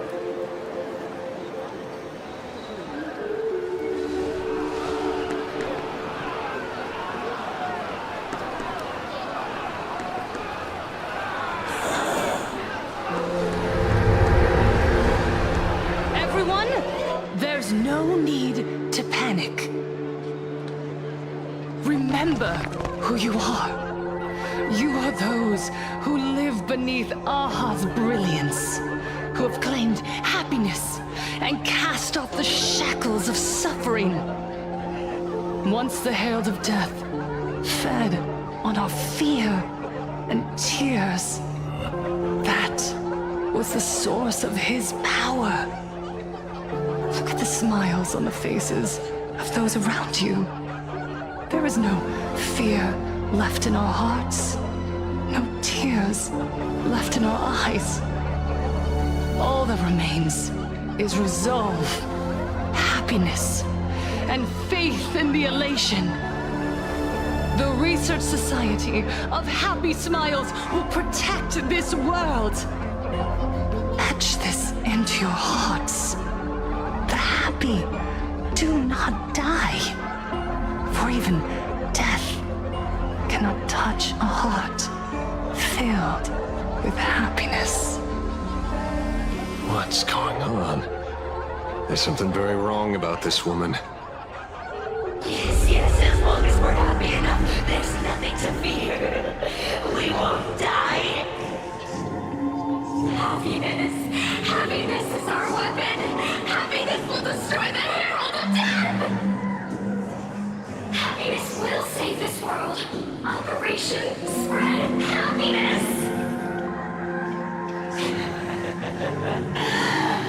Let happiness infect everyone and spread to every corner of the sky.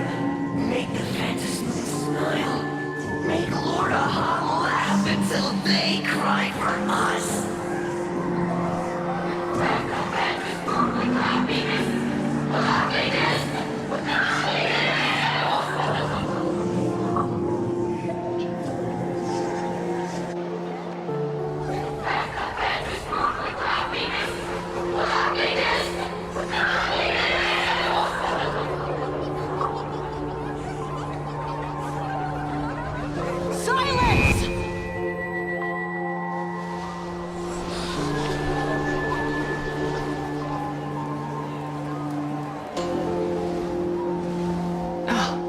My apologies, officers. I can't provide anything useful for now, but rest assured, I'll cooperate with any investigation from the Department of Aberration Defense or the Security Bureau. And of course, I'll fulfill my civic duty. Whether it's the newly emerged Herald of Death or the various upheavals surrounding the Phantasmoon Games, the Research Society of Happy Smiles will handle them appropriately. What we protect is the future and the smiles of Planarcadia. Or perhaps, after all this, you too have felt that yearning within your hearts. Would you like to join us to embrace eternal happiness? I'll pass. But I've got a feeling we'll meet again.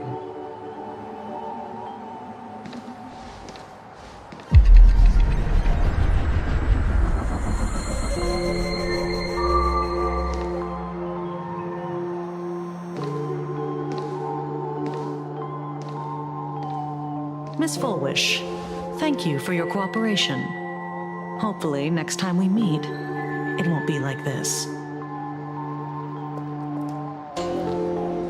May the Master of Elation watch over all and bless you with their everlasting smile.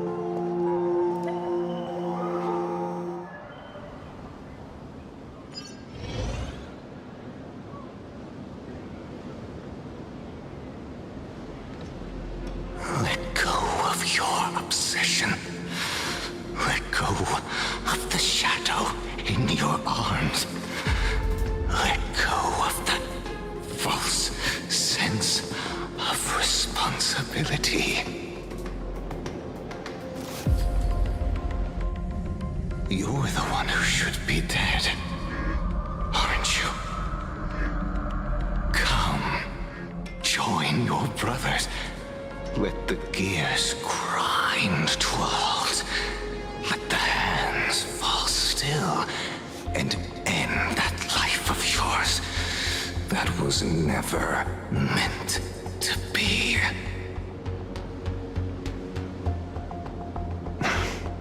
Sorry.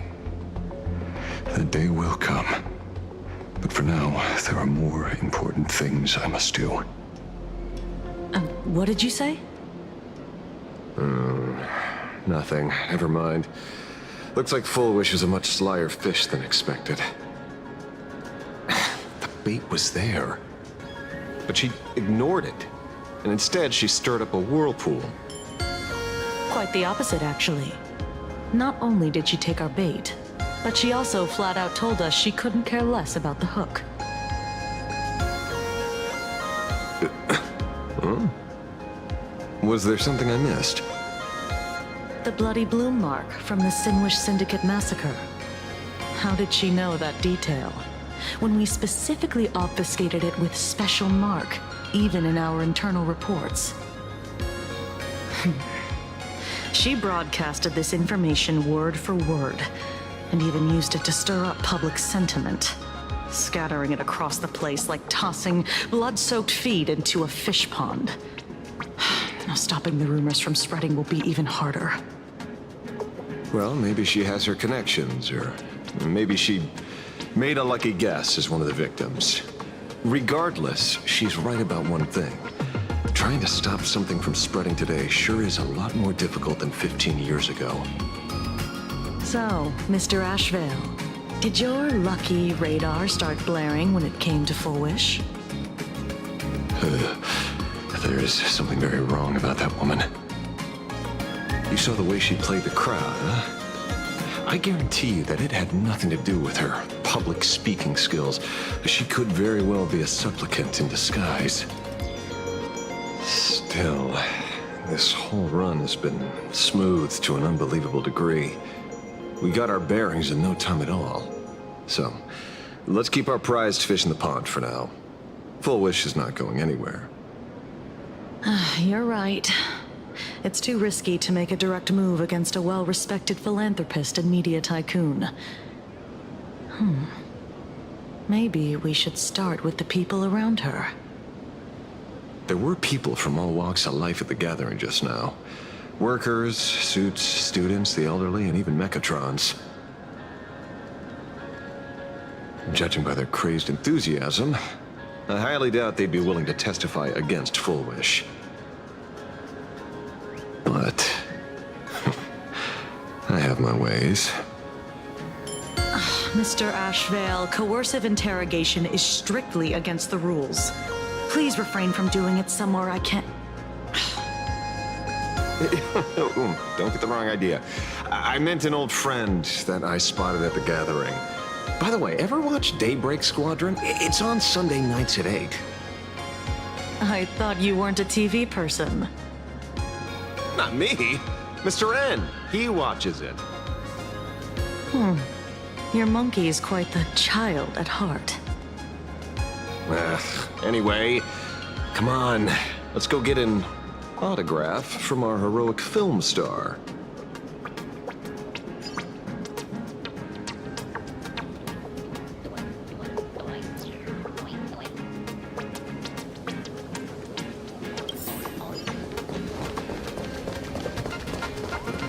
Is that him? Shh. No. What? You lost him? Not even... Hey! Why are you two following me? Oh, we're just two grown-up fans of the Daybreak Squadron, trying to get an autograph from Big Brother Magnus. Mr. Ashvale? Don't prank me like that. You really scared me. Really? Cinderborn, the peacekeeper of our city, vanquisher of evil fiends, is scared of his own fans? Long time no see, Magnus. You're not here for autographs, are you? I saw you two at the gathering. I don't understand. Why are you investigating Miss Fullwish? She's been nothing but a kind, lawful person who spreads happiness to others. You heard about what happened with Sinwish Syndicate, I assume.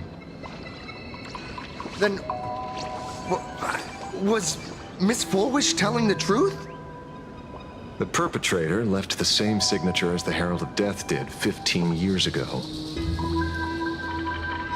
So, did that monster really kill Mr. Polraven Costide? 15 years and he's back? This demon? How many more lives must he take? Mr. Magnus, you're one of the survivors of the incident, right? Yes. That monster took my parents that day. But what's the Sinwish Syndicate case got to do with Miss Fullwish? Because that Herald of Death was executed 15 years ago. That's for certain. The Sinwish Syndicate case, on the other hand, has copycat written all over it. And Fullwish is a suspect. So, just because we're survivors, we automatically become suspects? What? Are you gonna interrogate me too? If that's what you want, Miss Kuchiba can arrange for it later. For now, I just want to ask you a few questions about the Smiles Society. It doesn't matter if you have a few or 100 questions. I have nothing to say to you. 15 years ago, I was left all alone in this world. The so-called relatives closed in like a pack of hyenas, their eyes fixed solely on the compensation smeared with my parents' blood. Abuse, deception, expulsion. To them, I was nothing more than a walking money bag, an eyesore, a jinx. It was the society that gave me the chance to live the life I have now. What about the Sinwish Syndicate then? If I recall correctly, they took care of you once. old pullwave helped you deal with those relatives.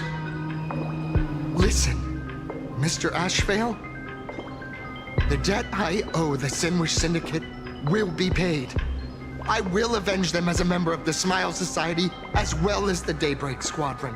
I'll rip the Herald of Death out from the shadows in their name and see justice served. That is my duty. You're in over your head.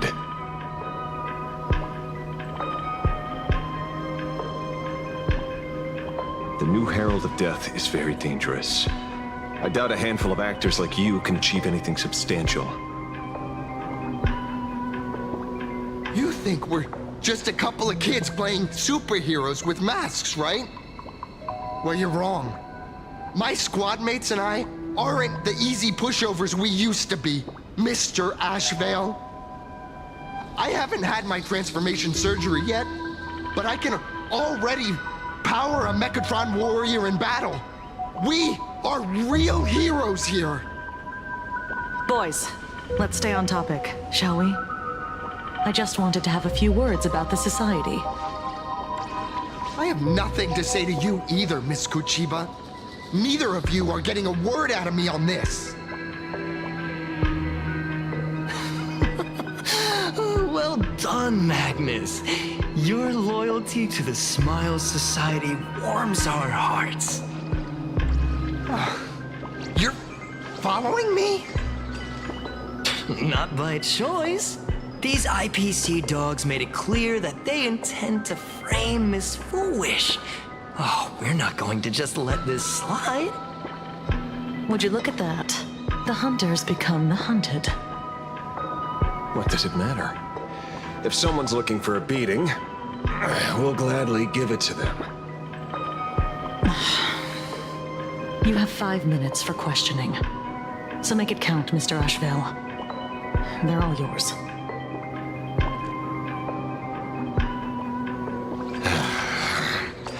Never expected my first miracle as a supplicant to be teaching thugs.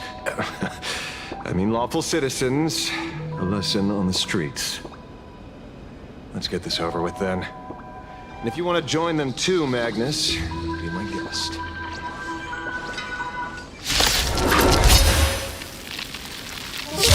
Fair warning.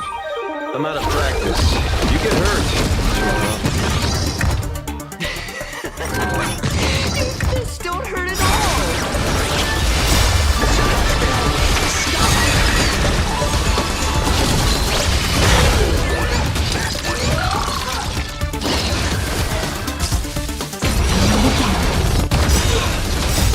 Embrace a new life. Return to dust. I'm sorry, Mr. Ashvale. I have to stop you. Hooray, Cinderhorn! Bringer of justice! Oh, shut up!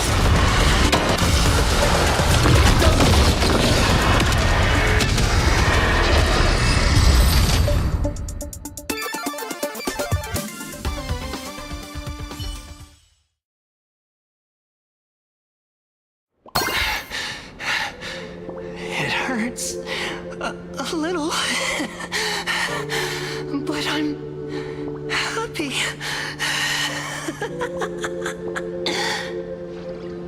There's something seriously wrong with you all. Enough! Are you really going to kill them? What's the matter, defender of the city? Are you scared?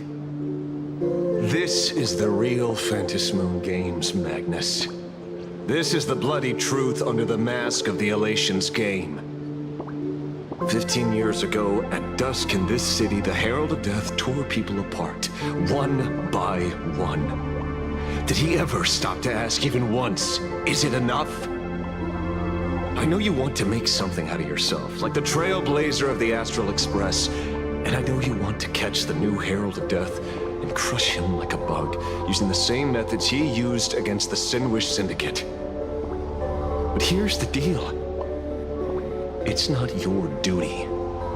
And the Eonic game sure isn't a TV show where you get to play the hero and save the day. You mentioned a conversion surgery earlier. Are you saying that all Society members underwent some kind of unknown modification? That figures. I was wondering why these people looked like they felt no pain at all. Humming along merrily even as they bled. Does this have anything to do with the surgery?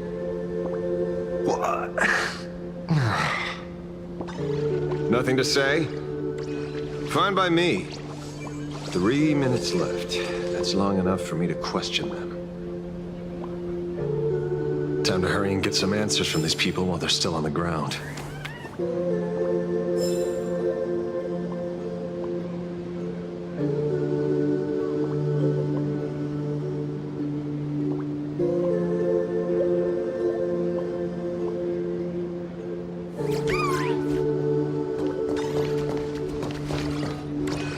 Hey, lackey. Wake up. Pain should not exist.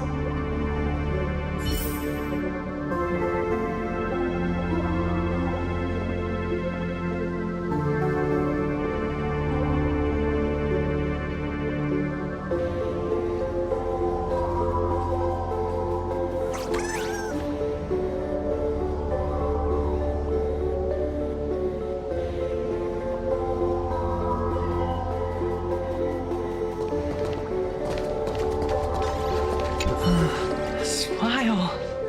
Please, smile. The laughter. Don't let it stop.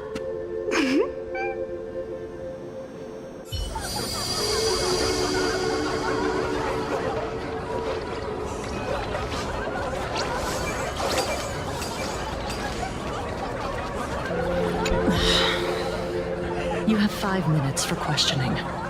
So make it count, Mr. Ashvale.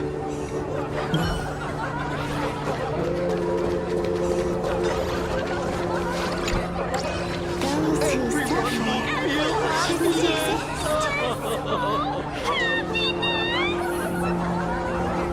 What the heck happened to these people? This is... the small procedure that official members receive. They call it the happiness surgery. With a prick of the needle no more than a mosquito's bite, the doctor puts this small thing inside your eyelids, even smaller than a synesthesia beacon, and more convenient. People who have had the surgery say that it soothes all your pain and suffering, past or present. Even your body becomes stronger, and your mind clearer and more focused. A state where you can truly receive happiness. So, you haven't had this happiness surgery yet, right? I'm not ready yet. I've been thinking it over. But the rest of the squadron had it, and they've all become happier. They say it's the necessary step to becoming a true superhero that safeguards everyone else's happiness. If I don't do it, then do I still deserve the name Cinderborn? Mr. Ashvale? What should I do? The surgery won't make you stronger, nor will it help you get your revenge. These guys on the floor are proof enough. Remember the hesitation and fear you feel in this moment, Magnus. If people simply erase their perception of fear and pain instead of overcoming them, then those people will never find true strength. Go now. I have some cleaning up to do.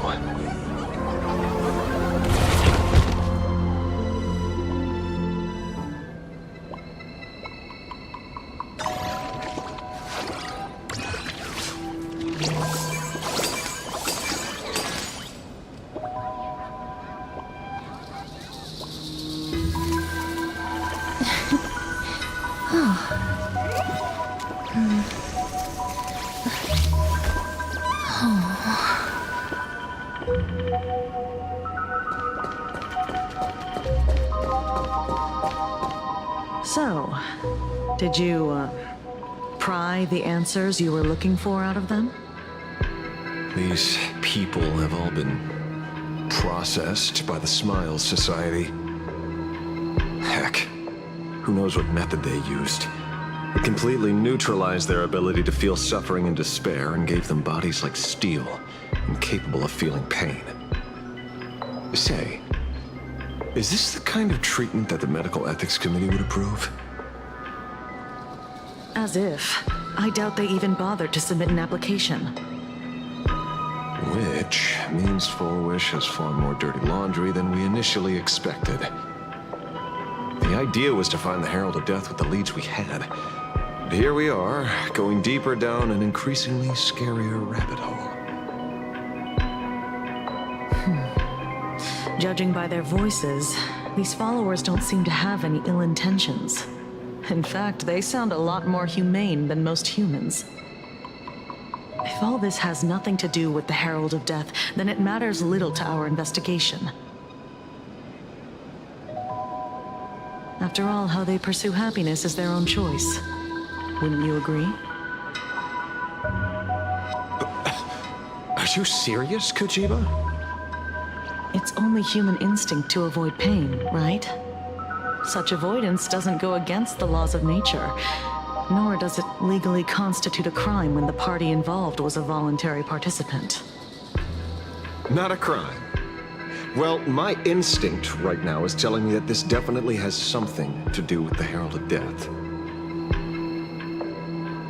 Unfortunately, Mr. Ashvale, we need evidence to solve a case. I'm here to follow my senses and dig up whatever's at the bottom of this. As for evidence, that's your headache. Besides, I don't think we need to turn over every stone to figure it out. If the new Herald of Death and Full Wish are connected, we'll be seeing another move soon enough. If I were her, I'd choose the brightest stage possible so this weapon could spread maximum panic. You mean the Star Rail Fest? Madame Pearl promised that top-level security would be deployed during the fest, as well as a contingency plan, robust enough to quell any crisis. And you are staring right at him.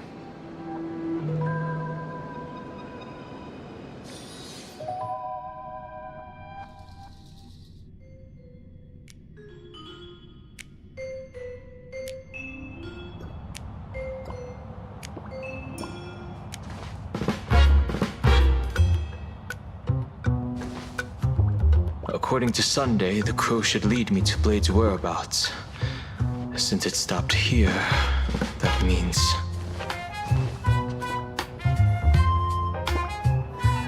I wasn't even looking for you. Yet here you are, throwing yourself into the fray. Consider me surprised.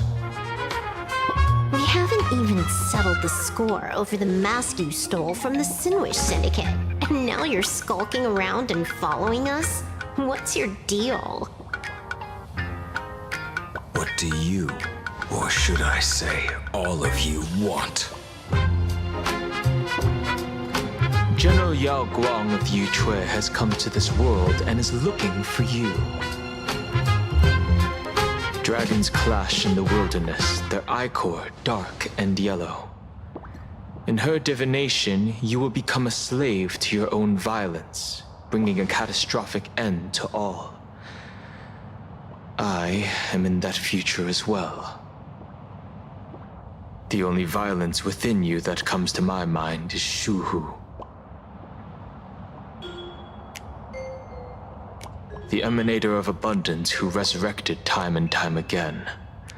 The monster who turned planets into living beings and merged billions of people into flesh spheres. The Xianzhou fears that he is using your body to resurrect himself.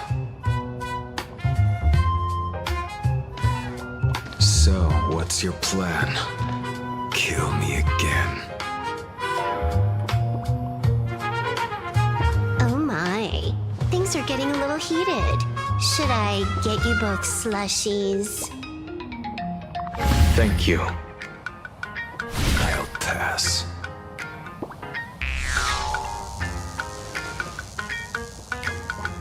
While General Yao Guang's divination may foretell a death battle between us, that doesn't necessarily mean it's the only interpretation. My experiences on the Express have shown me time and time again that even fates set in stone aren't entirely immovable.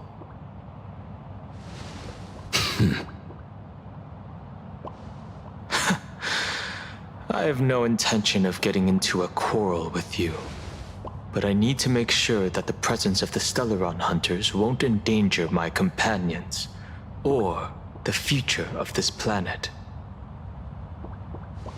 Thus, I must know your purpose here, Blade. What has Destiny's Slave written in your script? He stated this trip would be connected to death. Should I congratulate you? Much obliged. In my experience, it's best not to get your hopes up too soon. Prophecies rarely unfold the way you expect. However, the General's divination isn't entirely baseless. Ever since my arrival here, I have been feeling restless. There's another power here beckoning me.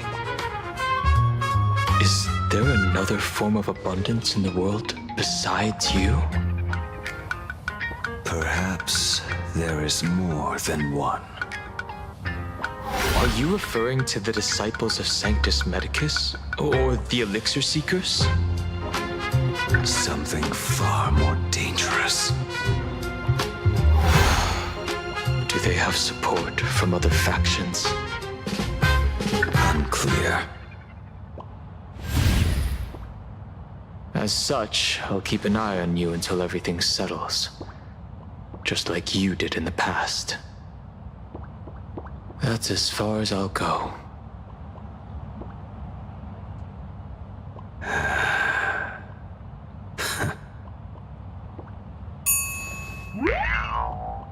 Did you two just agree to some weird collaboration before me? I'll leave that matter in your hands, Silver Wolf. I don't get it. That good-for-nothing detective didn't even blink an eye before selling us out to Pearl. And you still plan on working with him? There are things only he can get done.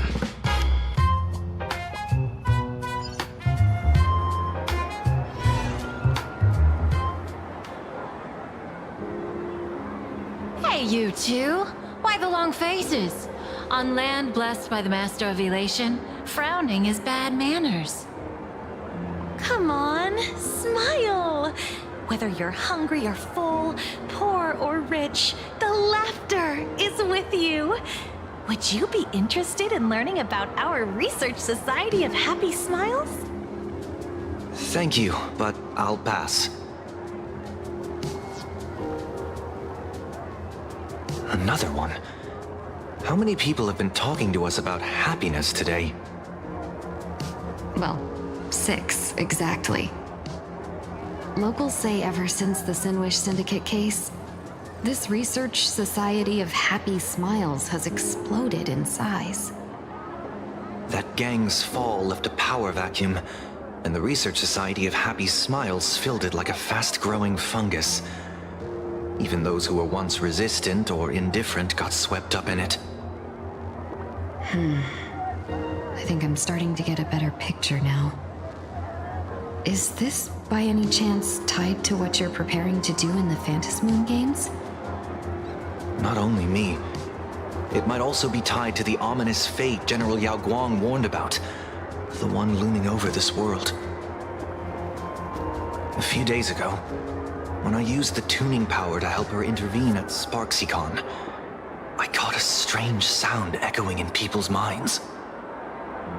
A strange sound? Yes. Cheerful, happy laughter echoing in their heads.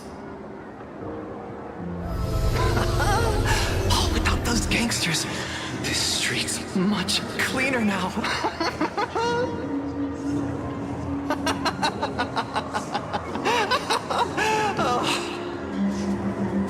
The so-called voice of Aha those society recruiters claim to hear? Could the Joy Seeker truly be so passionate about universal redemption? Whatever that is, it's not Aha's laughter. From the moment I set foot on this street, I've been using my tuning ability to sense the residents' minds. Miss Tingyun, allow me to correct you. Those connected to the Research Society of Happy Smiles number not 6, but 42. Each of them carries the same sound. Identical laughter, looping endlessly like a broken record. Mind control?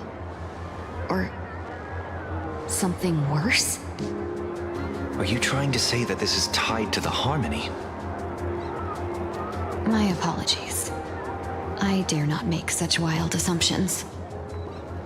No, this isn't the work of any tuner. It feels like a barrier, born from the human mind itself, to numb the unbearable pain it cannot endure. Like a worn-out tape recorder hidden deep in the subconscious, repeating the same thing over and over. I am happy. I am happy. So, whose divine handiwork is this supposed to be now? Wherever this laughter comes from, causing so many people to self-deceive in perfect unison while enduring pain is well beyond the capabilities of a mere charitable group.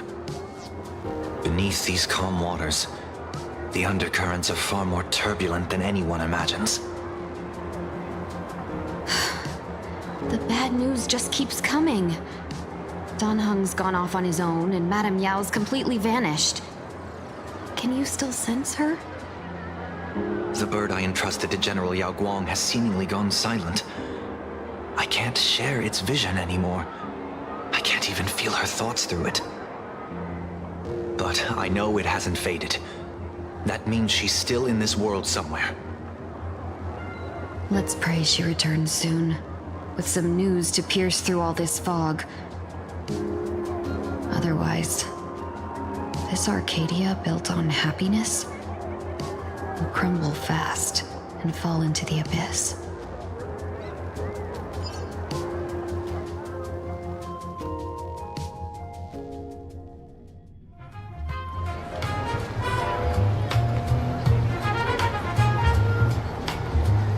Blurry QR cult. That's an unusual name. Why would the author of Fluffy Across the Blue have such a pen name?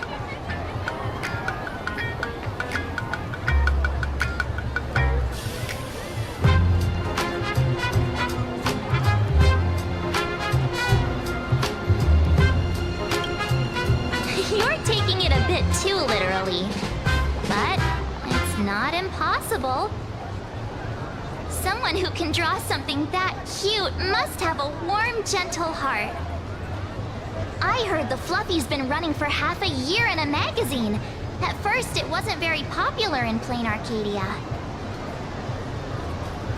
But after that memory bubble movie, A Holy Grail Stay Night, old Odie produced, became a massive hit.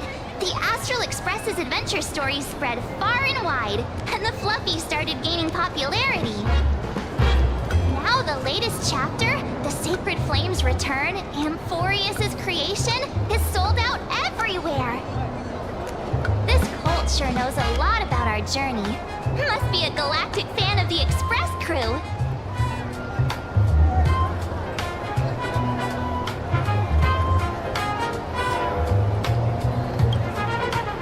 Come on. Whatever happened to trust? According to the address the Perlux employee gave us, it looks like we've arrived at a familiar place.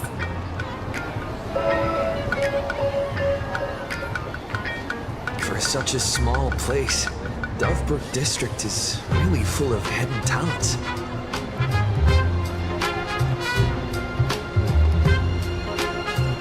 Turn left at the first intersection, then turn right, go straight for 200 meters. Wait, this is the Furbobo Weekly newspaper? Oh, don't tell me the author of the Fluffy is actually a Furbo. No wonder he rarely shows his face. Come on, let's go upstairs. In the Research Society of Happy Smiles.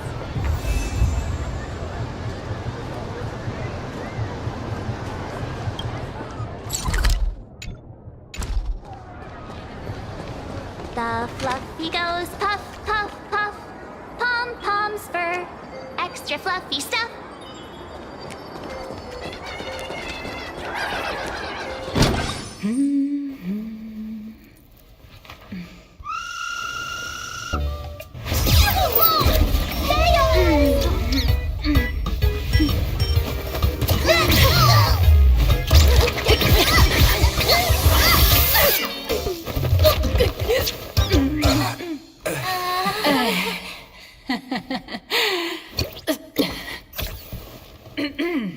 Please come in. Let me guess. Your next line is... Why are you here?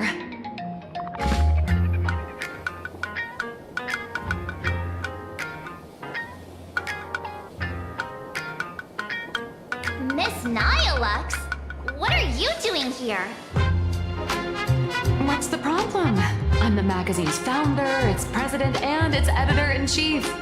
It's only logical that I'd be sitting here. A million? President Nihilux has already been behind on behind on everyone's wages for months.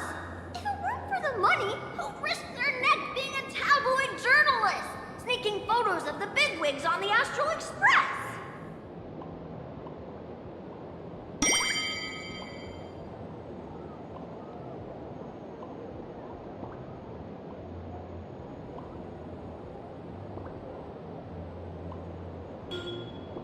A boss who doesn't pay wages has no right to sit here. They belong in the underworld. Idiots. Without me, you'd all have been locked up in some Department of Aberration Defense painting prison long ago. And you still have the gall to demand wages from your savior. Have you ever heard of the sensational serial thief case, Phantom Furbomorph? It happened in the year 1996 at the Arcadian calendar. I'm sorry. I was wrong. I shouldn't have talked back. I'm sorry for being born a Furbo. Beat Boob, even if you've got dirt on us, making us work for free is way too ridiculous. We've had enough. We've overthrown the boss. We've got a new president now. Please stand up for us. Welcome, traveler. Furbo Hot Pot requires a reservation. Rumors are 10,000 credits apiece, and if you're looking to hire a hitman, just head right down the hall to the storeroom. Oh, or maybe... You came to meet the brilliant, charming, and universally adored blurry QR cult. Well then, truth be told, that person is actually...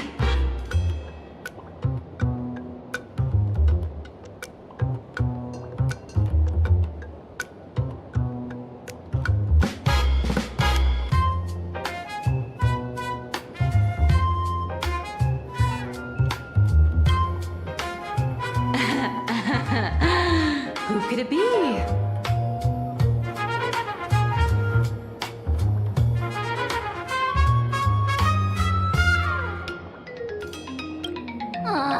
Even more non-existent memories. What are you even talking about? Once you rule out all the wrong answers, only one truth remains. The only one here who can actually draw is you, Nihilux, your blurry QR cult!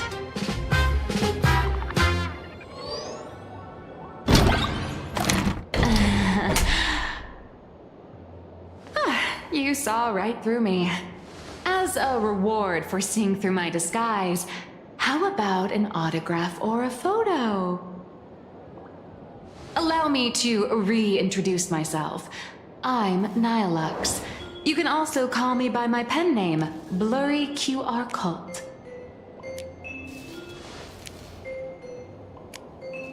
Aw, no wonder you were tagging along back at Perlux Tower, acting like you knew us so well. Wait...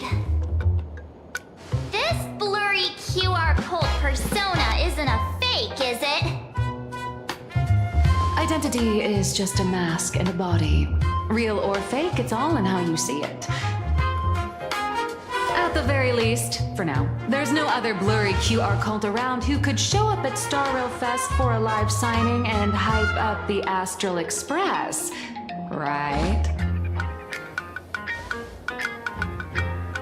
So, you already know why we're here. Just a little deduction, that's all.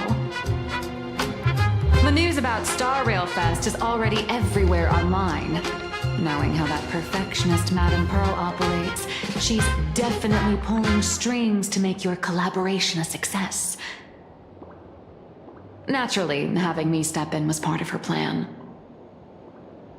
If that's the case, will you... That said, I'll have to respectfully decline.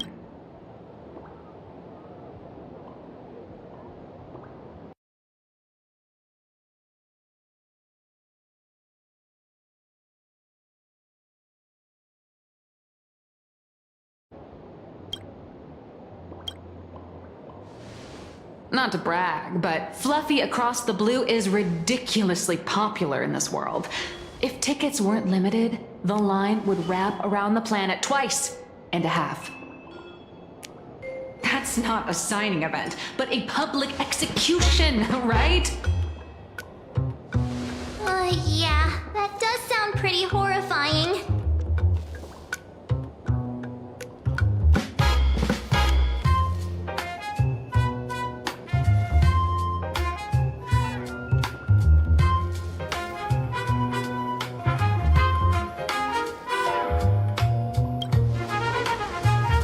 Could be tomorrow, could be next month, but definitely not today.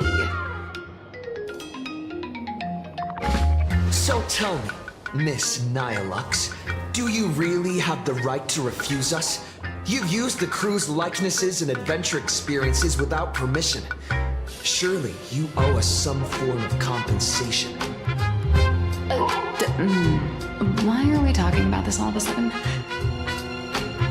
Today, on behalf of the entire Astral Express crew, for your violation of our publicity rights, emotional damages, and lost wages, I hereby demand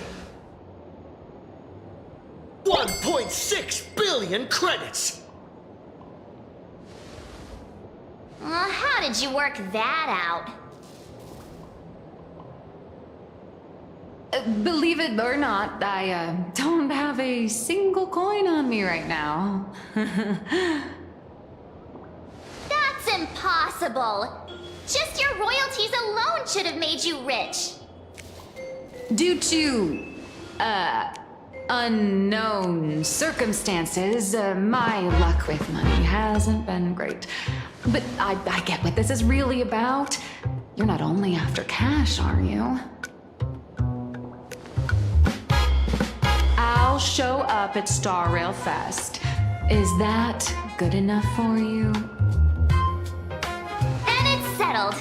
Thank you, Colt. That said, I also hope the two of you, as the original inspirations, will take some time to familiarize yourselves with Fluffy Across the Blue before attending the exhibition, so you won't be caught off guard by fans' questions. Time to attend Miss Nihilux's class. Please follow me.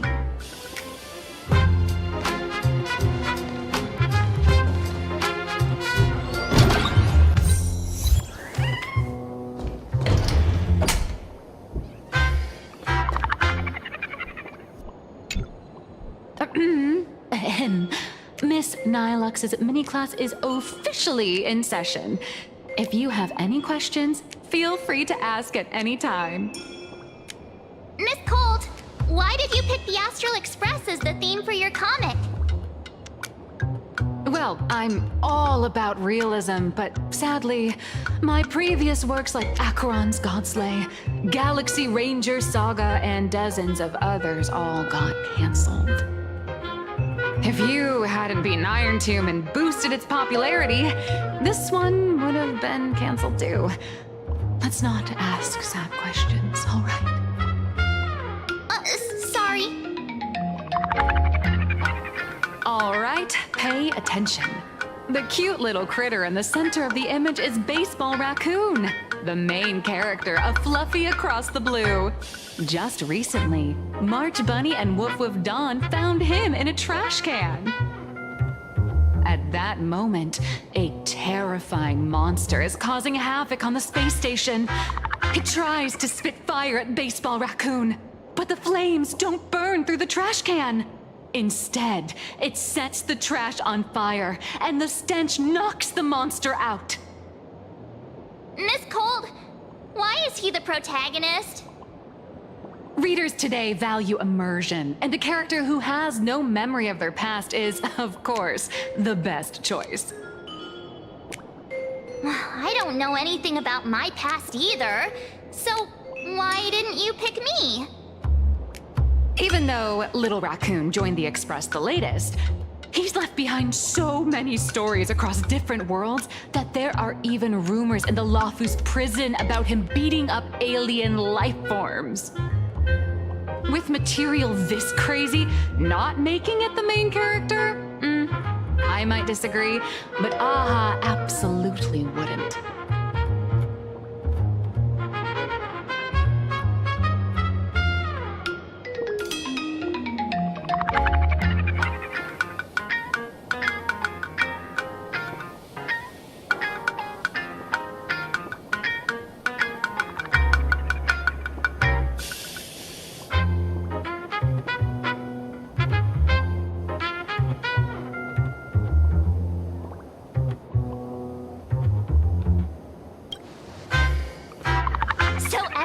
You land somewhere, you just run around to get more screen time, huh? March, the Fluffy is just a comic. Outside of this, the author and the readers, every character in this world, aren't we all the protagonists of our own lives?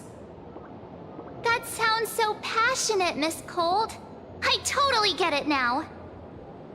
And so, the unruly Baseball Raccoon, the quiet Woof Woof Dawn, and the lively March Bunny formed a trio everyone loves.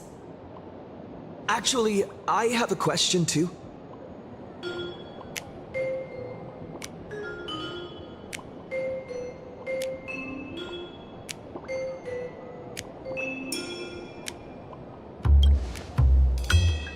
Ever since I got punched in the face by sales numbers, I've grasped a universal truth. In today's world, fluffy, cute animals aren't always a crowd pleaser. Seriously? Even I feel like I can't compete with Pom Pom's cuteness. Designing the adult versions took some work. After defeating the monster, Baseball Raccoon accepted an invitation from the other fluffy animals and boarded the Fluffy. Here, the protagonist meets 3 big animals with distinct personalities. First, the adorable and universally loved conductor, Pom Pom. Beside them is the elegant navigator, Miss Hime-Cat. I know! That's Hime-Cat! Her original inspiration is Himeko. Oh, please don't tell her!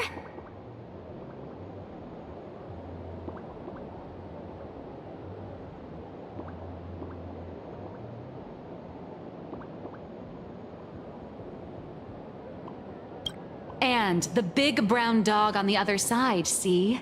His name will shock you. That's right, he's... Mr. Yang!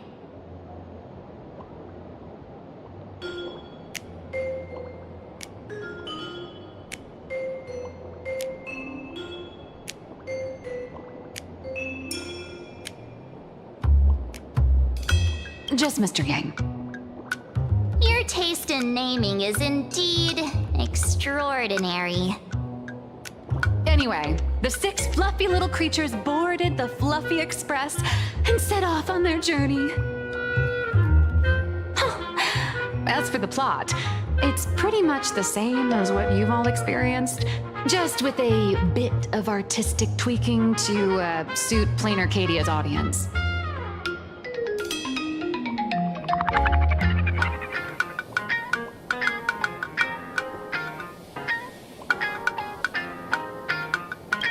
If you don't stitch in a few local elements, no one's going to be interested. In the comic world, which is even more cutthroat than the Phantasmoon games, if you don't cater to the reader's tastes, it's nearly impossible to survive. Once upon a time, great comic artists had the luxury of 100 chapters to build things up. Now, if you don't hook readers within 100 pages, you're done. Readers today are hard to please, and authors have to come up with ever more shocking and sensational material. Doesn't this remind you of the Phantasmoon games? Looks like you're all familiar with the characters from the Fluffy. Now, let me talk about some of the creative challenges I'm facing.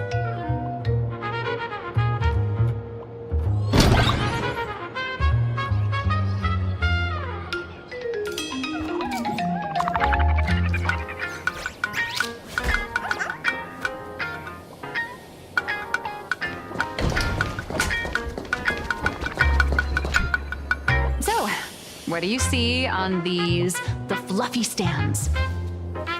It's him turned into a cute little animal?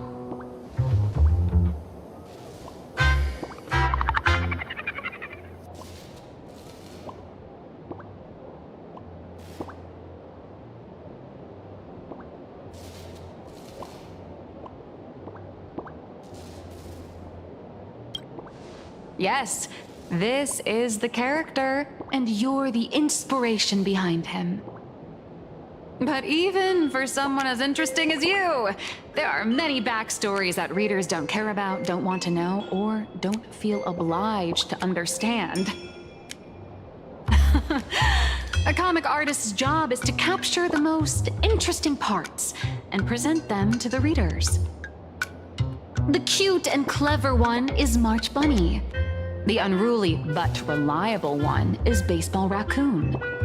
This is what we call a concrete archetype paired with an abstract character.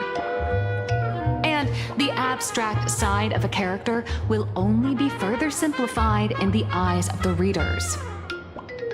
So, how do you think the readers across the universe view you nameless?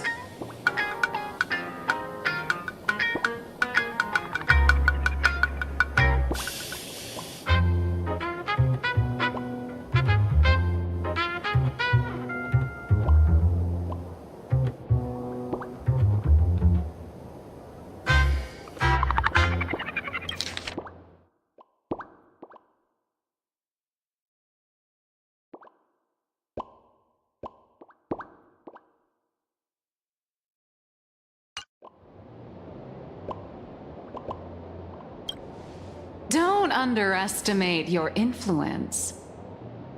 Your heroic deeds and accomplishments drew my attention, and your demeanor gave me inspiration for the character in the Fluffy.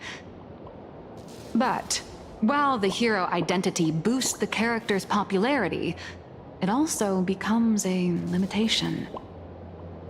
That's why the little animals in the Fluffy have to defeat even more powerful villains and keep upping the ante to get more applause from the audience.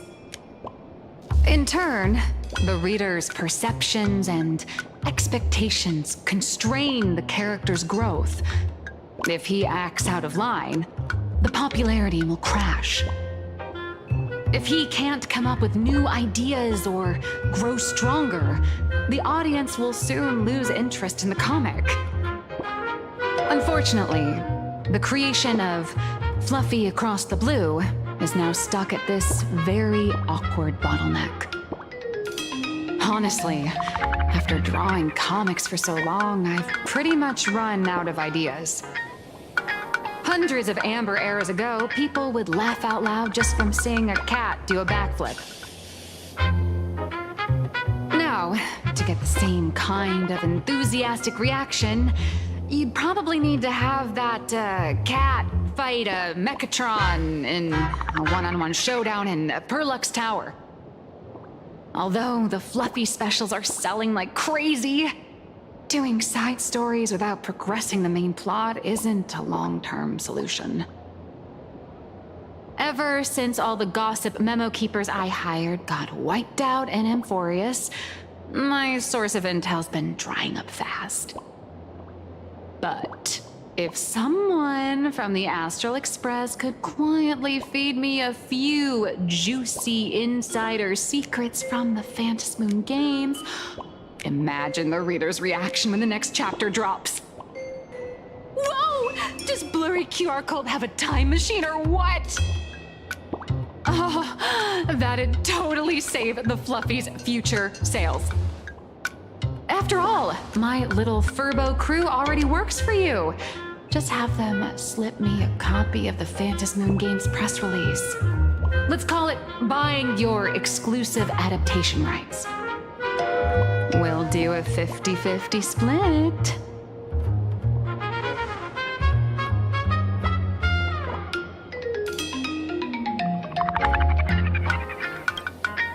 I've already figured out how to spend the royalties. First, I'll buy Pom Pom 10 new outfits, then get Himeko a brand new coffee machine. And after that...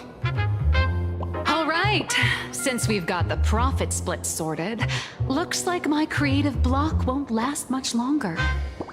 Just wait for my appearance at Star Rail Fest. Star Rail Fest, a grand event that gathers millions of eyes and an inordinate amount of wish power. And under all that attention, the dark forces coveting the Master of Elation's blessing are bound to surface. Heroes and devils dancing together in Planarcadia. Tell me, is there a better source of inspiration than that? My hero, don't let us down.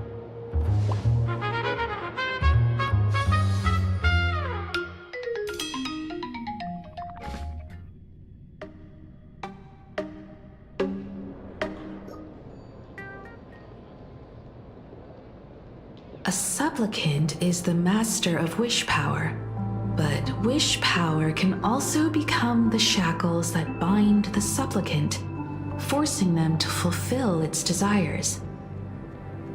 Love and hatred are alike. Dependence resembles fear. What commands wish power isn't only love, but also hatred. Thank you.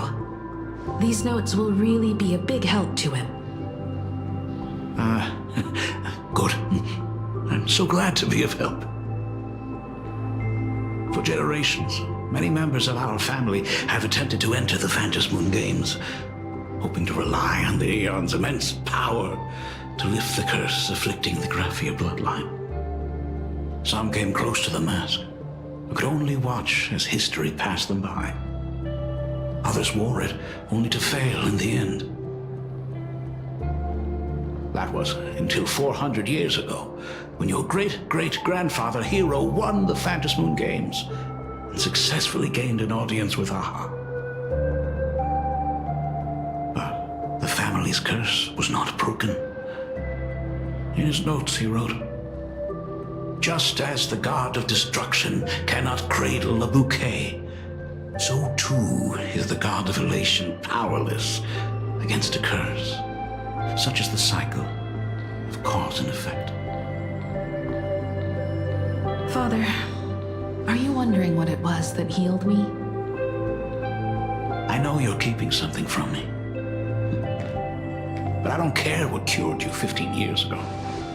As long as you're alive, I can wait until the day you're ready to tell me.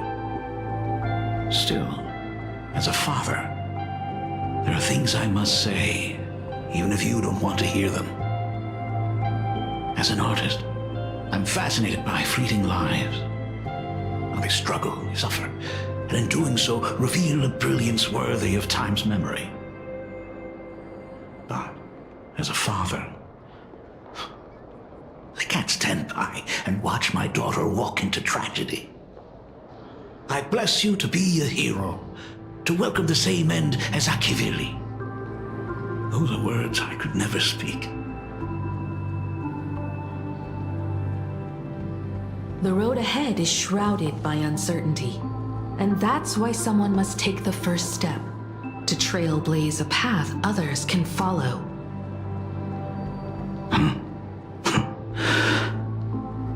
I can't stop you, even though every part of me wishes you'd stay.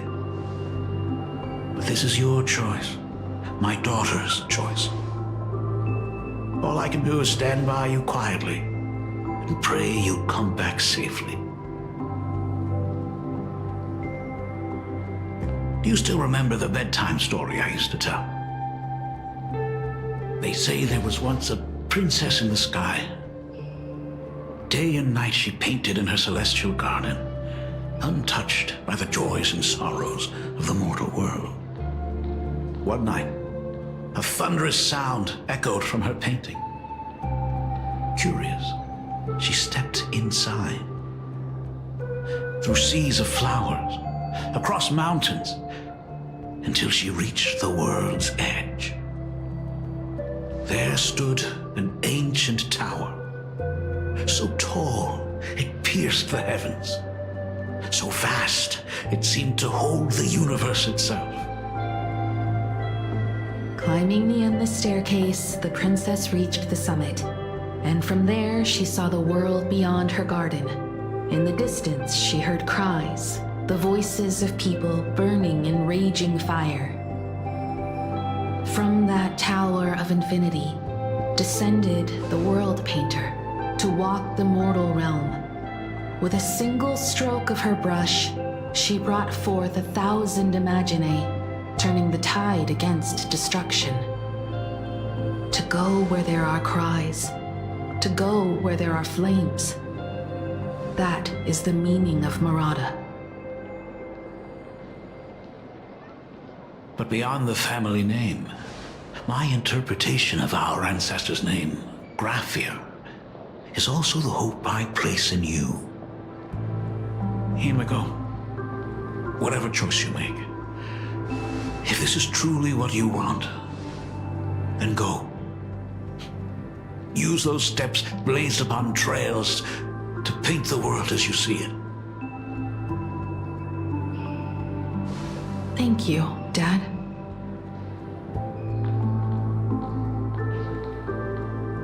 By the way, how's your health?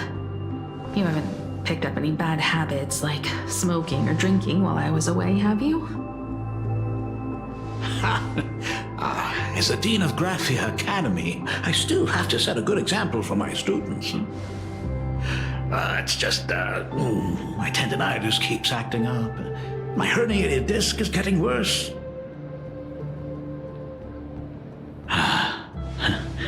Himeko, how long will you be staying? At least until the lunar cycle shifts. I'll stay here in Planarcadia until then. I see. If only the Phantom Moon would stay full forever. Himiko, safe travels on the trails ahead.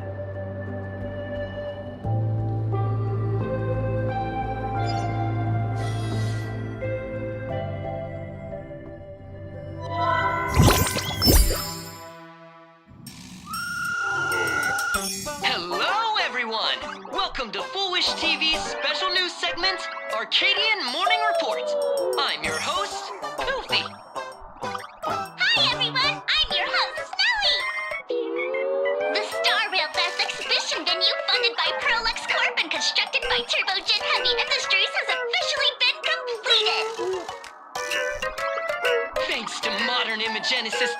technology, it took only a day for the Skyline's lookout cloud to take on a completely new look.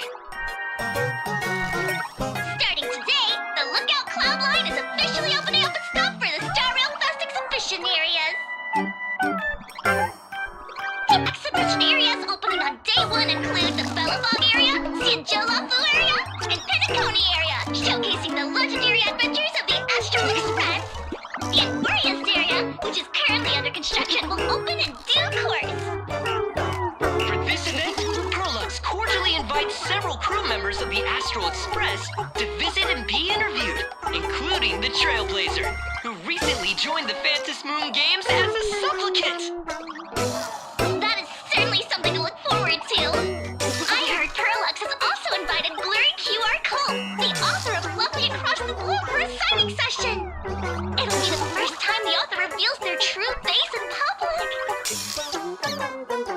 An exhibition to gather wish power. Now that's an interesting scheme. Leave it to Pearl to come up with such a bizarre idea.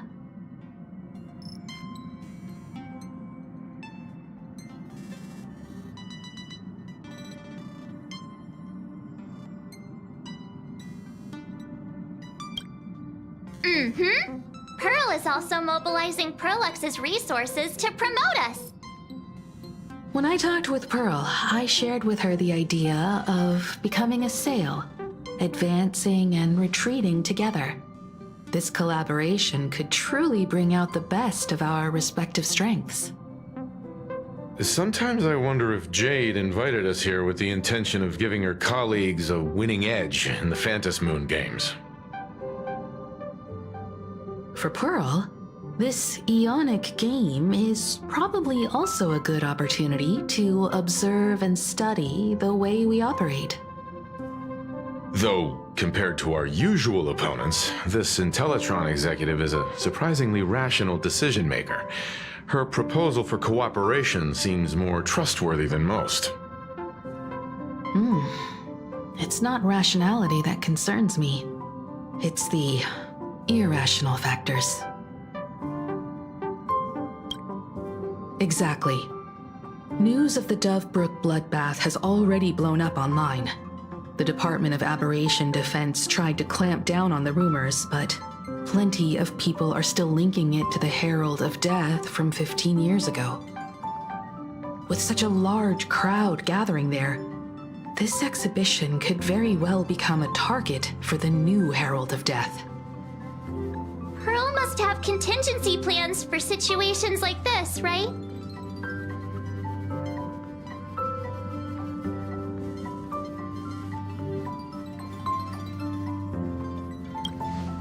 That old guy? No way! Whatever Pearl has planned, we must consider the possibility that the Herald of Death might attack the venue. We won't just be there to showcase the Astral Express to the people of this world. We'll also need to stay on high alert for any suspicious activity. It's about time. You should get going.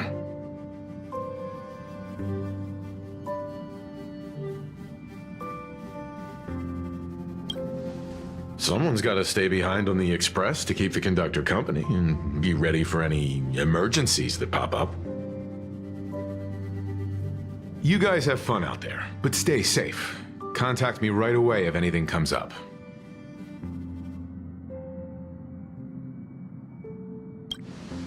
They're both out on a mission with General Yao Guang. Don Hung is tracking Blade's whereabouts, while Sunday is working with Miss Ting Yun. Both of them are tied up. Looks like they won't be able to make it to the exhibition this time.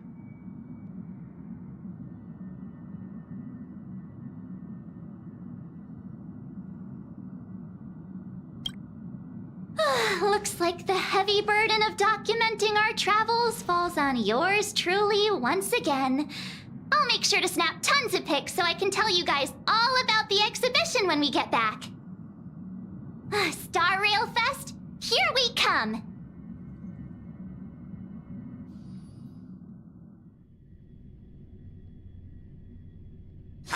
This place is rich with the sweet scent of flowers. Can we stay here for a while longer?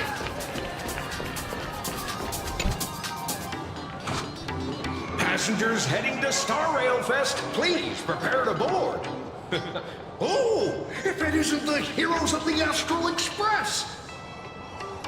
Oh, the trains have been placing bets on who will get to escort the Nameless to Star Rail Fest on opening day. It's such a super-duper Arcadian honor. And can you believe it? Turns out I'm the lucky one. Oh, I could already feel everyone's enthusiasm turning into waves of wish power along the way. No wonder everyone's running around with such high spirits.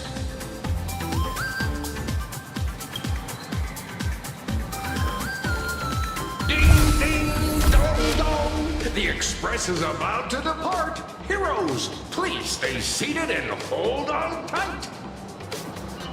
This special train is bound for the Star Rail Fest exhibition. By the laughter above, may the smile of Planarcadia grace our faces.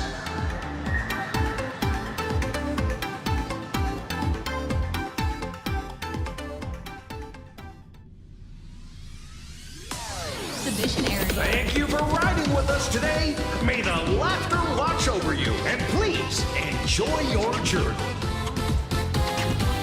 Oh, wow! The exhibition entrance is packed with Express fans!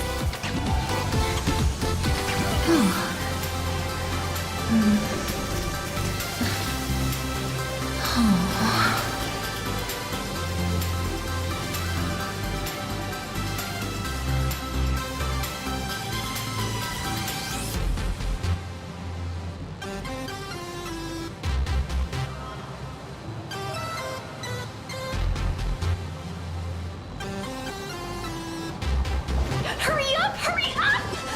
Are those hired cosplayers over there?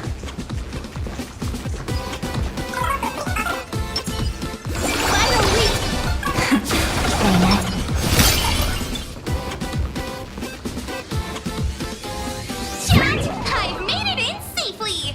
For those who couldn't get tickets, you can catch the entire fest through my live stream today! Next to me is my partner. Wait, what are you doing? 'Tis I, Cold Dragon Young, Don Hung. Where'd you get that mask from? It looks so weird. Such trifles matter not. What doth matter most is securing the autograph of Master Blurry QR Cult upon this book of mine. The signing event hasn't even started yet. Besides, Sancho people don't talk like that. What's our motto?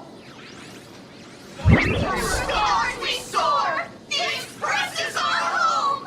One crew, one heart! We'll never roam! Wow! That's some next level phantom energy! Astral Express! We love you! We love the Trailblazer! 4-7 and beyond! Astral Express! We love you! We love the conductor! Hideko and Wells!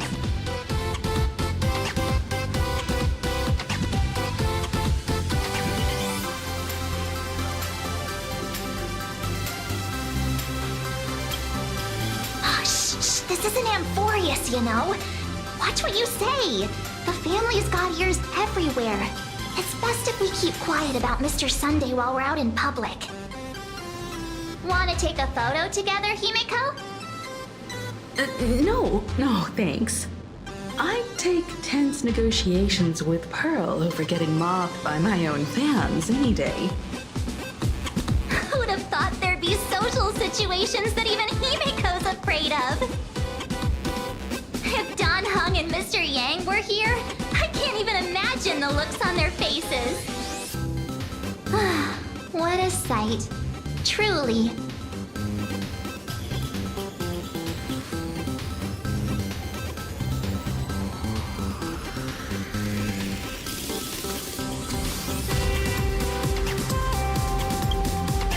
Never in my wildest dreams did I imagine that the Astral Express would become a super popular idol group in my homeland. complete with book and TV adaptations based on our adventures. But I have to admit, this is very Planarcadia. So many fans out there. Even more than the crowd that came to welcome us at the station when we landed. It's kinda going to my head.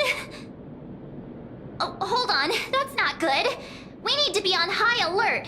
Who knows if that supplicant is hiding in the crowd, plotting something against us and our fans. So, I'm gonna brave the danger and check things out myself.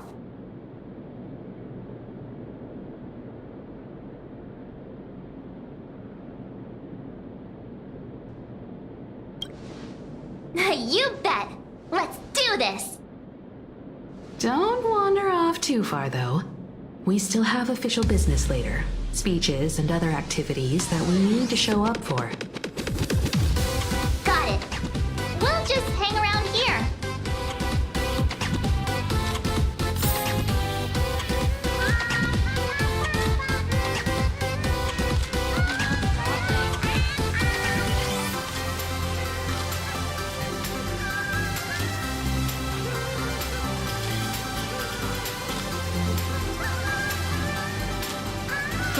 That express boy is here!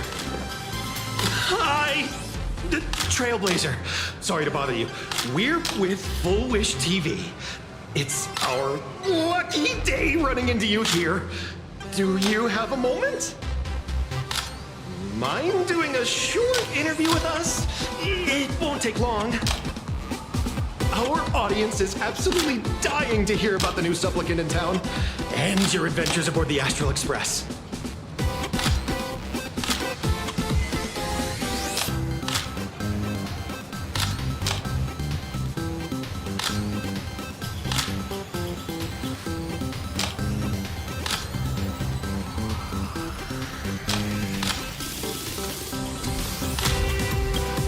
No problem.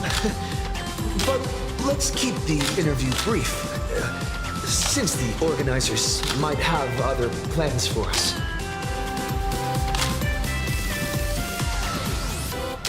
First question. Seeing as Planarcadia was the starting point of the Express's new voyage, how would you describe your impressions of this place?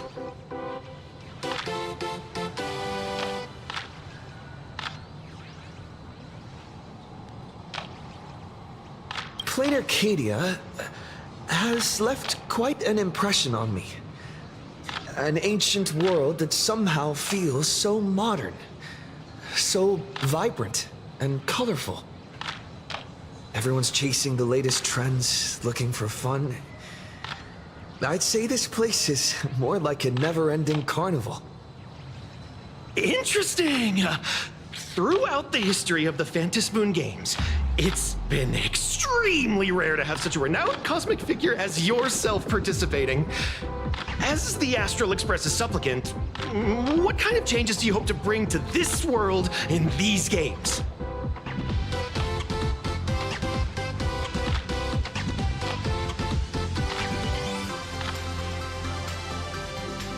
I'm just a passerby. Who am I to change this world? But if I can, I hope to show everyone the spiritual strength of what the Trailblaze represents. That's an impressive answer. Speaking of which, after joining the games, you immediately went to defeat Miss Sparksy, who represented the Masked Fools. What are your thoughts on potentially facing native supplicants in the future?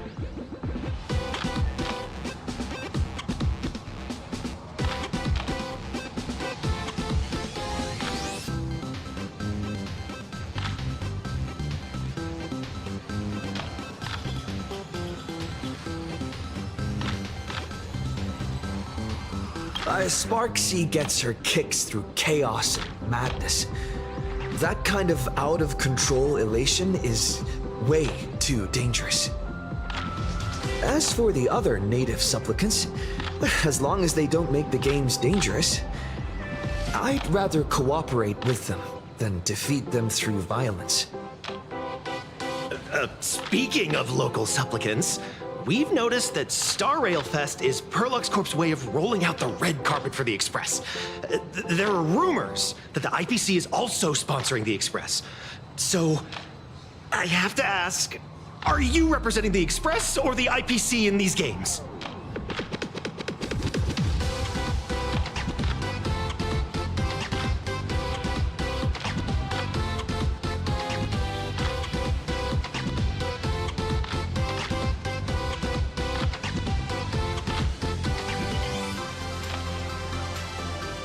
The IPC's interest? Nah. Even though Star Rail Fest has exceeded my expectations, and Madame Pearl and Perlux extended such a warm invitation, which I'm truly grateful for. At the end of the day, this is a festival for everyone. And I'm just one of the guests. I'm not the master of this place.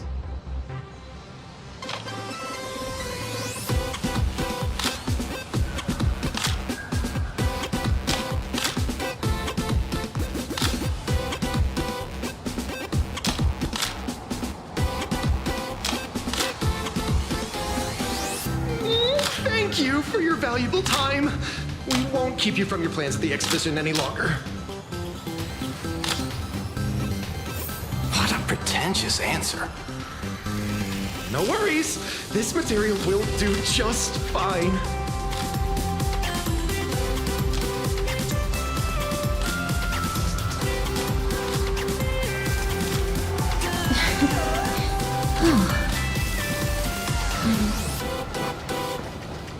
Hey, little raccoon. Over here? I'm right here. Oh, nice to see you again, little raccoon. You're lucky you haven't been completely swarmed by fans yet. Here you are, the original inspiration for the Fluffy's main character, fresh as a daisy, yet no one recognizes you. Talk about irony. Don't tell me they think you're just some cosplayers. Come to think of it, that's actually quite possible.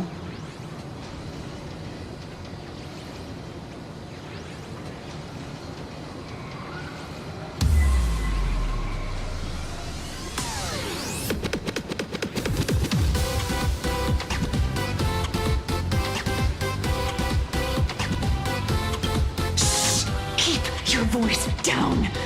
I'm afraid of being swarmed by rabid fans. It's honestly heartbreaking that the organizers only gave me this dinky little booth.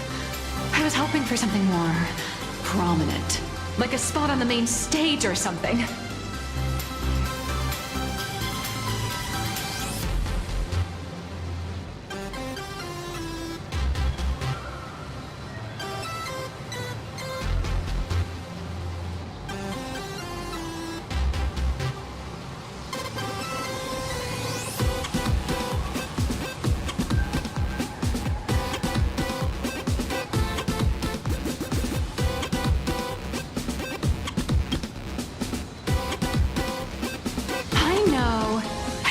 Want to have the number 000000001 collector's edition comic that blurry QR cult signed today?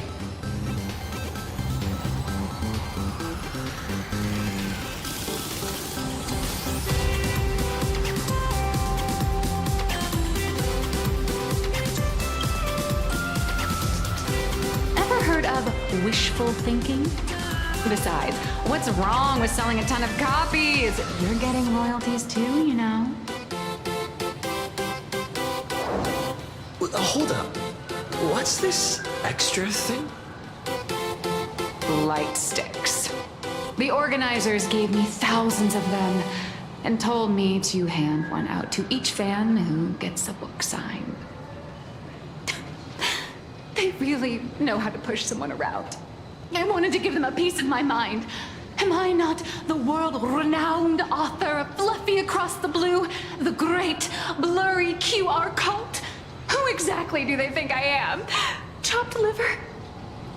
But you're right. This is Star Rail Fest. Today, I'm just a side character. Anyway, it's about time to head to the booth and meet up with the staff to start the signing session. I won't keep you from enjoying yourself any longer. Bye-bye.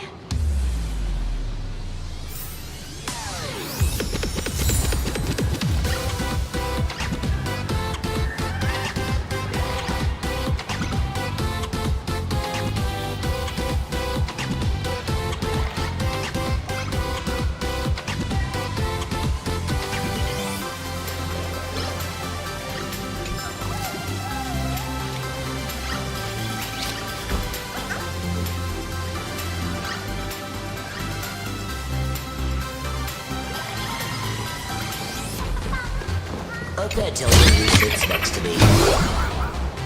Wow! With that outfit, you must be cosplaying as March Bunny. Am I right? The accuracy is just insane! Yeah, just like the original. Since we're all fans here, let's skip the sales pitch. But I gotta say this up front. The conductor is the cutest in the whole universe! I agree. The conductor is the cutest in the whole universe. But wait a minute. Some of your stuff looks familiar to me. Sharp eye! You're definitely a hardcore fan! We collaborated closely with artists from different worlds along the trailblazing expedition to create these products. I can pretty much guess who they are.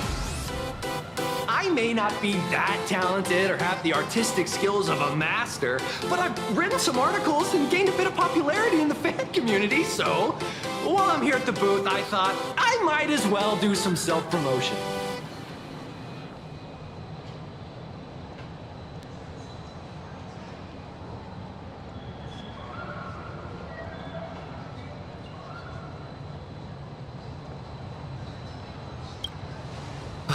The folks here seriously don't hold back. Nothing's off limits to them.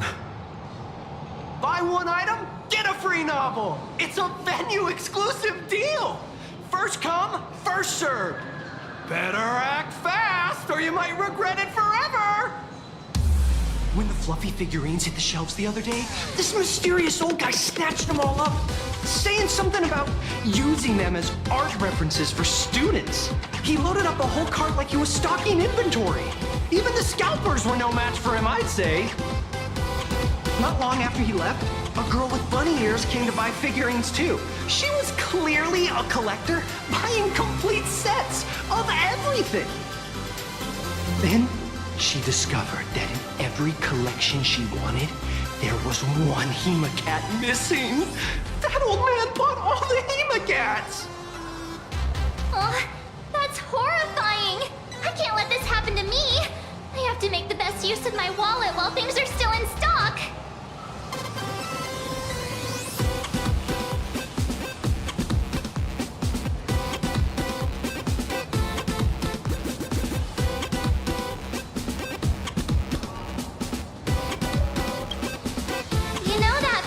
You see some weird little gadgets, and you just can't help but buy them.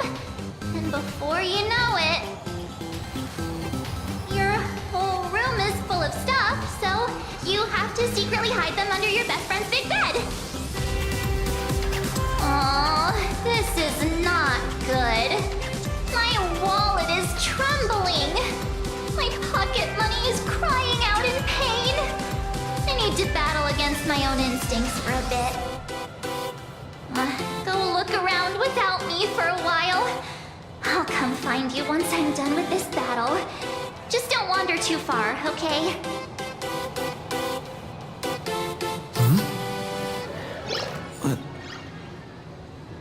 Avanessia? What is she doing here?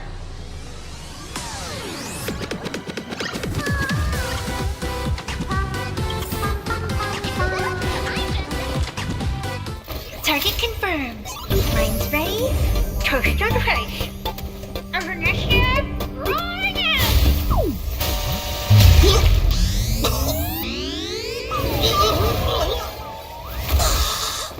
Did they just pass out?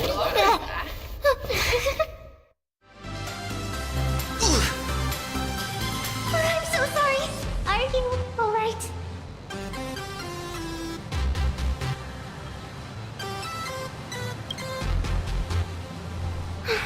I just wanted to recreate that classic teen rom-com moment. You know, bumping into a schoolgirl running late with toast in her mouth. I'm really sorry. How could such a classic trope fall out of fashion so quickly? Why am I here? Well, probably because the plot demands it. Well, that's got to be the lamest excuse I've ever heard. Hey, I helped you out during the Phantom Moon Games, didn't I? Is it really fair to glare at me like I'm some kind of villain?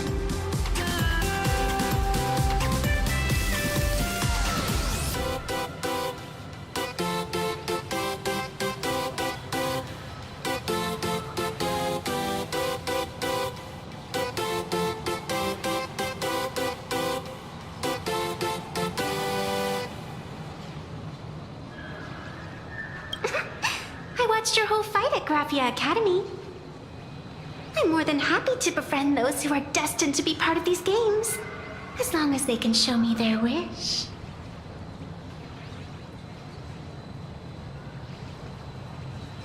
Of course not. That mask has already been imprinted with the shape of your soul. Even if I took it back, it wouldn't be of any use to me.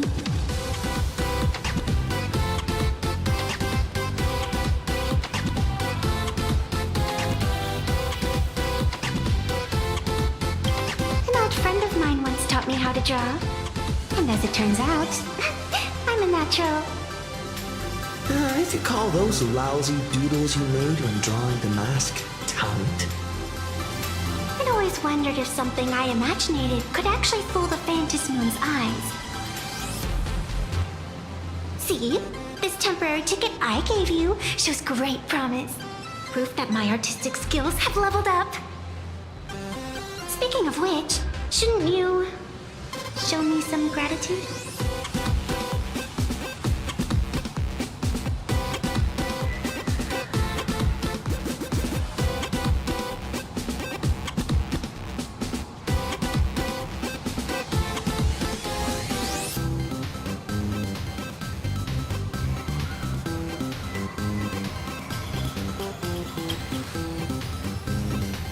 The scalpers are completely out of control. I couldn't snag a single ticket to the exhibition.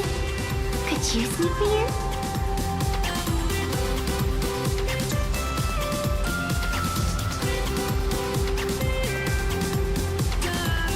She did help us out before.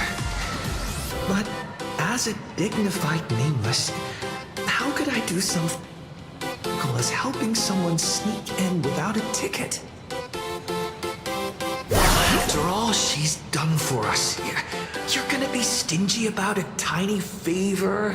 Oh, besides, since when were we such paragons of virtue? I sure don't remember any of that.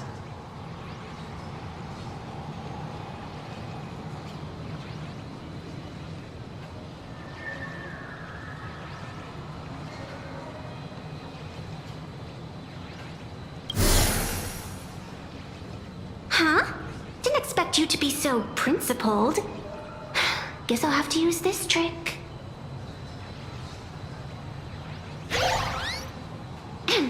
Little raccoon, I've actually been a huge fan of yours all along. From the very first page of The Fluffy, Volume 1, Chapter 1, I was already captivated by you. That afternoon, as I passed by the Graphia Academy building, I caught a glimpse of you by the window. Right then, I knew my heart had been stolen, and nothing else would ever make me feel so alive again. Getting to share a few happy moments with you at this exhibition, that's all I could ever ask for in this lifetime.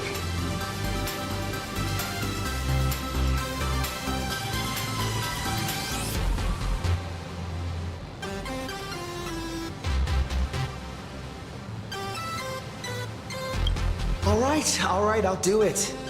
Stop nagging already. Just as I thought. No one's immune to some good old-fashioned glazing. Let's go. We've wasted enough time.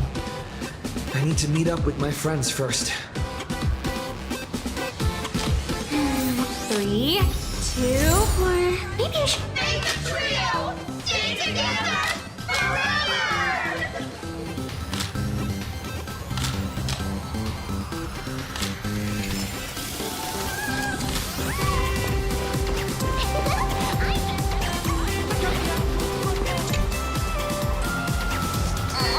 I tried, but I still just couldn't keep my wallet shut. Wait, that girl behind you looks kind of familiar. Have we met somewhere before?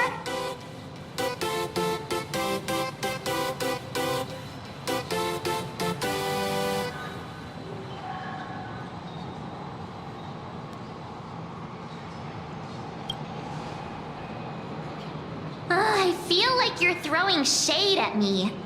Anyway, I've definitely seen her. I think it was at Graphia Academy? Whatever. It's not important. Wait a sec. Isn't this March Bunny from the Fluffy? Oh, the attention to detail is insane. Especially those ears. I'm a fox. A fox. Let me introduce myself. I'm Evanesia. Just a normal fan of the Fluffy. You must be the inspiration for March Bunny. You're way prettier in person than in the news.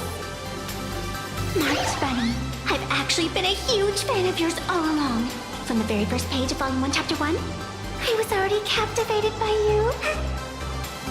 Getting to share a few happy moments with you at this exhibition, that's all I could ever ask for in this lifetime. But I can't even get a single ticket, so I can only stand here, gazing up at that world from afar.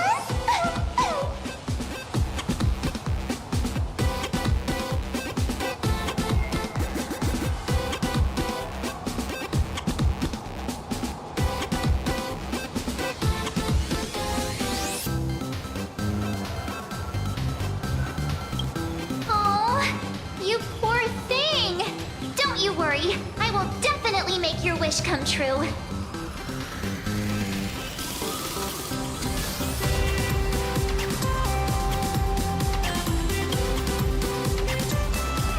It's like our souls just clicked on a cosmic level. You wouldn't get it. Such an adorable little fox girl could never have any bad intentions. It's not like she's another Fantilia, right? Besides, this place doesn't even have any Stellaron or Ambrosial Arbor. Don't worry, Nessia. Just leave it to me. That's great! Thank you so much, Miss March.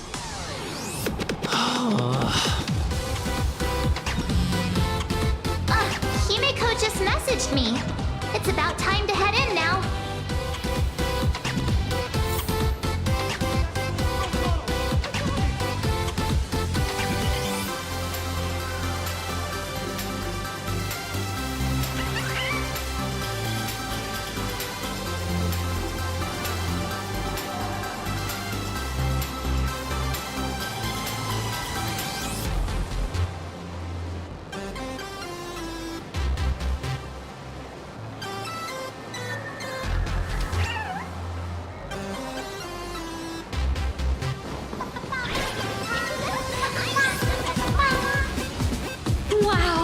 If it isn't Trailblazer and March 7th! Such incredible cosplay accuracy. Out of all the people trying to sneak in disguised as the Nameless, you two are definitely the most convincing. Have you considered the possibility that they might be the real deal? And how inappropriate it is to ask our distinguished guests for tickets? Hello there! We meet again. HQ arranged for me to wait here and welcome all of you. Miss Himeko has already entered the venue. Mr. Trailblazer, Miss March 7, and this is... She's,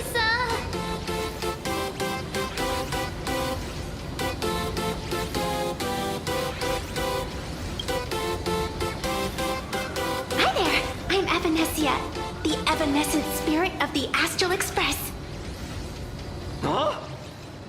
You can see her too, right? They're just messing with you. She's a friend of ours. Is it possible for you to make an exception? Just this once? You folks sure have a great sense of humor. Since you're friends with our guests here, I guess it's all good. Come on in.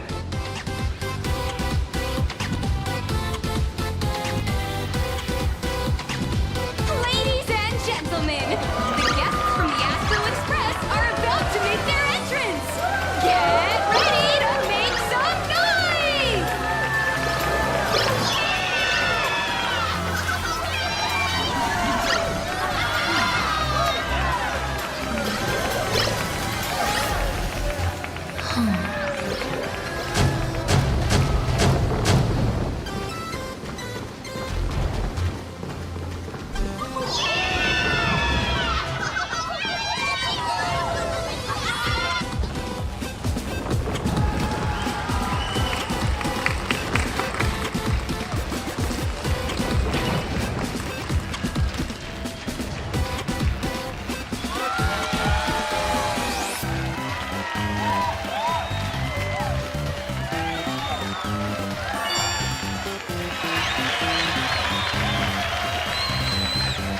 Hello, dear visitors and spectators!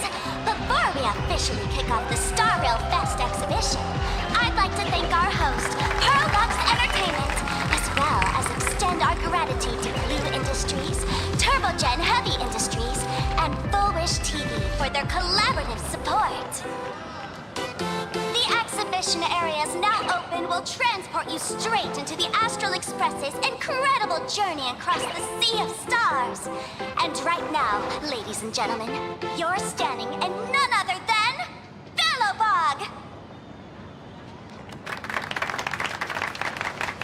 Now, let me hear you call out the name of our hero from the ice and snow!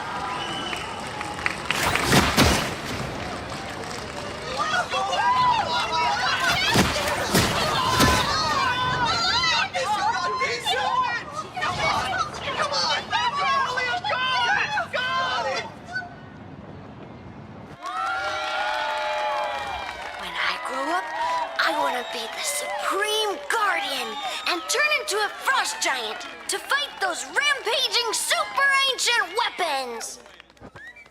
In my next life, I want to be the Supreme Guardian and turn into a magical girl to protect Planarcadia.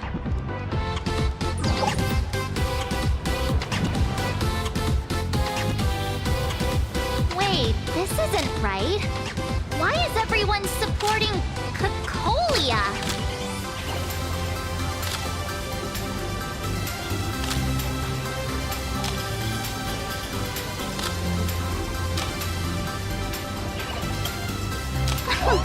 What's wrong with having the most popular streamer girl host the biggest event? Whoa, wait. Aren't you supposed to be on the Department of Aberration Defense's wanted list? That's right. So I'll have to go into hiding right after this job. Come to think of it, maybe I should lie low using my Sparkle identity. After all, what does Sparkle have to do with this Sparksy thereafter? Oh, right. Nameless. Won't you take pity on me and give me back my mask? In your dreams. Yahoo! Since we have two nameless from the Astral Express here with us today, let's kick off an exciting The Fluffy Trivia Quiz!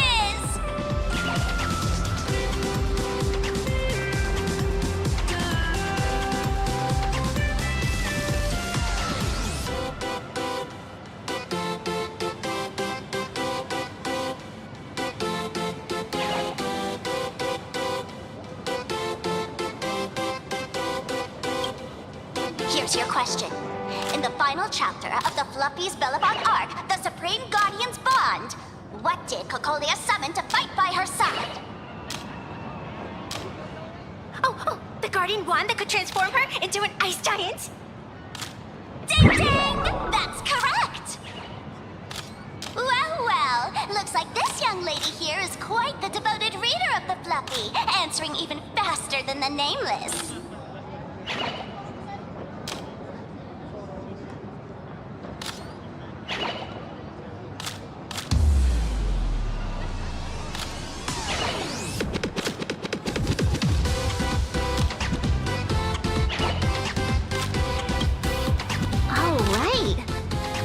Forgot she was the one who first awakened the engine of creation. What? And what's the deal with this ice giant? Sure, Cocolia can transform, but she shouldn't be anywhere near the size of the engine of creation. What? Lady Cocolia fought the engine of creation in her human form? That just makes it even more awesome! Ugh, but they didn't show that part in the comic. Next question. Before Cocolia was frozen in ice, what did she give to Baseball Raccoon?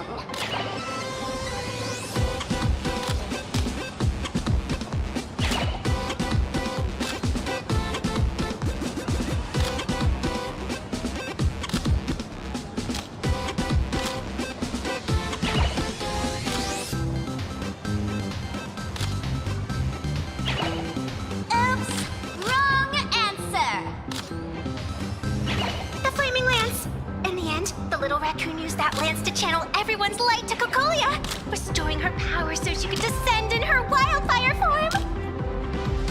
Ding ding! That's correct! Every time I turn to that page, I can't help but burst into tears.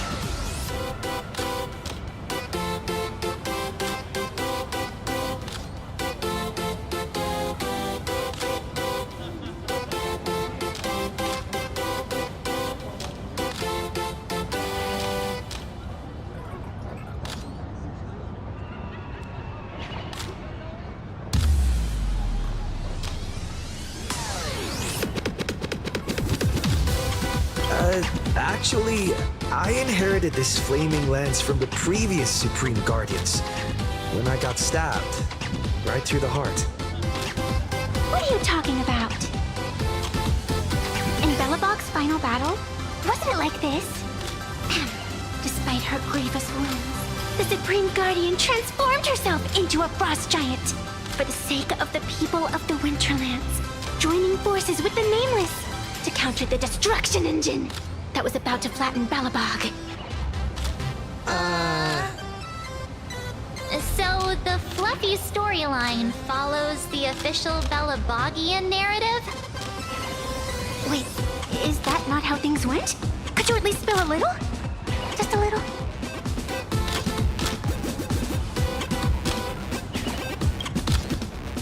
I get it. If the official version of events is that Cocolia and the Nameless defeated the rampaging engine together, then that means, in reverse, Cocolia was the enemy you defeated. I see. If the truth about this were to be revealed to the people of Belobog, the hard-earned peace would crumble, wouldn't it? Nessia, please keep this a secret. Of course, my lips are sealed. But I have to say, I'm surprised that even the heroes of the Astral Express can tell lies.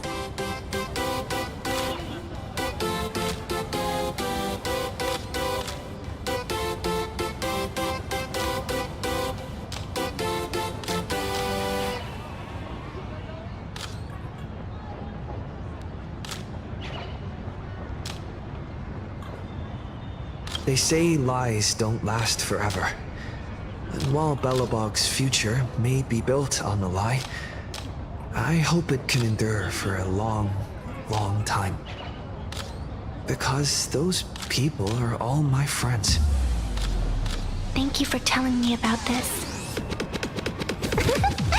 The Phantasmoon games make supplicants wear masks. But if you ask me, that's when people really drop the act and face their true selves. Big hero! The event's not over yet! Come join me on the stage and deliver your decisive strike in the epic battle between Madame Cocolia and the Destruction Engine! Me?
In the comics, it's called the Destruction Engine. Reenacting a legendary scene right here. Oh, good thing I'm not the one up there. Big hero. You're gonna shout that line when you ignite it, right?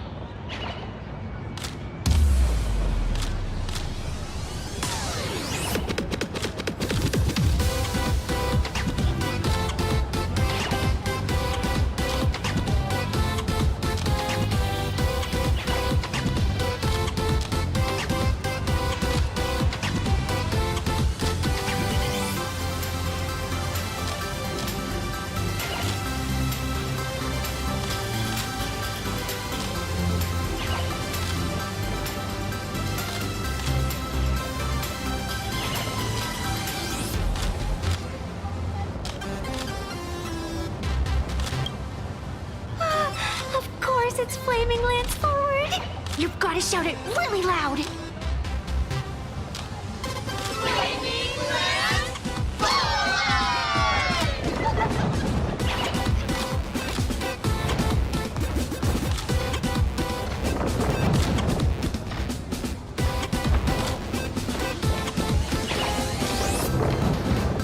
Little Raccoon, aren't you going to go up there? The audience is getting anxious.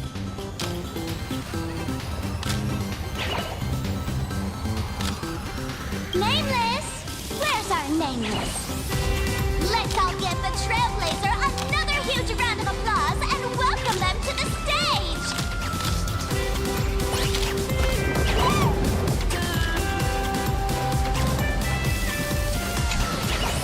Flaming Lance?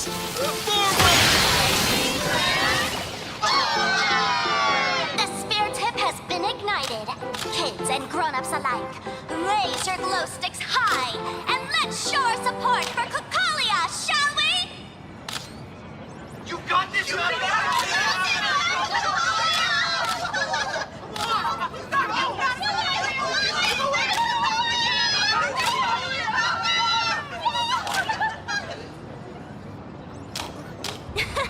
Seeing everyone so fired up makes me want to join in on the cheering too. You've got this, Madam Cocolia!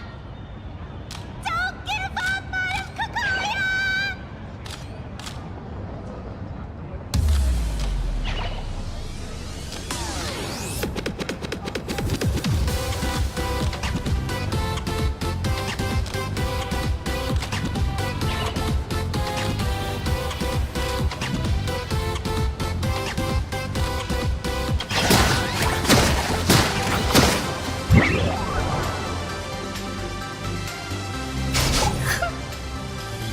What's wrong, Nessia? I'm getting all emotional. This scene takes me back to the moment I first cracked open the Fluffy Across the Blue comics. The Speeding Express, Dazzling Cosmos, and a bunch of quirky yet adventurous companions. I know this story is fiction, but I really want to be part of it and travel with you guys. But leaving home, that's not exactly easy for me. Thanks for the love. And hey, traveling with the little animals aboard the Fluffy still counts as traveling with us in my book.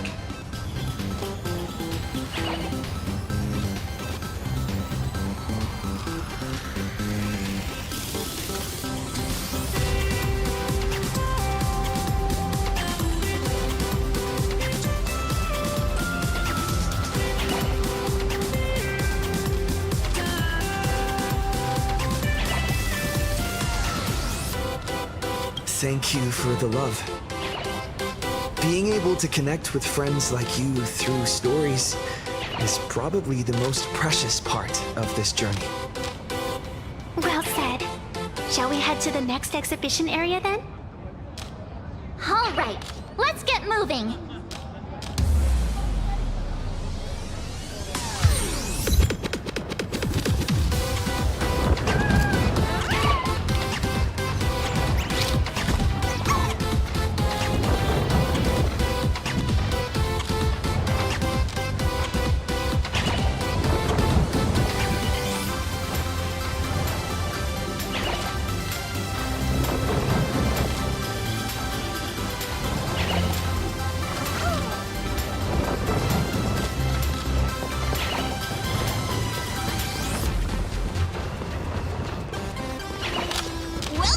aboard the Fluffy Shuttle Express.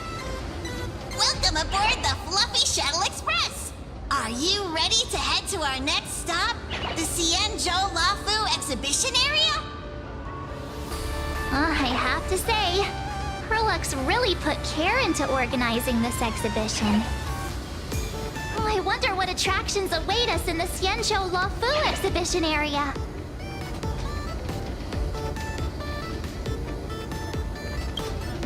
Welcome aboard the Fluffy Shuttle Express. Together we'll trailblaze into the future. Next stop, Xianzhou Lafu exhibition area.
The frigid waters of Scale Gorge Waterscape are chilling me to the bone!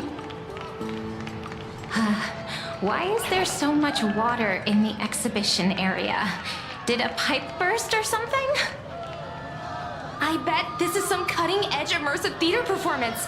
I gotta say, these tickets are totally worth every penny.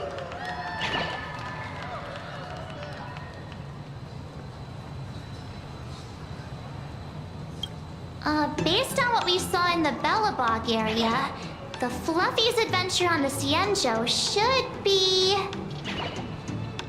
Ah, I got it! It must be Woof Woof Dawn teaming up with Jing Yuan Yuan to battle against the Lord Ravager Fanti.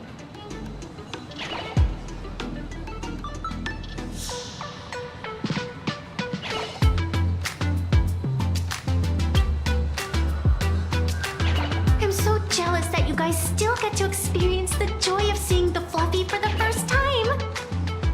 Well, it's fine, because this means I get to show off all my knowledge about the Fluffy. When people talk about the Astral Express's most memorable moment in the Xianzhou War, it can only be The epic fight! The triumphant return of the High Cloud Squadron!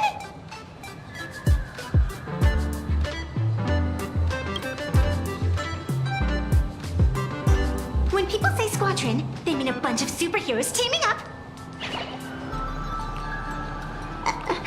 Did I get too excited? Sorry. I really got carried away. Not at all. I'm guessing this High Cloud Squadron must be referring to the Cienjo's High Cloud Quintet, right? Did a memo snatcher steal my memories? When we fought Fantilia, did we really have that many people helping us? 5 at once?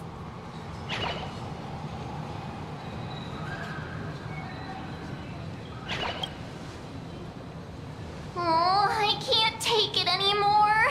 I'm bursting with curiosity. Quick, let's go inside and take a look.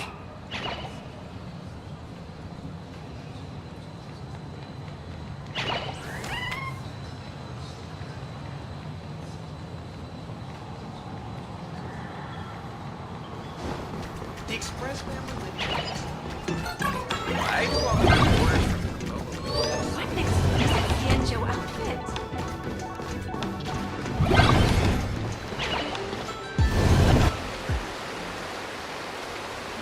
Holy moly, they nailed the Scale Gorge waterscape. The whole exhibition area is completely submerged.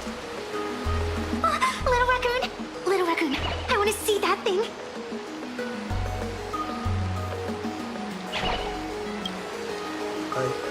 Rending my form setting free, a thunderous roar, a symphony.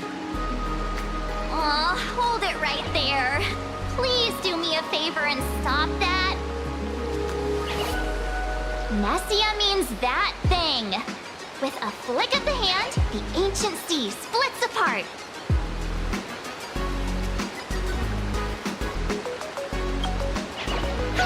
Wolf of Dawn, I've actually been a huge fan of yours all along. From the very first page of Volume 1, Chapter 1, I was already captivated by you. Who on earth did this kid learn to ask favors like that from? From March Bunny in the comic, if you must know. What? This is absolutely the biggest personal attack on me ever!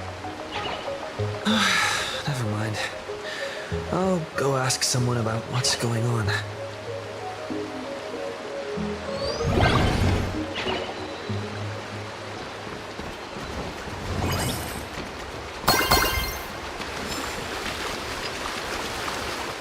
Hey, host, this immersive theater is getting a bit too immersive, don't you think? Ugh, it's been almost 20 minutes. Where's the actor who's gonna split the sea? That's right.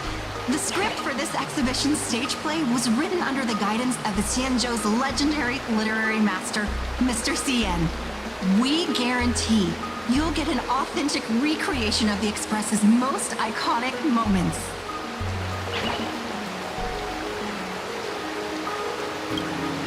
Oh, it's you! Trailblazer! I don't know what happened, but water just started gushing out everywhere. Please, save this exhibition area like you saved Scale Gorge Waterscape before. All right then.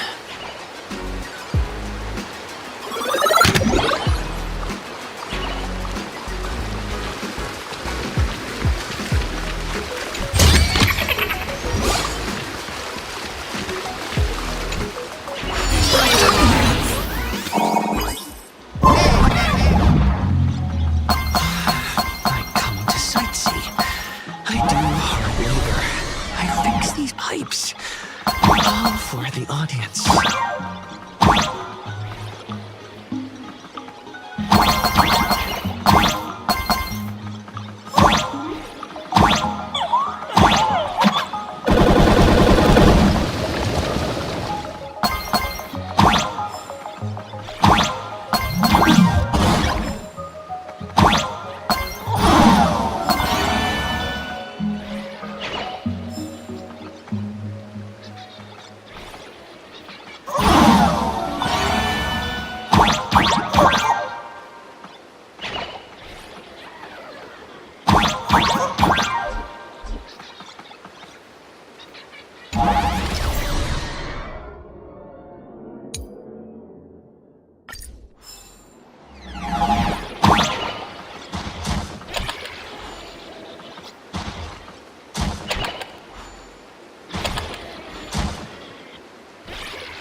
I've never missed it. You know.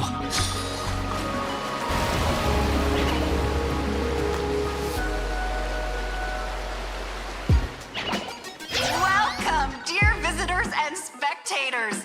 At this moment, you've arrived along with the Astral Express at the ancient and mysterious Xianzhou! It's the Xianzhou Luofu! Oh, that's right. The Xianzhou Luofu Scale Gorge Waterscape! Let's give thanks to the Trailblazer, hero of the Astral Express, who not only saved the Xianzhou Luofu, but also happened to save our little venue today. Whew, and now, it's showtime! Adapted from the true adventures of the Astral Express, we present Battle at Scale Gorge Waterscape! High Cloud Squadron, assembles! Thanks to the support of Full Wish TV, we invited the 4 main stars of the Action Hero series, Daybreak Squadron, to perform in this show! And now, Trailblazer, please come up on stage and reenact that heart-stopping battle where you drove away the Lord Ravager!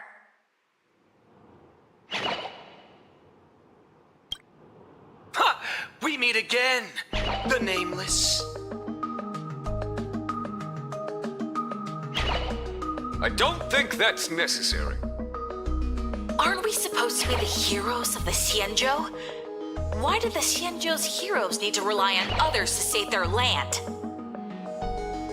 Same as us. Shouldn't the heroes of this world be able to protect our own people? Can't we be the ones to bring happy smiles to their faces? Hey! What nonsense are you all babbling about? Is any of this actually in the script? No, quite the opposite.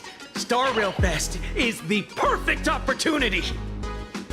As supplicants stepping into the Phantom Moon Games, the Daybreak Squadron challenges you! You wouldn't back down now, would you, supplicant of the Astral Express?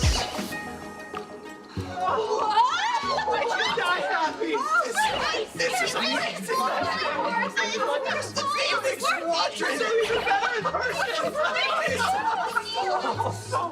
What? This is way too sudden. These people, something's not right about them. I feel like they're way too hyped up. Even characters in action comics don't talk like this. Yeah, in comics, a challenge like this is always a cover for some massive conspiracy. I've gotta fight alongside him. March, you need to have faith in his abilities. Rather than rushing into battle, what you should be doing now is getting in touch with your companions.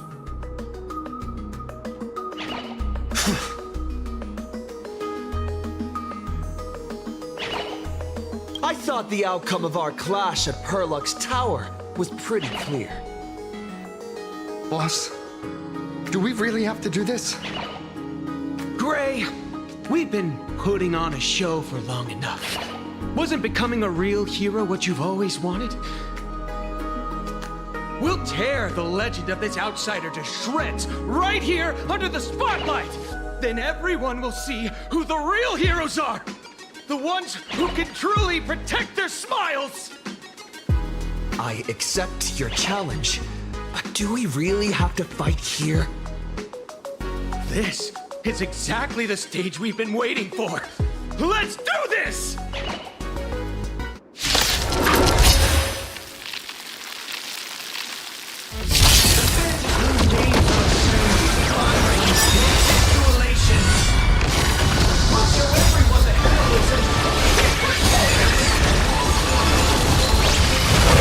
Darkness, wait, rise and transform.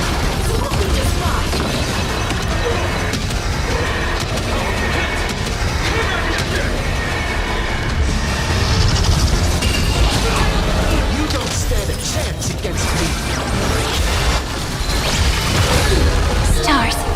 Time for the heroes. Kinda hurt. Embrace a new life. Return to dust.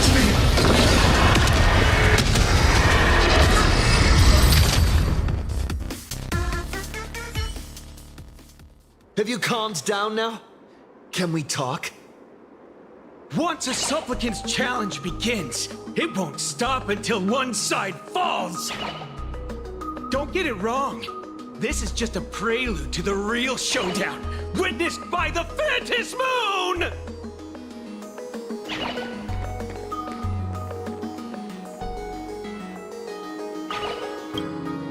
Just what exactly are they planning to do here at Star Rail Fest? Is this the supplicant lurking beneath the surface that Pearl theorized about? But which of the 4 Daybreak Warriors is the supplicant? Judging from their strength, I think it might be the red one. Forget it. We should go check out what's happening outside the exhibition area.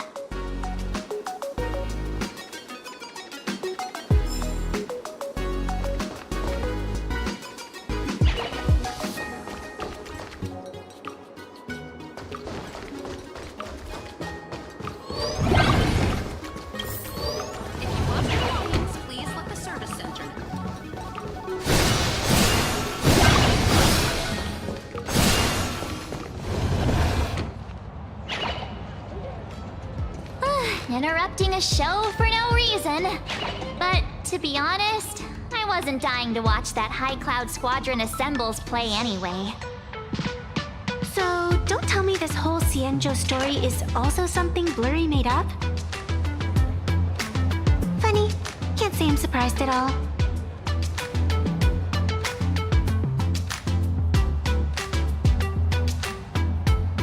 I wouldn't dare take credit for what I didn't do, since it was in fact General Jing Yuan and Dan Heng who teamed up to defeat Fantilia. As for the High Cloud Quintet, it's been over 700 years since those 5 made their mark. I know it may sound wild, but Xianzhou folks generally live really long lives. You've read the Fluffy comics, haven't you? Pretty sure they covered all that lore in there. Yeah, immortality. Some see it as a curse. But personally, I don't think the abundance is as terrifying as their reputation suggests.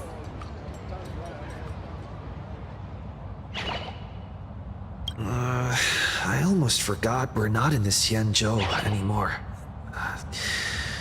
Should be fine to talk openly about the abundance now, I guess. Yeah, that's not an issue.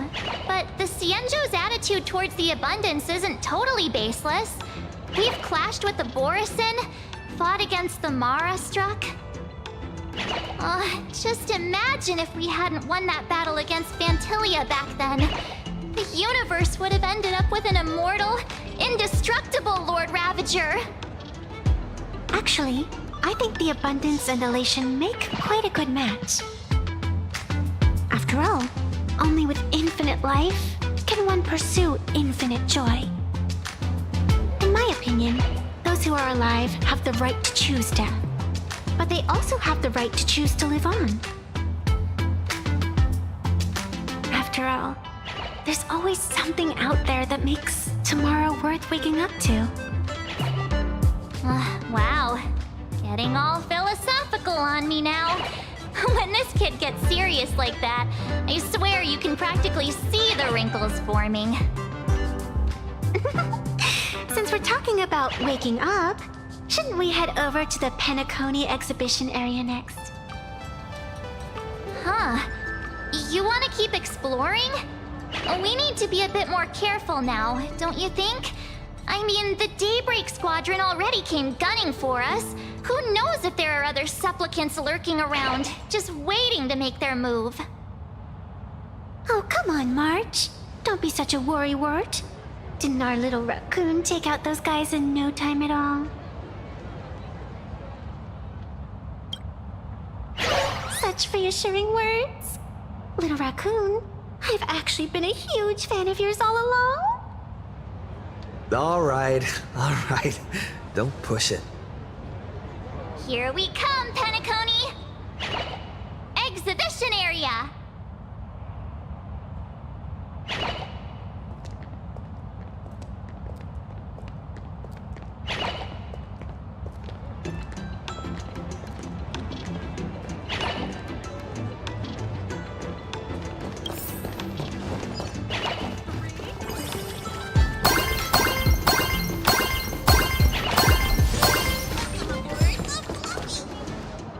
Himeko, you're here!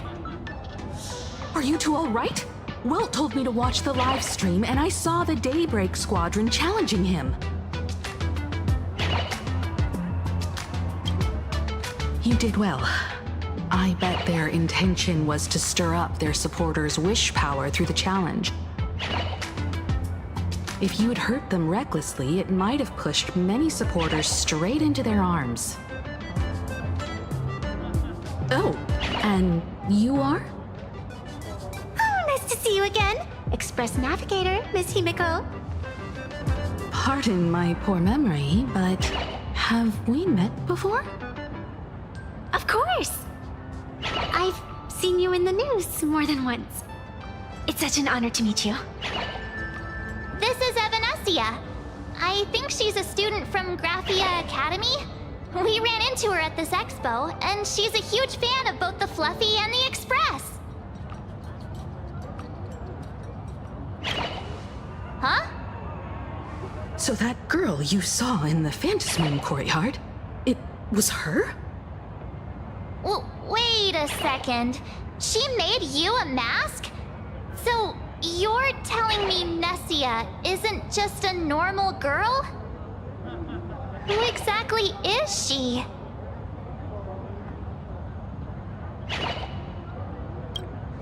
Who exactly are you? Me? I'm no different from you. Just a spectator of the Phantasmoon games. Though I suppose my position is a bit special. I had so much fun tagging along with you two. Who would have thought that the Fluffy had such an interesting backstory? I think it's time to say goodbye for now. Are you leaving, Miss Evanescia? Now that my identity has been exposed, Cinderella's magic is about to wear off. And since this little adventure started on a whim, might as well end it on one too. Little raccoon, you can feel it, can't you? All that attention, all that joy from the exhibition. As you fulfill people's wishes, that power has been flowing straight into your mask. It might spark something beautiful, or plant the seeds of something sinister. Whatever you choose, I just hope you won't become a boring character. I'm rambling again, aren't I? Well then, before I go, let me break this awkward moment with a riddle. Do you know why flowers are so beautiful?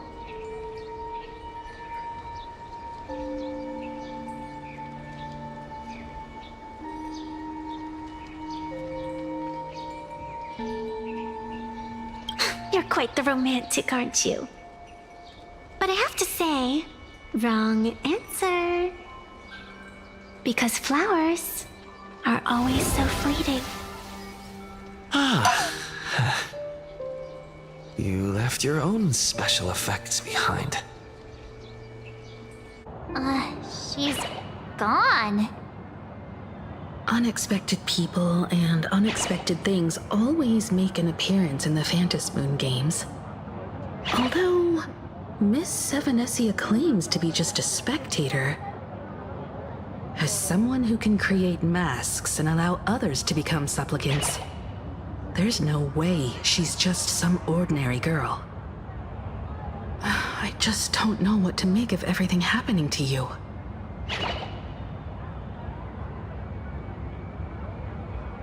All right, time for us to head out. Where to? Let's continue forward to the next stop, the Penacony exhibition area.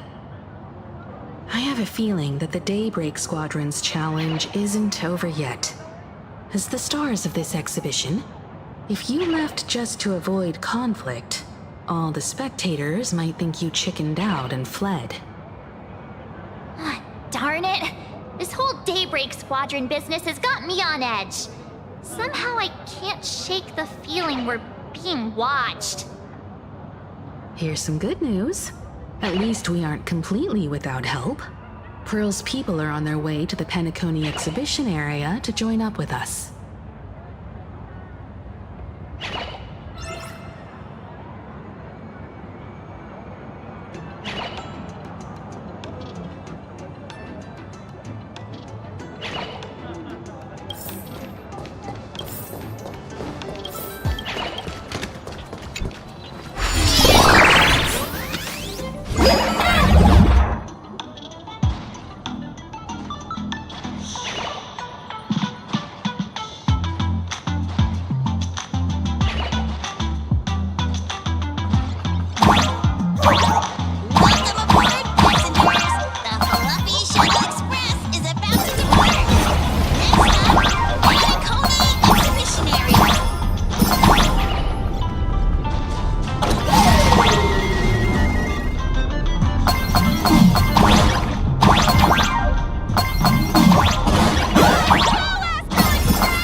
Just another IPC lapdog.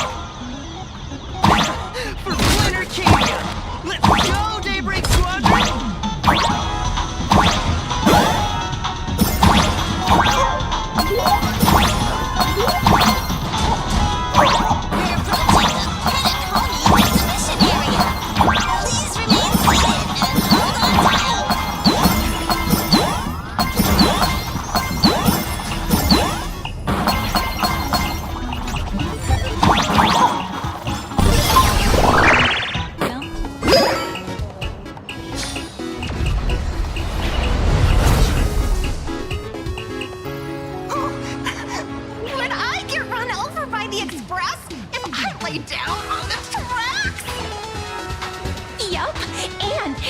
Blasted straight into a comic book. Who knows? Maybe you'll be reborn as some superhero or something? That's what I call true happiness! It's hard to believe they recreated the scene where the Express crashes into the Great Septimus. All the previous exhibitions were so hilarious. They really nailed the Great Septimus part.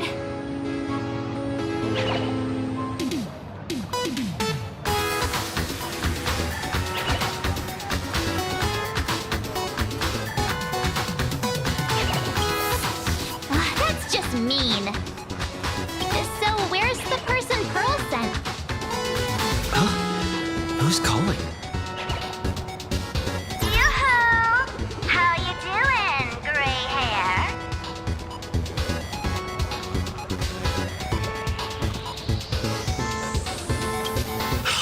Giving the mask back to you. Get over it. I heard about your big fight with the superheroes, and since I actually respect you as a rival, I thought I'd give you a heads up. You might think you scored a massive win in the Fantasmoon Games, but most people probably don't see it that way. Anyway, the news is on right now. Why don't you go check it out?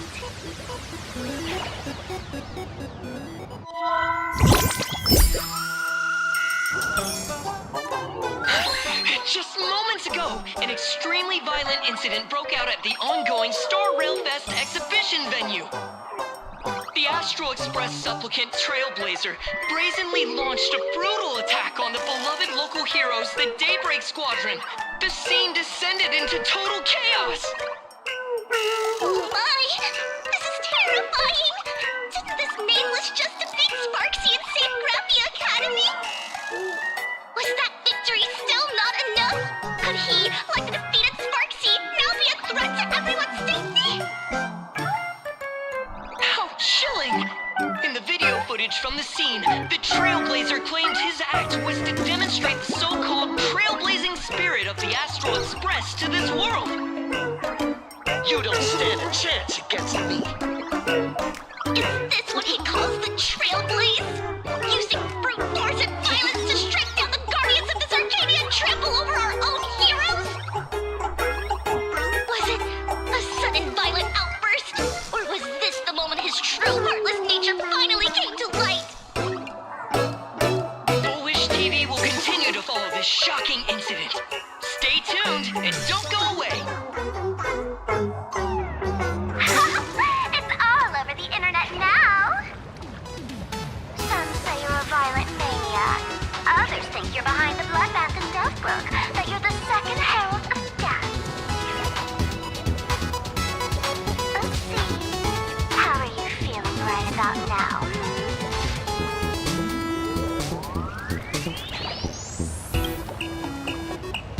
How could I? As a famous streamer, poor little Sparksicle has always been troubled by constant cyberbullying. And then there was some nameless from the Astral Express who gave me quite the beating IRL. Of course, someone's definitely pulling strings behind the scenes and stirring up drama. As a top streamer in this field, Sparksicle can spot these tricks from a mile away. All right. Didn't you also do a TV news interview?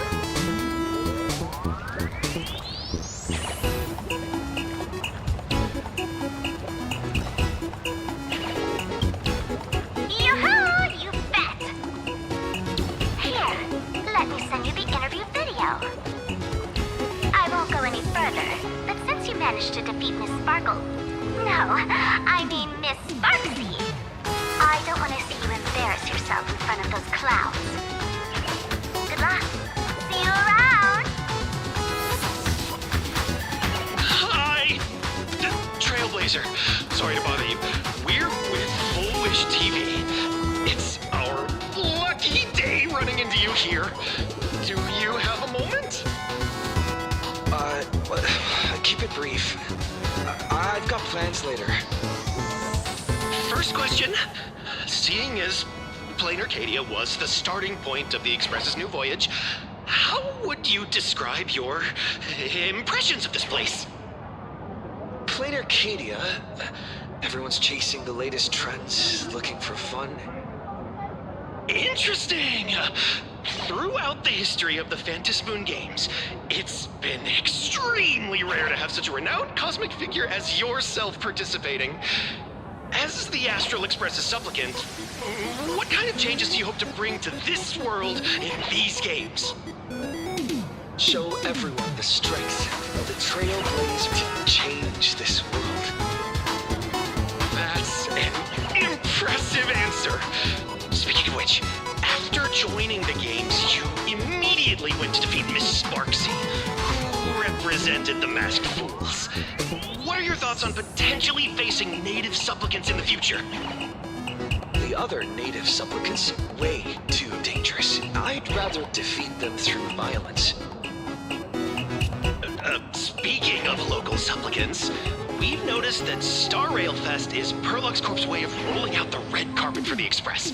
There are rumors that the IPC is also sponsoring the Express. So, I have to ask, are you representing the Express or the IPC in these games?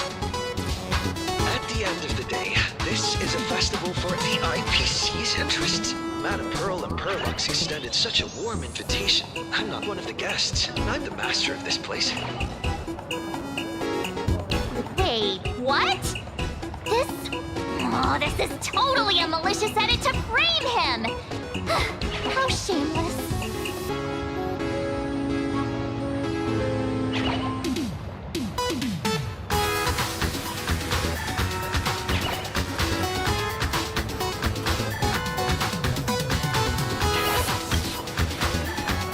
Over these 15 years, the nature of competition in the Fantasmoon games has evolved.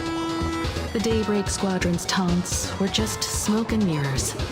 The real game is being played in the shadows, where our opponents have mastered the art of weaponizing public opinion.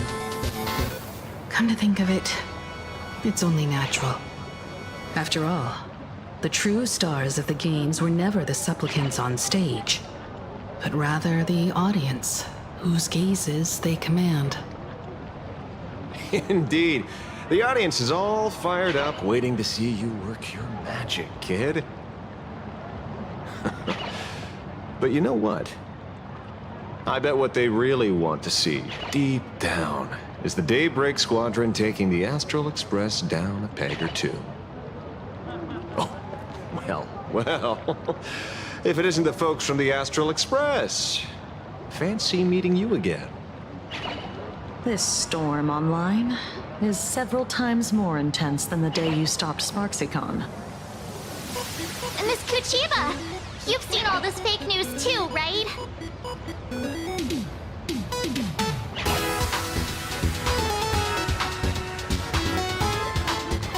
Pearl assigned us to investigate the Sinwish Syndicate massacre. But every suspicious thread we followed led us from the Research Society of Happy Smiles straight to the Daybreak Squadron. And then there's the one pulling the strings behind the scenes. Full Wish. Full Wish? Oh, you know that name. Now this is getting interesting. She was my junior at school. 15 years ago. She was also the only student who survived at Graphia Academy. The good news is, your junior is living better than anyone else. She owns TV stations, charity organizations, has a huge business empire, and wields both wealth and power. Oh, as for the bad news, she's probably plotting something for the Phantasmoon Games. And I mean the worst kind of something. My gut tells me that the Sinwish Syndicate massacre, well, that's probably on her tab too. Madame Pearl sent Mr. Ashvale to ensure everyone's safety. Of course, I understand that with the Nameless's skills, there's no real need for extra protection. But Madame Pearl didn't want to take any chances. Long story short, feel free to use me as muscle. No need to be shy about it.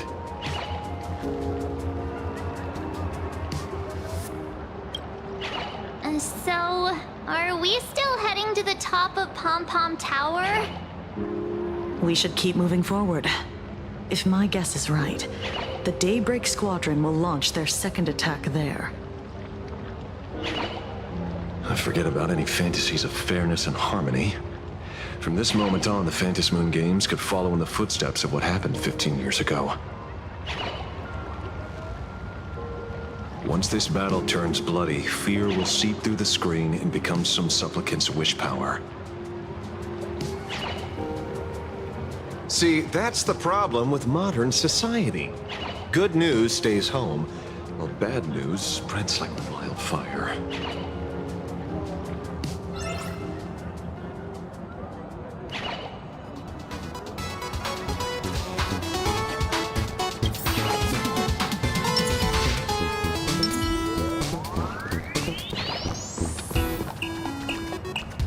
To move forward, we'll need to fuel up the Shuttle Express first.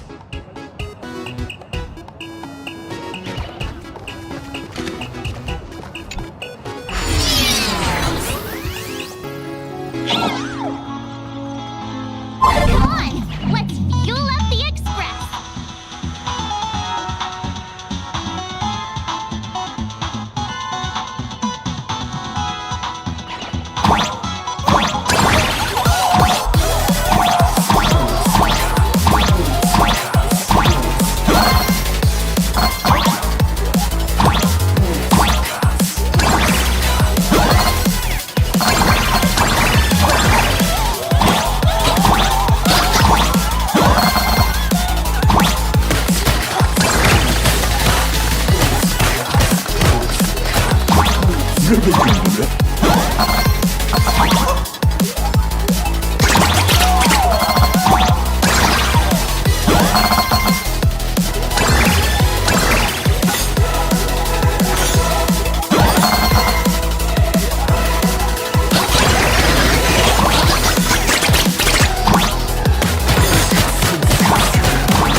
terrible if you got caught in the crossfire.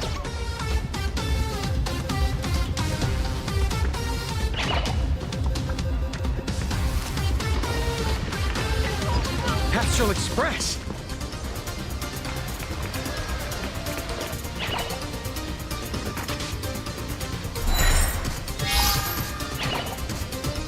The Astral Express. Just as I thought you weren't going to show up.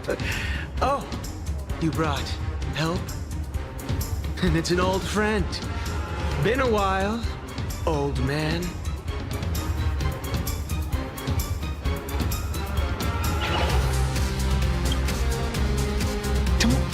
He's so paranoid. People who have lived in Duffbrook share a special connection.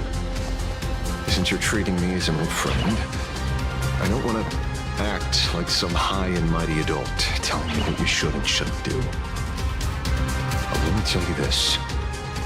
What you're doing right now has already crossed a dangerous line. Whatever orders Full Wish gave you, there's still time to turn back if you stop now. Wilhelm, Tiana, Lucius, and you, Magnus. After my heartfelt warning, do you still insist on taking Full Wish's side? They're my partners. Listen up, old man. Supplicants' challenges during the Phantasmoon Games have no restrictions. That means you have no right to stop us. Like the Herald of Death. Oh. We're not the Herald of Death. And we're definitely not here for bloodshed this time. We will prove to the people that we are true heroes who can protect their happiness! The Astral Express. These visitors from beyond the sky claim they saved the cosmos from a Lord Ravager. But who knows what the truth really is? This so-called saving the cosmos might just be another scheme of the IPC. Just like us back then. Putting on a show on TV, desperately trying to comfort the kids in front of the screen. Tell those children, tell my past self, that when the Herald of Death comes, there will be heroes who put themselves between everyone else and a threat. Captain. Where were the nameless of the Astral Express? When we children needed protection 15 years ago!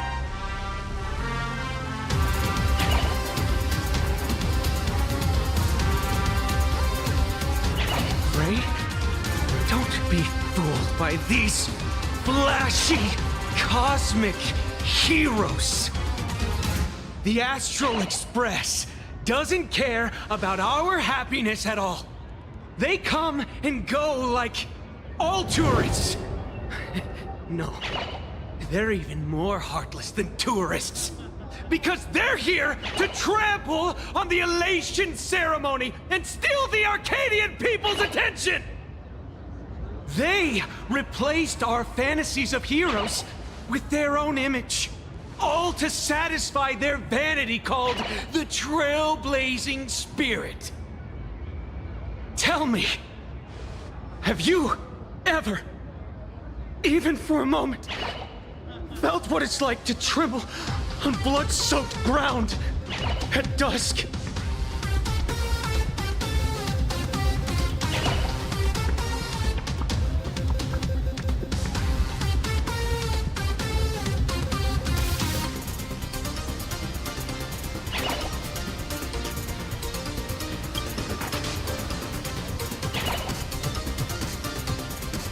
It's not the Astral Express you hate. You're just hating yourself. That powerless child who couldn't protect everyone. But I want to tell you, being powerless was never your fault.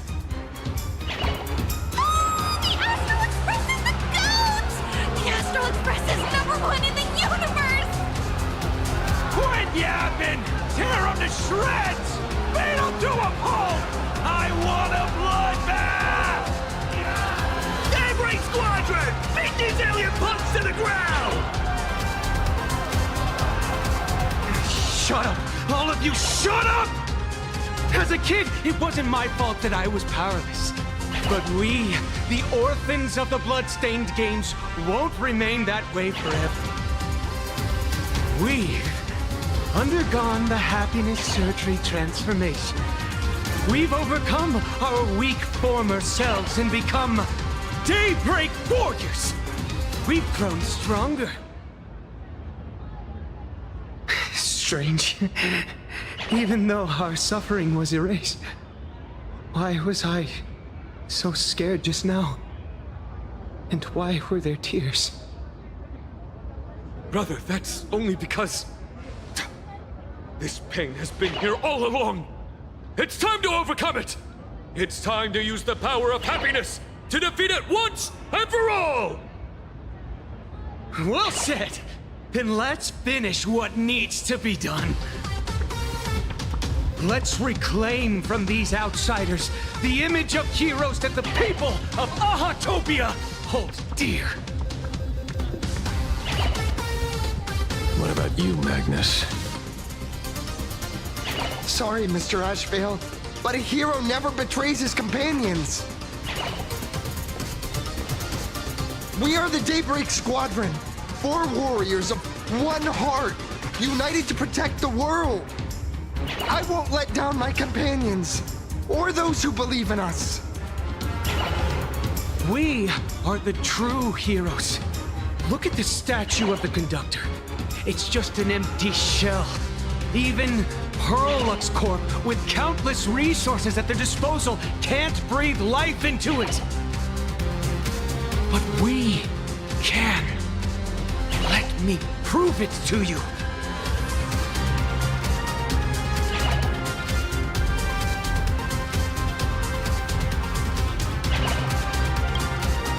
Stop them! Don't let them drag the Astral Express's name through the mud! I shall provide the wish power to awaken it. I shall become its skeleton and allow it to stand! I shall turn into the fuel that drives it forward!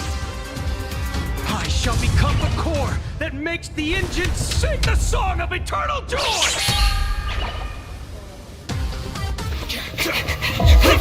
Happy! So happy! The Express is about to warp happily. Cleanup initiated. Unclean.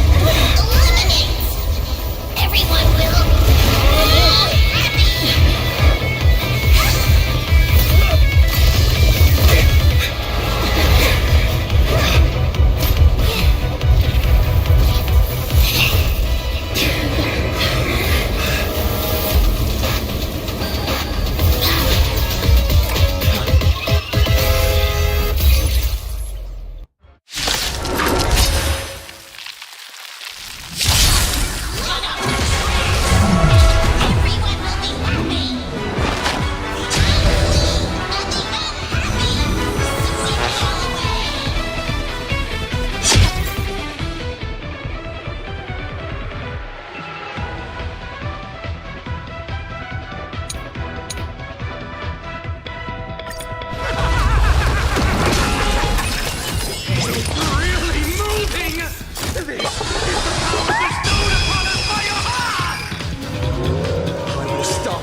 trash the conductor's image like this!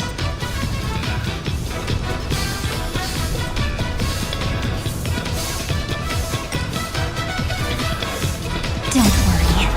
Just night falls. Do not disturb!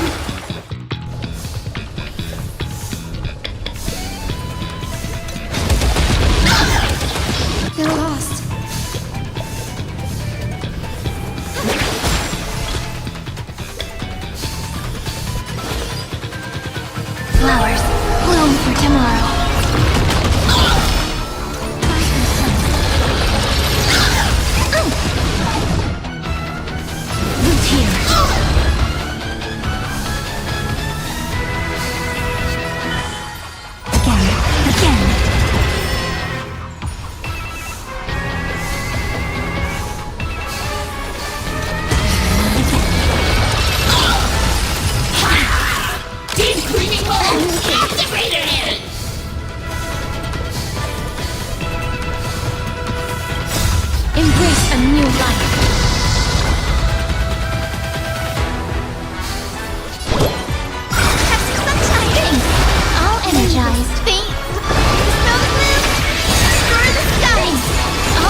species left off!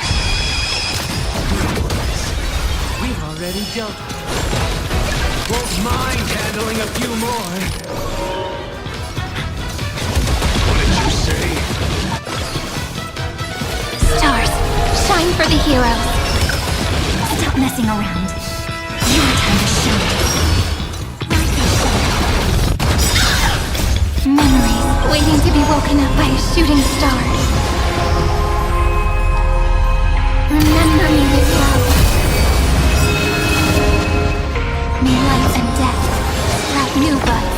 Don't worry. Just good night, foes.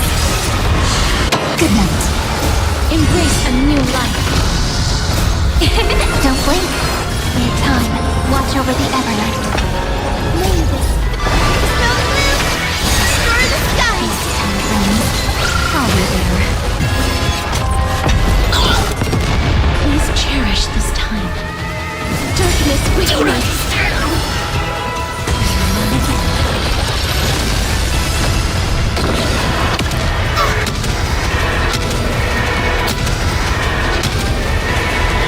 May death protect us! Deep screaming ball! Activated it! Let's do the zero cleaning!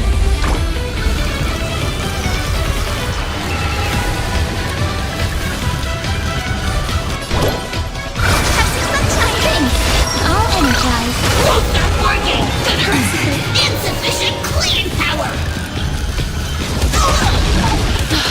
Prepare to awaken the specific time. Won't stop working!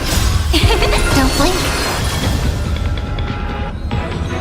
May life and death sprout new buds. Leave it with me. I should have remembered this one.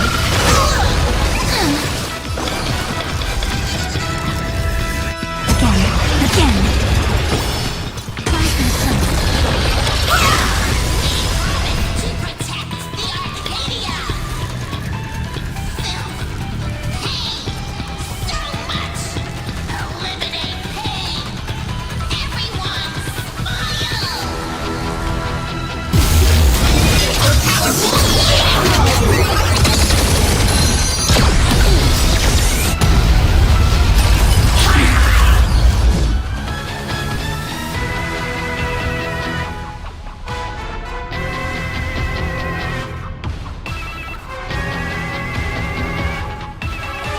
May this faint light.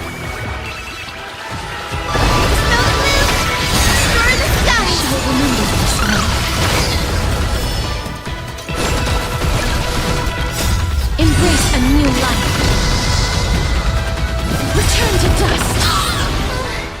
Surely that did the trick this time. Reboot! Self-repair! Must bring happiness!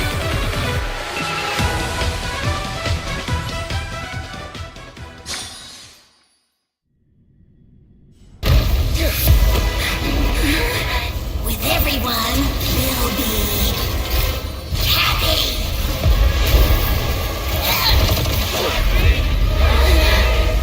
I offer my blood to consume this vendetta.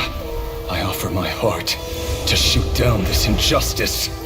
I, lead Hunter La Mancha, call upon you in the name of the Star Hunt Oath. O Skybow, gaze upon this broken-legged wolf and steer my hunt toward victory!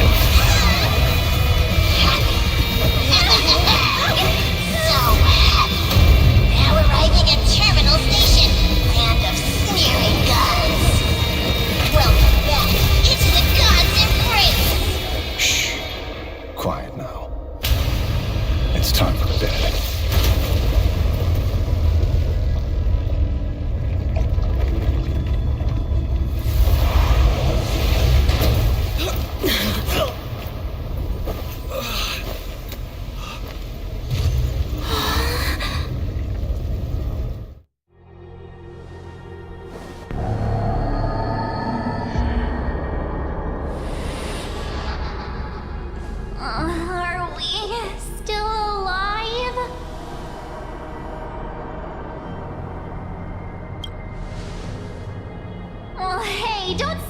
things like that. I remember the out-of-control express taking us down and through an abandoned tunnel. Theoretically speaking, this should be a station deep underground. But what's with all these ruined buildings? And that weird space in the distance? Is this really an underground station? A place this big exists beneath Planarcadia? Perhaps we're no longer in reality. We may have landed somewhere within the world in canvas for unknown reasons. Then, can we still make it back? We need to find everyone and get out of here as soon as possible. Where's Mr. Ashvale and the others?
We've been reborn.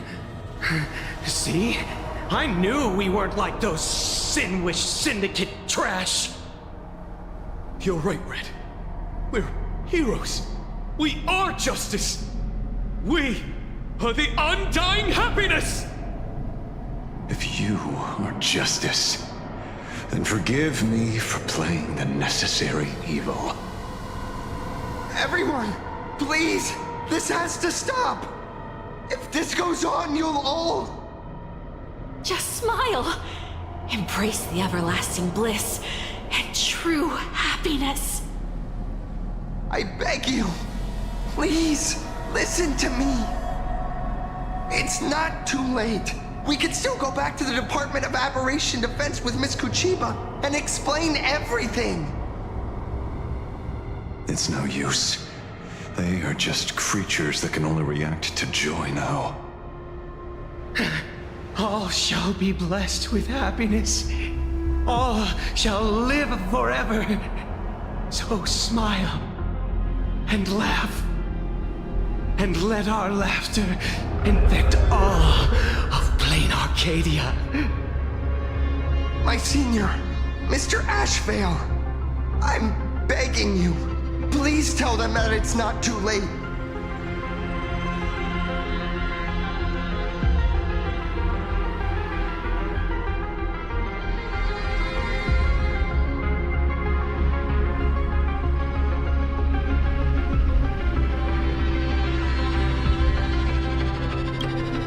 Move aside, Magnus.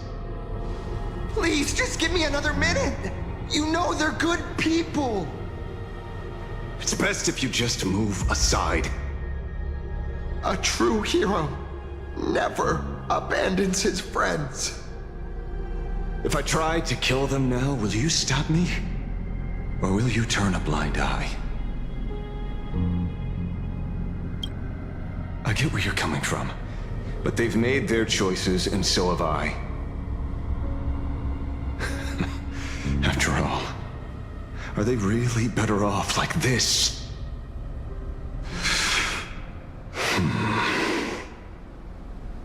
Tribute. of life unto death, and the debt paid in blood. The Sinwish Syndicate, a gang that once ruled the streets of Dubbrook, they sparked massive turf wars that left many with grievous injuries and racked up charges for robbery, extortion, and a whole laundry list of other crimes. Pullwave and Koss died. They were far from saints. Any good deeds they did in their lifetimes were just like a few pretty soap bubbles floating up from a stagnant pool of filth. That's why we brought them down. They and this whole world have now become happier. Yes, they may have had sins to atone for, but that doesn't justify you murdering them as if they were just toys. Thank you for your aid. I am the Blaze Weaver Warrior, Captain of the Daybreak Squadron! May I... Hey, where are you going? Play? We're not playing. Everyone's just laughing along happily. Mr. Detective, do you know about the Galaxy Rangers? I heard they are a group of righteous heroes roaming the universe. In that sense, are we the city's Rangers? Ah! Mr. Asheville!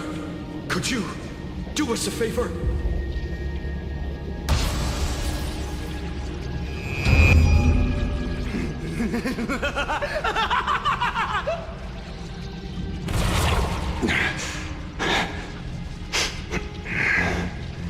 This familiar scent.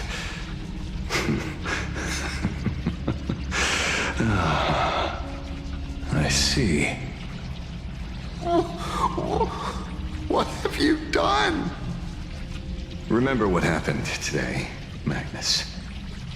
You may seek revenge anytime. I won't stop you.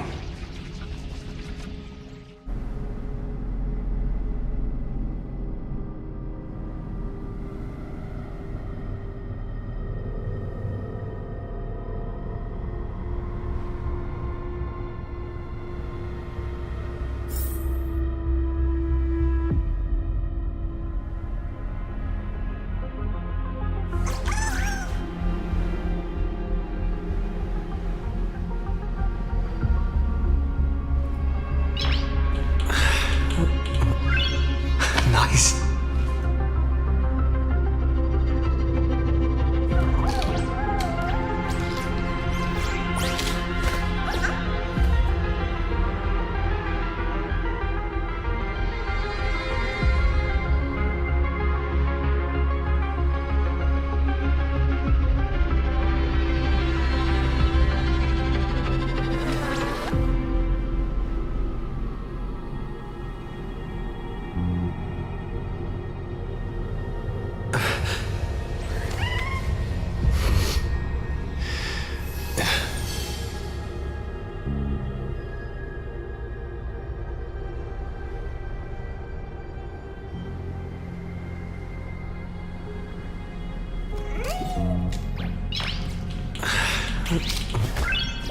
Nice.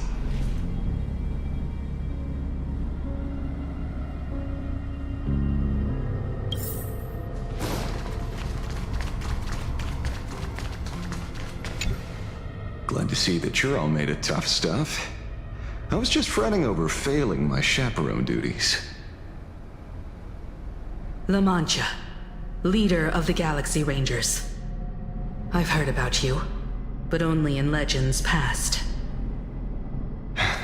Then you're well informed, Nameless. I'd expected the name to be long forgotten by now. So much for turning over a new leaf.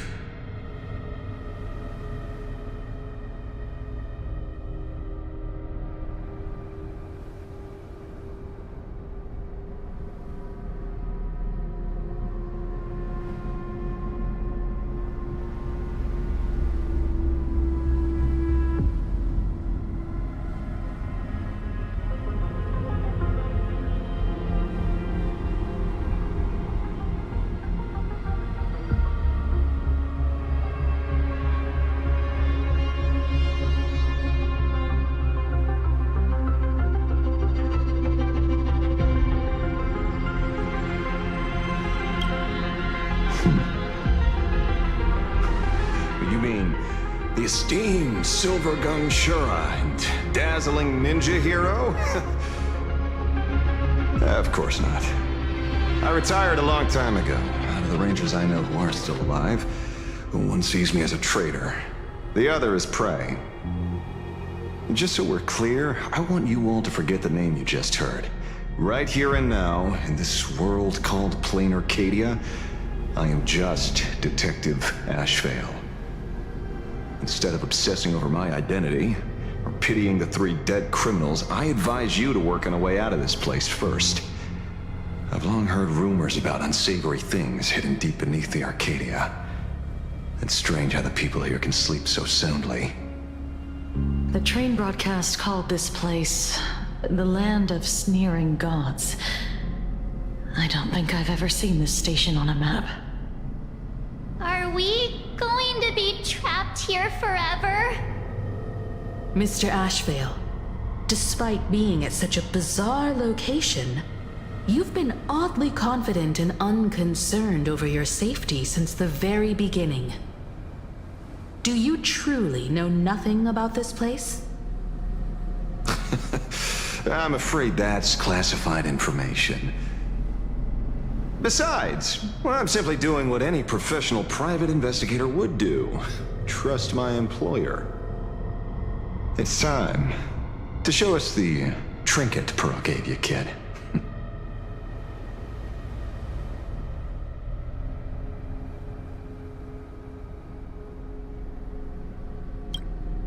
Oh, come on. Didn't Pearl give you a chip? We're in good hands, as long as she can track your location with that thing. A tracking device? Again?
Over here. Keep going forward. Come. Here. This way. Machiavelli.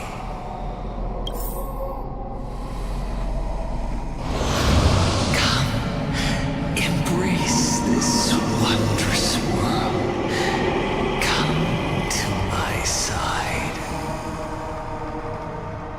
You want to go further, deeper, become one with me.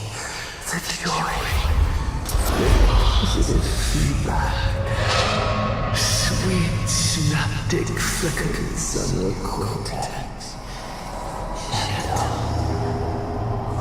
Wonderful. Listen, it's breathing. Slumbering, whimpering, and grinning. Warm, gentle, warm, and gentle.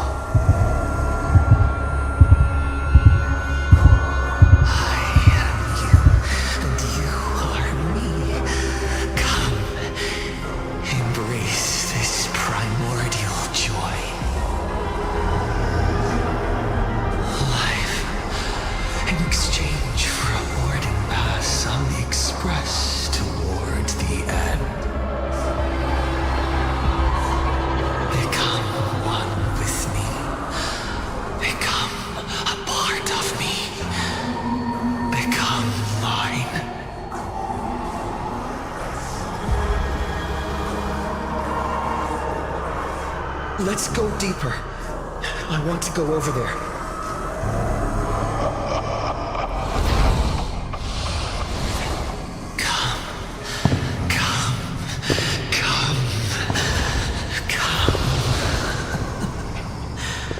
Just like that. Step forward.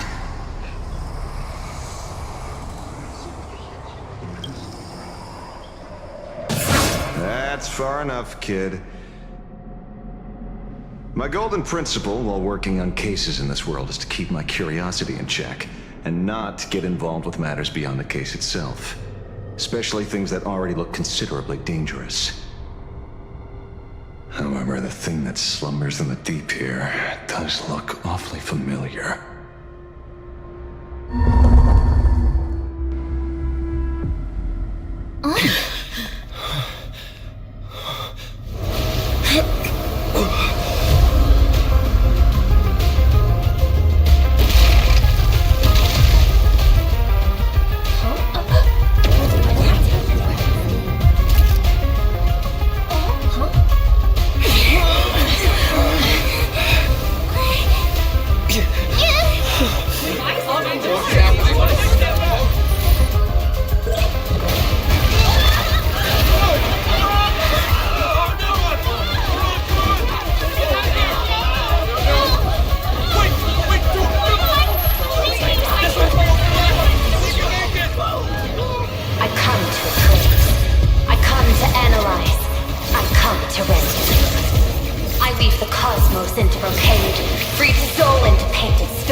We meet again, everyone.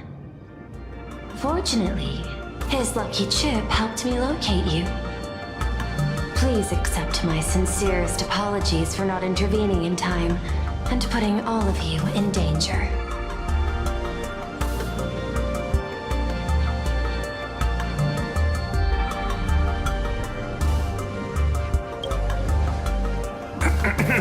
Actually, she put one in my pocket too, but I auctioned it online as a souvenir. Thank goodness you kept yours. Otherwise we'd be done for. Madame Pearl, where exactly were we just now? The place where you fell is called the Torn Scroll. It is a space that peeled from the scroll painting during Planarcadia's return to reality. These splintered spaces continuously rip at both reality and the world in canvas. The Department of Aberration Defense originally thought this kind of phenomenon had stabilized, but based on observation, during your encounter with the Daybreak Squadron, there was a sudden spike of disturbances from the Torn Scroll. Unfortunately, the cause, unclear. Therefore, I had to use the power of the Cornerstone to analyze the space, then mend the fissure with imagenesis in order to bring you out. The Department of Aberration Defense has initiated emergency protocols to reassure the public and handle the aftermath. However, I wasn't able to directly observe your situation after you'd fallen into the Torn Scroll. Would you be so kind as to share what happened there? We can close the new Herald of Death case. My shadow has devoured the guilty three and tasted their sins. They were responsible for the Sinwish Syndicate massacre. Of that, I'm certain. Was Full Wish the mastermind? I couldn't find any solid proof of it. But it hardly matters now that the culprits have been executed. Worry not. Based on the intel provided by you and Miss Kuchiba, I have deduced the following. As a survivor of the tragedy of the Blood-Stained Games, Full Wish founded the Research Society of Happy Smiles charity organization. The organization has since been providing an unapproved medical treatment named happiness surgery to its members, which neutralizes their physiological capacity to feel pain. The procedure drew many more followers as a result. And the Daybreak Squadron, members of the Smile Society, imitated the Herald of Death's modus operandi for their crimes, and challenged the Astral Express during the exhibition. From the aforementioned facts, the predicted probability of Full Wish being the mastermind is 92%. If I may, Madam Pearl. Management in Planarcadia should be dictated by the chain of evidence rather than extrapolated probability. I understand. I will observe the human laws and customs. In any case, we have achieved our goal through Star Railfest, luring the supplicant with ill intent out of hiding.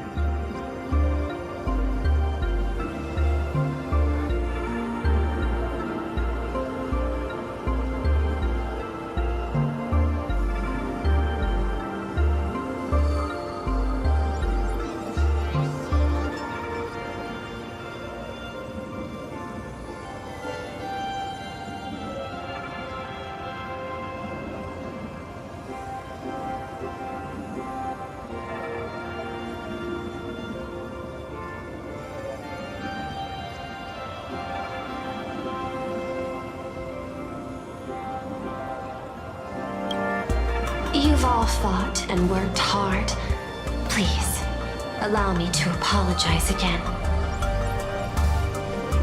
Since Full Wish is exposed now, and we've defeated her supplicant, shouldn't we hurry and arrest her as soon as possible? I'm afraid it's not that simple. We've defeated Full Wish's supplicant, yes. However, all 3 Daybreak warriors were supplicants. That can't be. The supplicant should be the only one who wore the mask and participated in the games with the Phantom Moon's blessing. Those devoured by my shadow can no longer lie nor deceive. All 3 of them had worn the mask before. If they were all supplicants, that means it's still possible for Full Wish to intervene in the games. What's even more terrifying is, when the shadow devoured them, I caught a taste of something familiar. It was the taste of abundance that I'd once devoured as a Galaxy Ranger. What?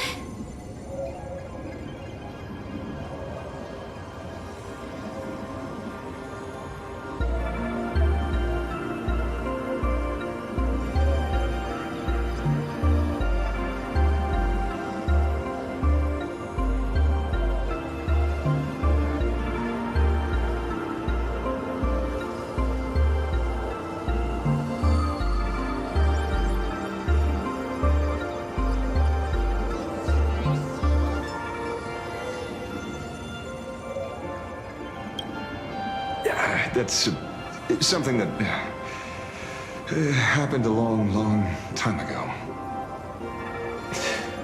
Living seclusion dulls one's senses. I should have realized it earlier. Darn it. There is no point in beating yourself up over it. Therefore, the conclusion must be corrected. The Research Society's happiness surgery is a medical technology related to the abundance, and not simply about relieving pain. Assessing the risk involved in this procedure. Unable to extrapolate. General Yao Guang told us that she foresaw a great calamity upon Planarcadia. According to her divinations, Blade, the Stellaron hunter, could be its catalyst. So that's why she asked me for the authority to extradite Blade. Regardless, none of us had anticipated this. Planarcadia's calamity had already taken root. long before the arrival of the Stellaron Hunter.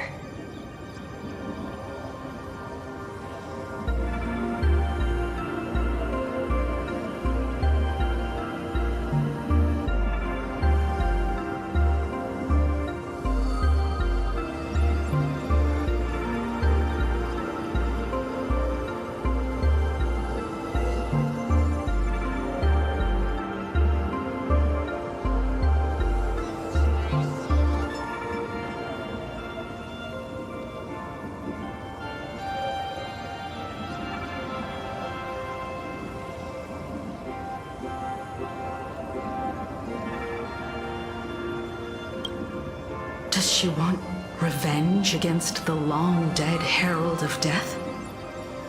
Or is she trying to erase the memories of that tragedy? It's frivolous to speculate her motives. Unlike Intellitrons, humans may weave an intricate plan for a mad reason at any cost, yet execute it with impeccable rationality at every step. What's important is that she is stopped. Thank you for your surprise intel, Mr. Ashvale. You have just saved many more lives. Henceforth, the Department of Aberration Defense will place Fullwish and the members of the Research Society of Happy Smiles on a special watch list. Given Fullwish's control over media outlets, I recommend closer monitoring of her dissemination channels. Understood. We will also implement pre-disaster measures at the calamity level standard per the Safety Response Protocol against aberrant threats.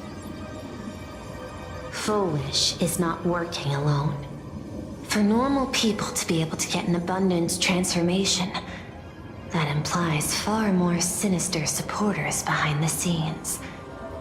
These are enemies not to be easily contended with. Therefore, as the administrator, I beseech you all, please, lend your aid and help Planarcadia through this crisis.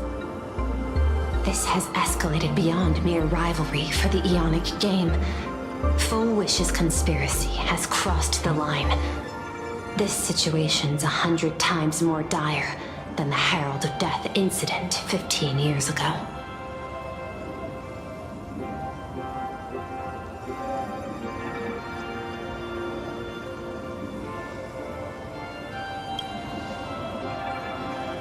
Please, Madame Pearl. This is my homeworld, and I won't allow the tragedy to repeat itself. Besides, there may be an even greater conspiracy behind all this. As a Nameless, it is my duty to see it through to the end. Indeed, there are old scars and fresh wounds to settle. For the way she toys with life, and the taste of that flesh, Fullwish must be held accountable once and for all. You have my eternal gratitude. I won't forget this bond from our shared trials.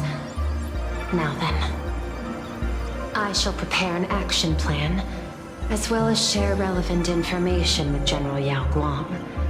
The seed of abundance planted by Fullwish must be uprooted and eradicated as soon as possible.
Is there something else I can help you with?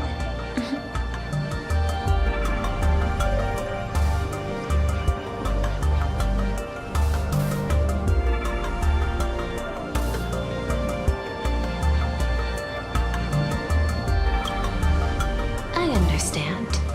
Your inquiry. How did they manage to operate with so many years unnoticed?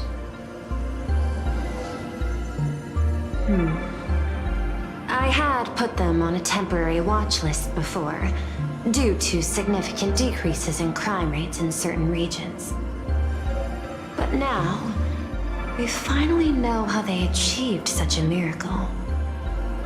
Personally speaking, I cannot fault the citizens who joined the society, nor do I wish to fixate on the accountability of those who governed at the time.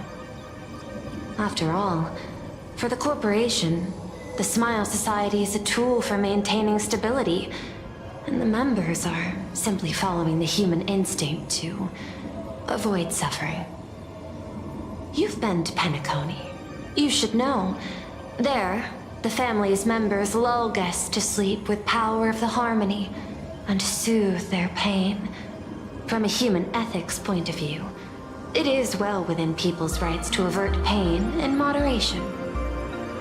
Humans cannot turn off their innate negative feedback like Intellitrons do. I understand and deeply sympathize with that. My assigned theme is analytical art, but at the same time, I am fortunate to be appointed governor of a world. The portrayal and sublimation of pain in human works of art shine among humanity's greatest treasures. Tragedy, elegy, and lost epics. Their soul-stirring power springs from a profound understanding of this negative feedback. This so-called happiness surgery does more than just obliterate people's perception of pain. It strips away human complexity and turns what was dynamic and brilliant into a monotonous blotch. To me, governing this world is like creating a painting. My vision is to maintain the diversity of life forms and preserve their potential for growth and change. The Research Society has disrespected my work. Thus, my duty and theme have become one and the same. I will do all that I can to cleanse the misguided strokes of the Research Society from this land. Thank you again for lending your aid, Nameless. I will begin extrapolation of our next steps now.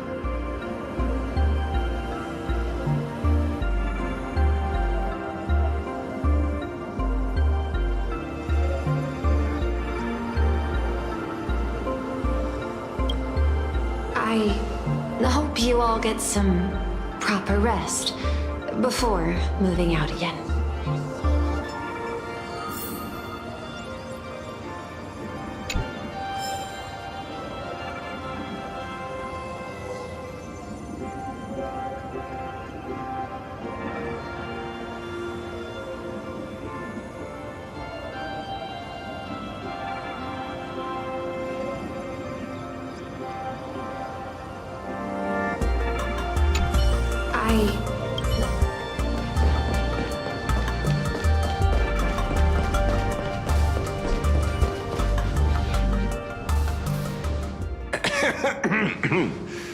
You know, I'm not here to be an ornament.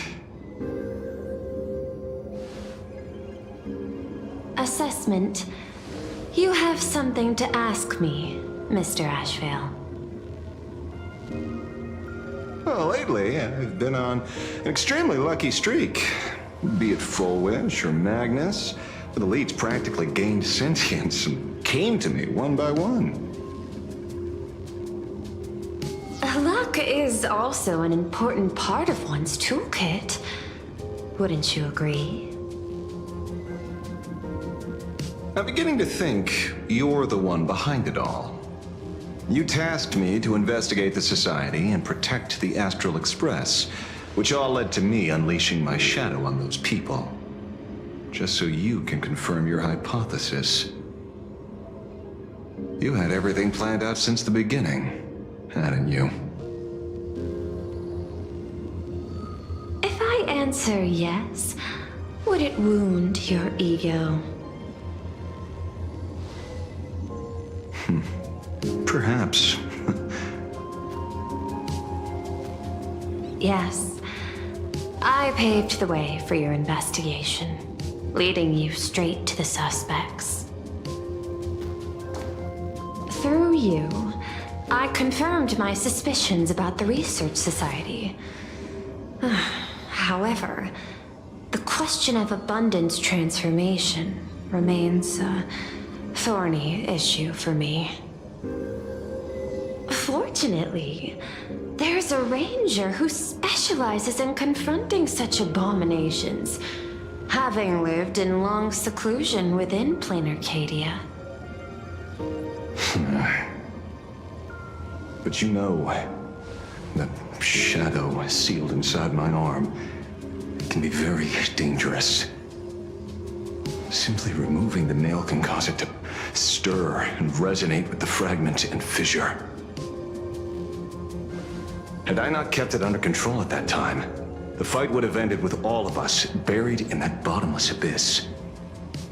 Is that part of your plans too, Pearl?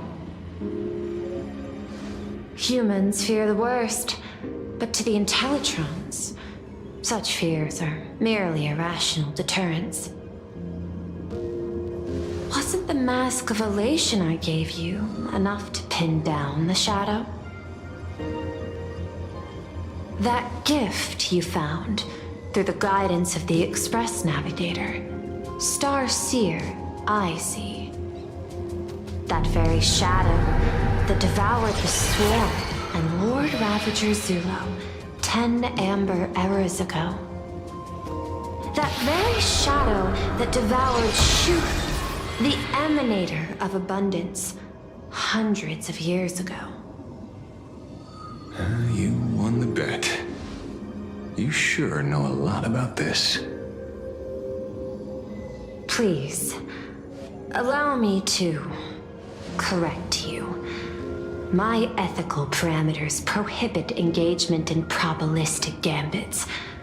Accordingly, I operate by acquiring sufficient information to ensure zero margin for error.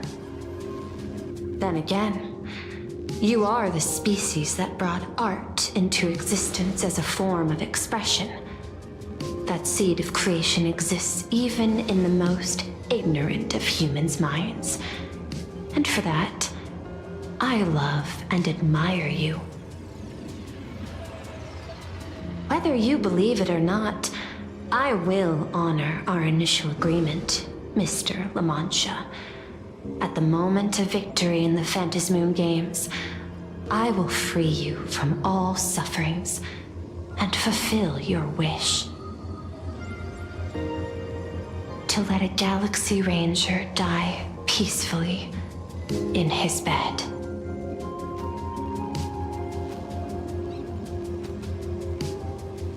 In that case, I will continue to fight for you, my lady.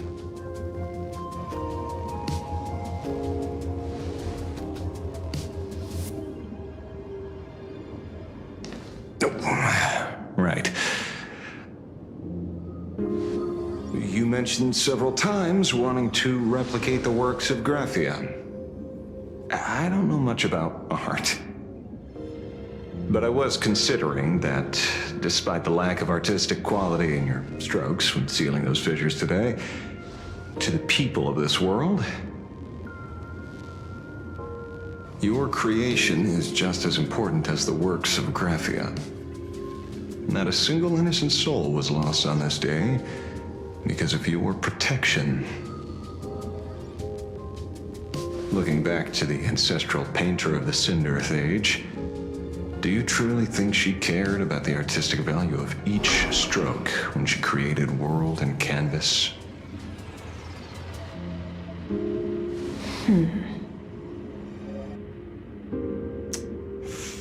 Tisk.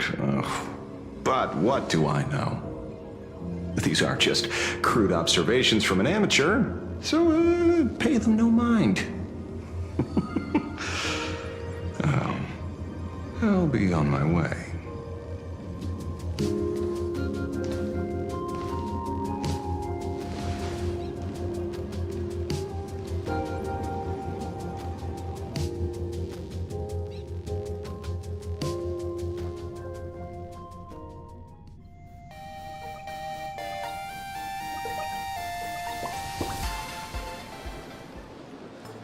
We meet again, Ashen Detective.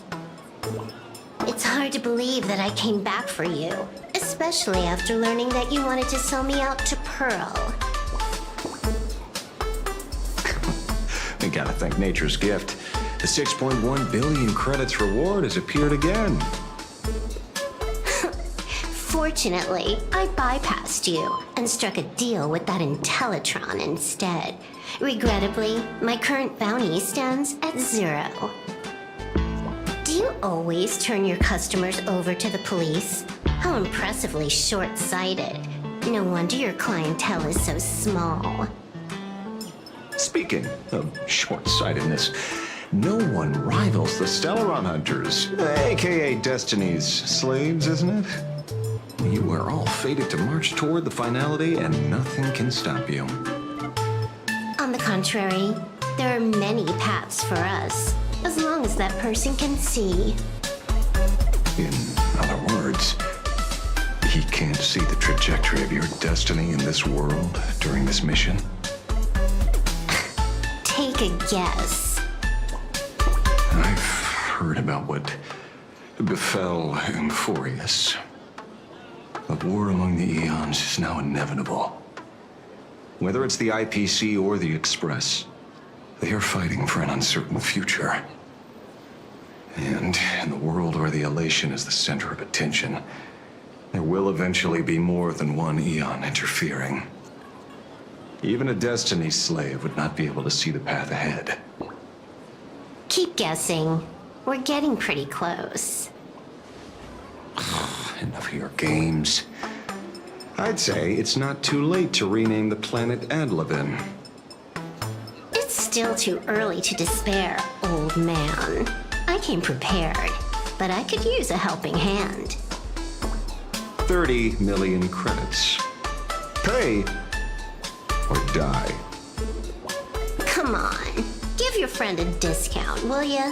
Say 0 credits? I ain't your friend. I meant him.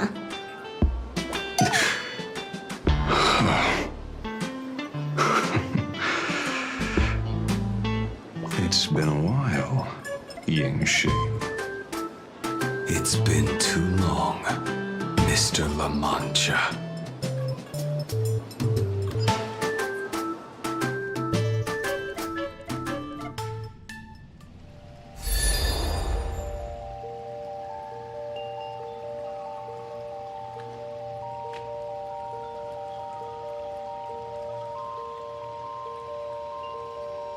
I knew it. There must be an explanation for the unusual fate of this world.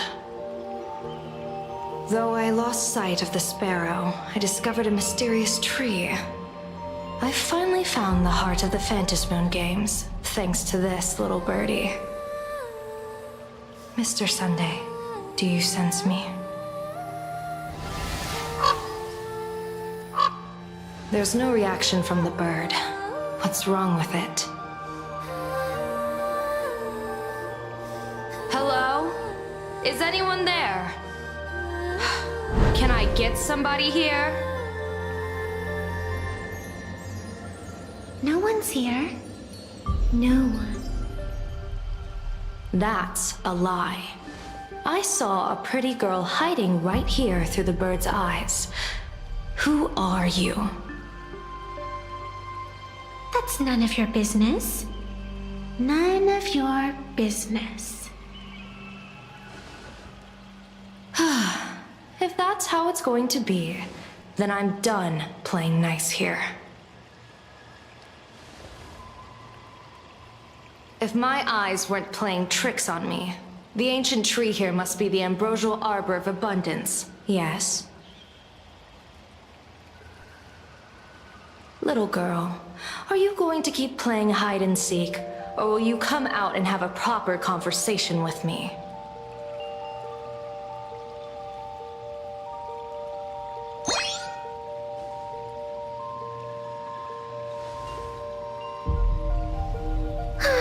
The Department of Aberration Defense often comes here to record game progress.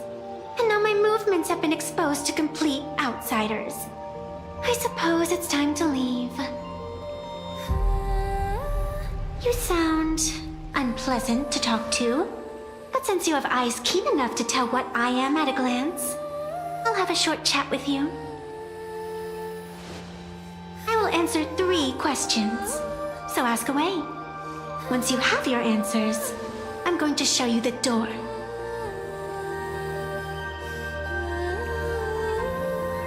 I wanted to question why the Joyseeker would permit the ambrosial arbor of abundance to take root in a world they had blessed. But given their carefree nature, there was probably never any restriction to begin with. On my second question, are you a Fey-kind native to Ahatopia, or are you one of the long-life species shaped by the ambrosial arbor? Aren't you good at divination? Can you help me take a look whether the slip on my head says wheel or woe?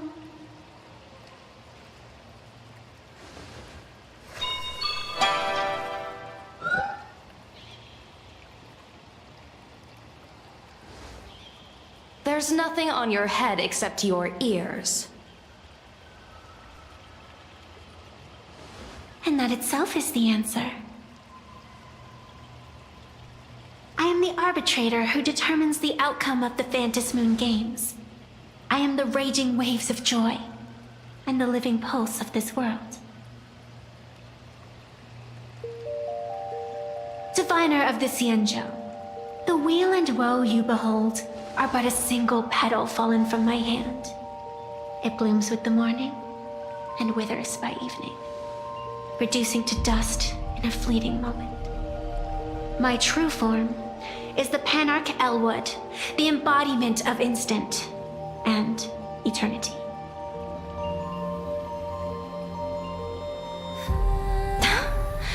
Interesting. Took you quite some time to come up with those words, huh? The one who created me did say most people wouldn't believe me. Turns out they were right. I believe you. I feel the same way. For many do not trust the words of a diviner.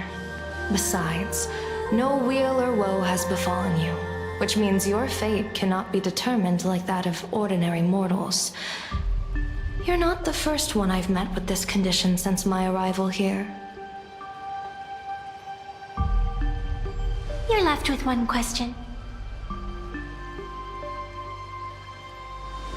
Since you admit to being an abomination of abundance, shouldn't you explain the fate of this world's residents?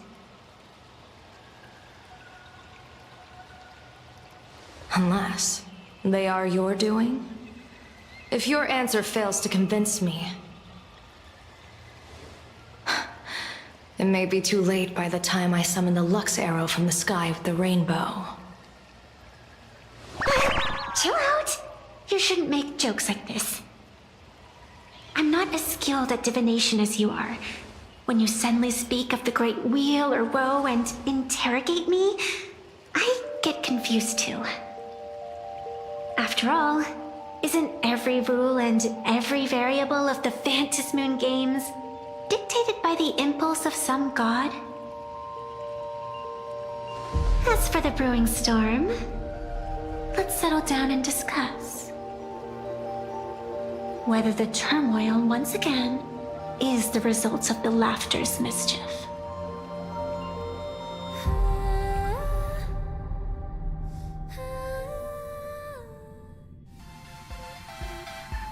This entire day has felt unreal. We had situations lined up one after another, and a growing crisis on our hands. The Research Society is insane to meddle with the power of abundance. There's no telling how many have already undergone the happiness surgery. Full Wish witnessed the tragedy caused by the Herald of Death 15 years ago. And now, she herself has assumed that dreadful mantle. We have to relay this information to Dan Heng, Sunday, and General Yao Guang as soon as possible.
Full Wish is definitely aware of the enemies she's facing.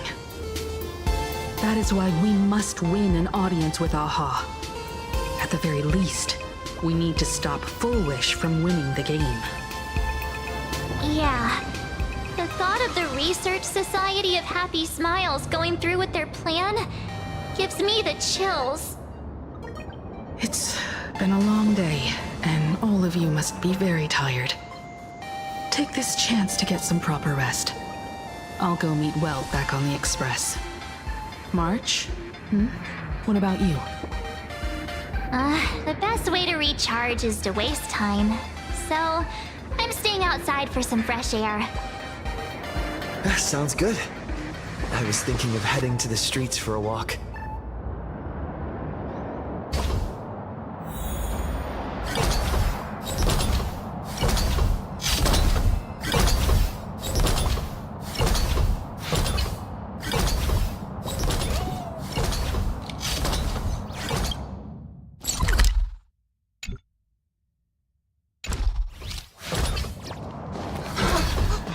What was that? Did you hear that? Hey there, all the smarties and dummies, children and... Now that everyone has made their appearance, no need to keep further secrets. What began as a spark must grow into a wildfire. As an extra one of these fantasy games shall receive all of my authority within minutes to become the true permanent demon of elation. As such, it's time to revel in unabated joy.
Bye.